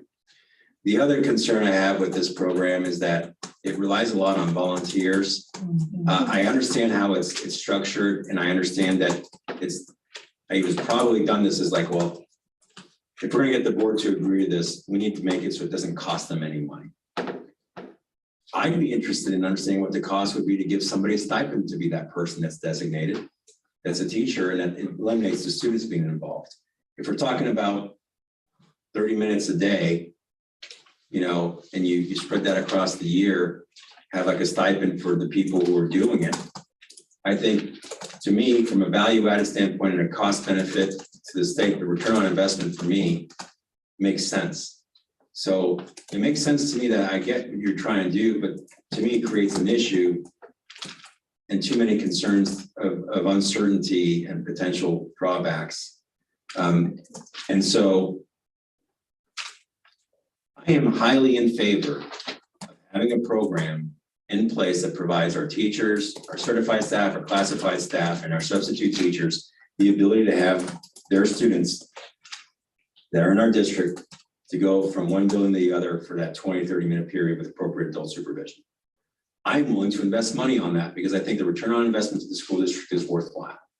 I can't speak for the rest of the board, but if I was presented something that did that in a way that takes away the concerns I think that are legitimate, in that this is really only talking about the teachers. You know, I understand, Mr. Stefanik, you're saying you're going to do that for everybody, but I think that that makes it better than trying to figure out, well, are we taking somebody off their contractual workday, and now we're really using tax dollars for something that's not allocated for it, versus we're paying, the school district's made the commitment and voted to pay for that and finds that program worthwhile. I find it worthwhile. I'm willing to invest in our teachers because they invest in us. Yes. I'm willing to invest in our classified staff because they invest in us, the same thing with substitute teachers.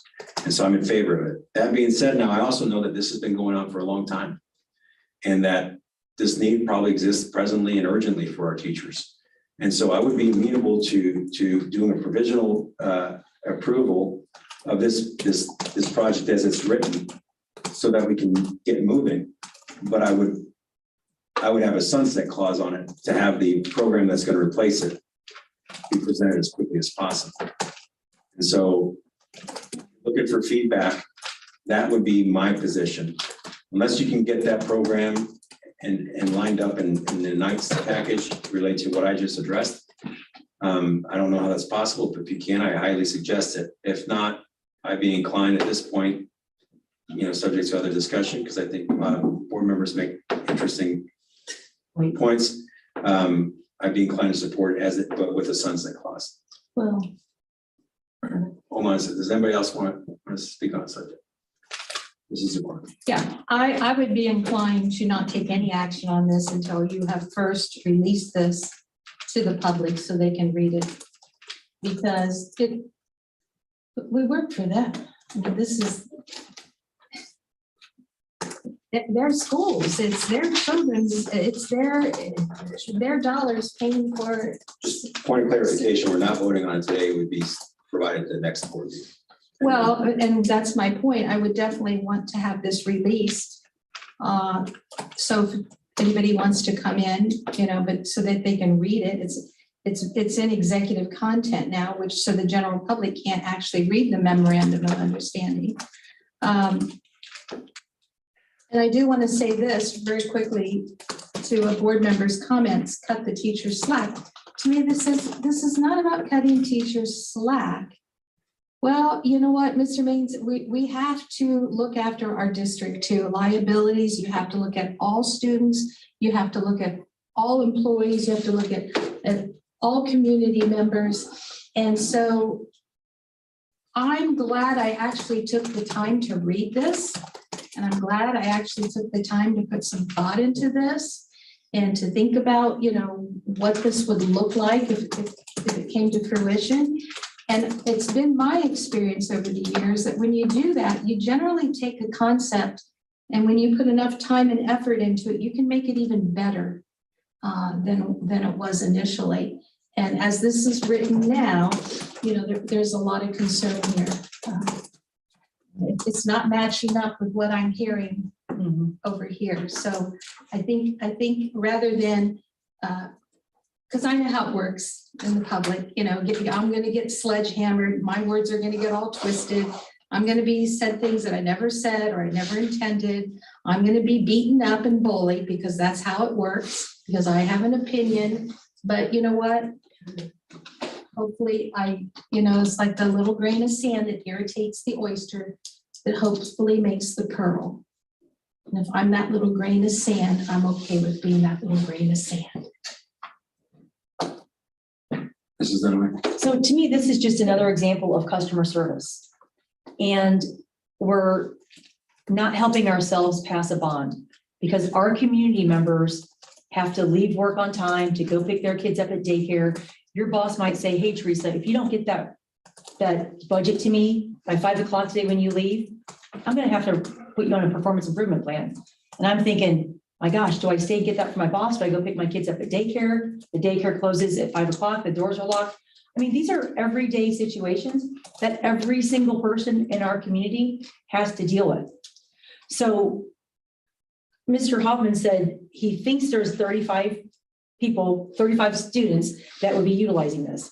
But then we said we're going to open it up to substitutes. We heard Lisa tonight say 20 to 25 substitutes daily. So now you're looking at 57 people. Then you said we're going to open it up to everybody, bus drivers, cafeteria workers. So let's just say that's another 15.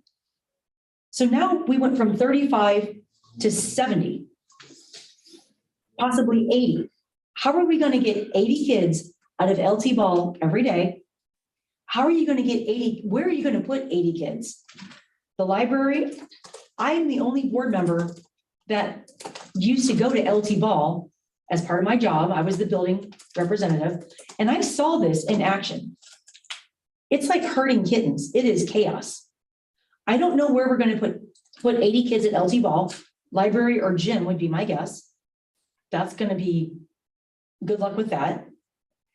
And then I want somebody to actually show me on the busing route how we're going to, let's get down to brass. Let's make this real, like Ann said. Let's make it real. Show me how you're going to bus 80 kids. Now we're going to have to get another bus. No, you don't know. If the kids are LT ball, the only people that need busing are the Broadway kids. Yeah. What if you have kids at the high school? I mean, you can't assume that all kids drive. No, Most of them do. Right. Right. If we had some of those, but it would be a lot less than 80 because anybody that's middle school, Could walk. height or middle school, never. Would hopefully walk. They're already on the campus. Right. Where their parents are. They would hopefully So it's- walk. Yeah, so it's anybody who has a parent who's at Broadway or a parent at the high school. Yeah, We're going to have to bus kids regardless. some. Yeah. Right. So that needs to be addressed. Also, this started, to Simon's point, this started last January 4th, but the board did not know about it until April or May. I'm curious, why are the Tipp City taxpayers paying all these legal fees? Why didn't it's a TCEA MOU, why didn't they have to pay the legal fees? Well, I've seen a lot of invoices on this subject matter. Not enough, but some. It's a decent amount. There's some. Several thousand. Oh, I would guess close to 10,000. No. Okay, Absolutely. the other thing is, No, not that. the other thing is, we've discussed this before. It used to be around 20%, only 20% of the Tipp teachers live in Tipp. So they're not paying taxes here. So again, we have our taxpayers paying taxes here, who are going to have raised taxes to build a new school, and they're not getting free daycare. And then I would also like to see a strict outline on how we're going to handle repercussions. Mrs. Zakor, this is the third time I've seen your student in your room, and that is not the way this program was set up. Well, where does it say violation 1, violation 2, violation 3? And then we have to trust people to actually enforce that. I just see this as it's not helping us pass a bond in November. I'll say that. I'm just not, so sure that our focus right now, if we want this bond, why? I think it's a lot to throw into the mix with. And how much of a high priority is it? And is this the right? I don't think this is the right. I think we could do something much better than this. And by the way, why are we talking about, if we're going to be looking at facilities, hey, it's just talk. Do we have discussions like this, holdover areas, where we could have that temporary supervision or even a daycare? I mean, has that ever, you guys are in the facilities, Mr. Maines, have you guys ever had discussions like that? In sort of your big wish list of facility planning? TSIP? We have TSIP. Well, DSEP too, that needs to be a part of a lot of kids over there, a lot of families benefiting. It's not been an issue at the facilities meetings. There are bigger issues Right. that, are still need to be addressed and solved. So we're not there yet. Well, that's my point then, I think you could look at it from both perspectives then. You're putting it as an issue here in front of the board based on, This has been on the agenda since, A year. last March. Yeah, March, yeah. and it didn't go anywhere. And to Mrs. Dunaway's point, I am a little disappointed that we're spending tax dollars on this. I mean, I thought that was part of a teacher education association. I know that the OEA has a legal department and resources. And, I think that it's worthwhile to if that's something that TCEA wants to spend their dollars on proposing that and writing it up. However, it doesn't sound like it's just a TCEA issue, even though this would be very contradictory of that because everything in here is about unit members. So. I'd like a second opportunity to speak. The board provided feedback last year that there was interest and we wanted to come back with additional information.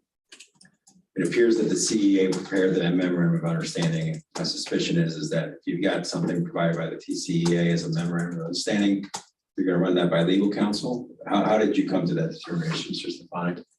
Well, we do. We take any MOU proposal and we take that to legal counsel.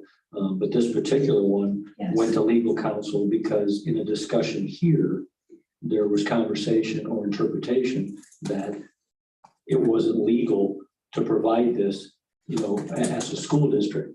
And so I went back to legal counsel and said, what are the provisions, whether or not we can do this? And was told that it could be done. And so part of it was development of what we could add and what we couldn't, but part of it was just to make sure that the idea could even move forward. Because we had different ideas here about whether or not it was something that was permissible to undertake. That's where the legal counsel piece came in. And then it was just about, how to work in, some of the provisions that we were trying to, get in the pilot project. I have been involved in pilots of all kinds of types in the past, and pilot, in my mind, just by the general term, is you don't have a finalized structure finished yet. And so you take the structure that you have and you try to put it in place, and then you go like, well, that didn't work the way we planned it out. When you bring the people in, like game plans in sports, it looks great. Oh, now we brought the player. It didn't work the way it worked on paper. And so then you start revising it and making enhancements to it and work your way to to the final project. And then you would say, okay, now this is the way the project looks like it can move forward with the least amount of, glitches, I guess, or incident possibilities. And we're not at that point, and I appreciate the feedback. I'm writing it down that, the board wants, even more structure before they're comfortable with it, and I can appreciate that. And so, we'll look at it. But, again, I've gotten enough guidance from, from legal counsel, so we can take these ideas and see if we can put them in. And then we can also, look through the stipend charts that we have and work with Melanie to see, what type of stipend would be there for supervisors, after hours. So it seems to me that you did discuss this with legal counsel. So from my perspective, I understand the purpose of the pilot program. I understand the urgent need. And I'm inclined to move forward with the pilot program and place the faith in our teachers, the union, our administrators, and our staff to do what's appropriate and to present us with something more solid. But I do think that all the other comments and feedback would be important to incorporate to the extent it can be. Okay, anyone else? Yes, on a final note, Mr. Stefani, I feel the governance did not transpire ideally here at all, because this came before the board. I know it had a different look. It was about daycare in the actual classroom. That's no longer part of this, and student volunteers, but it didn't fly. And so it is, I appreciate the comments about legal counsel, but this is not an MOU between legal counsel and TCEA. This would be an MOU between the Board of Education and TCEA. And therefore, I feel like the start point should have been to come to this board first and say, hey, are you guys willing to revisit that pilot program with, or not? I'm really even reluctant to say TCEA, because now it sounds like it's really more broad-based. Are you willing to revisit a daycare pilot program within our facilities? And based on that feedback, that would have given the indication whether or not to turn to legal counsel and spend that money. But that's not what happened here. It's like there was no wings on the first time around. Somebody took it upon themselves to go to legal counsel to initiate this again, and this type of a proposal, which, has a lot of concern still in it. And here we are. I mean, that to me was not good process. And sorry, I just don't think it's that complicated. I'm sorry. Well, and if it pleases the board, does somebody want to make that exact motion on whether or not I should continue trying to revise this proposal? If somebody wants to make that proposal, I'll put that suggestion on the table right now. If somebody wants to make the motion, don't proceed with this anymore, and then we make a resolution. Because I got. All right, I make a motion that we move forward with the pilot project. I'll second. As defined by what? I have an amendment. That we move forward in exploring this project. It was seconded by Mr. Maines. Is there any discussion? No, I have an know what- amendment. Yeah, I want to know what your motion is. My motion is that we, as a board, continue pursuing the pilot project memorandum of understanding. Is that the motion you understand, Mr. Maines? Yes. It's been seconded by Mr. Maines. What? Is there a second? There's any discussion? And then I think, I believe Mrs. Dunaway is trying to make a motion to Yeah. amend. No, my amendment would be that TCEA spend their money on the document. No more taxpayer money to be spent on the document. So if I understand if I can, you grant me this liberty, Mrs. Dunaway, just to get us efficiently moving here, Yeah, because it is is. that you are amenable to the motion to move forward with exploration of the pilot project memorandum of understanding, with the restriction, however, that no other legal fees will be paid without approval of the board. Is that a fair statement? Sure, right, All right. good enough. Is there a second to that? I'll second that. All right, second by Mr. Maines. Present motion for the board is that the board moves forward with exploration of the pilot project memorandum of understanding, with the restriction that no further legal fees will be paid by the school district until further approval of the board. Any further discussion? Yes. There needs to be clarity and fairness to TCEA.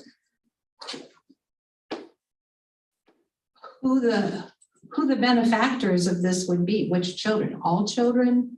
Well, they're working on the documents. This is just a point of clarification, Mrs. Court. Yeah. This is that we move forward with exploring this project. It's their document. What you're talking about is more specifically what It'll be within the what the document. program would look like.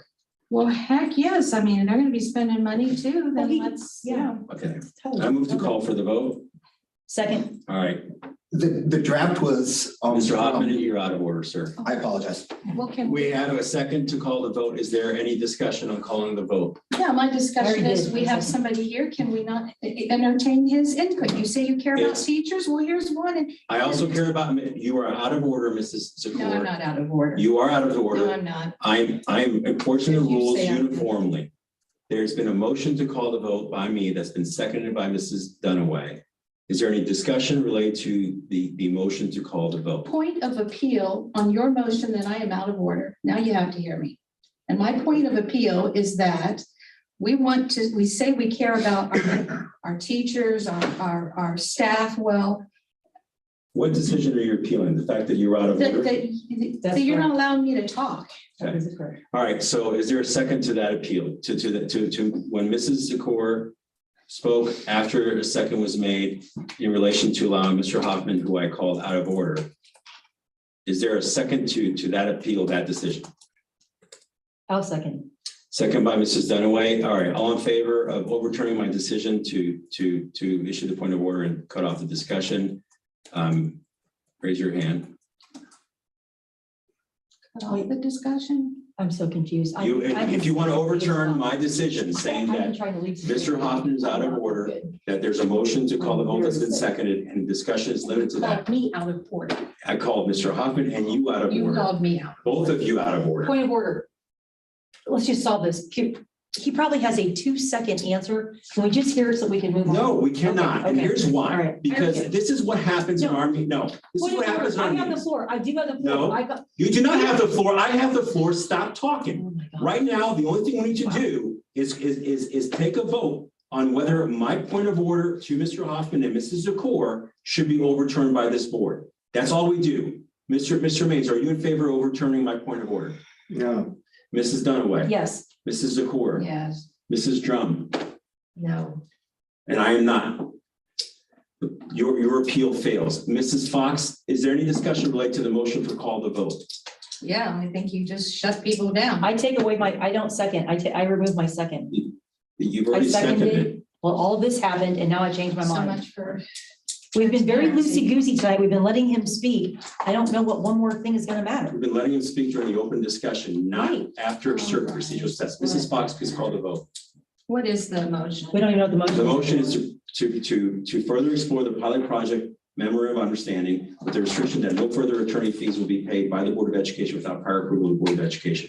Mrs. Fox, please call the vote. Dunaway, No. Maines, yes, Drum, Yes. Patrick, Yes, Zakor. No. motion passes. Next item is 3M employee exit process. It was ridiculous. I motioned to table items M and N. It's already been a 5-hour meeting. Yeah. And I. Is there a second? Second. Second by, or motion table 3M and 3N by Mrs. Dunaway, Mrs. Zakor. Is any discussion?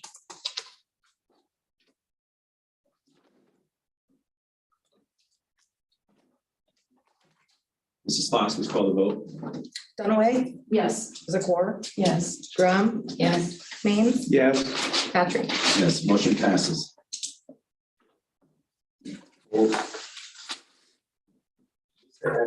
the entire And rest? then N. Okay, I'll next do the item whole is, thing if you want. I just want to clarify, Okay. so four It A, was M and N. list of suggestion of future agenda items. Any discussion? All right, Just if it pleases the board, I'll have the document Perfect. posted for. Good to go. Work order from work Easy peasy. session from here on. Perfect. Okay. Daycare, that's a future agenda. Hey, item. stop it. Let's try to get out of here. It's just quiet. 5A, upcoming meetings. The regular Board of Education meeting will take place on February 27th, 2023 at Board of Education, beginning at 6 p.m. Next work session meeting will take place on March 7th, 2023 at the Board of Education, meeting at 5 p.m. And with that, I entertain a motion to adjourn. Motion to adjourn. Second. Mrs. Dunaway and Zakor. Any discussion? Missed them both. I'm dying. She's not feeling good. I've been. All right, Mrs. Fox, let's call the vote. Dunaway, Yes. Zakor, Yes. Drum, Yes. Weems, Yes. Patrick. Yes, motion passes. Oh. We are now adjourned. Yeah.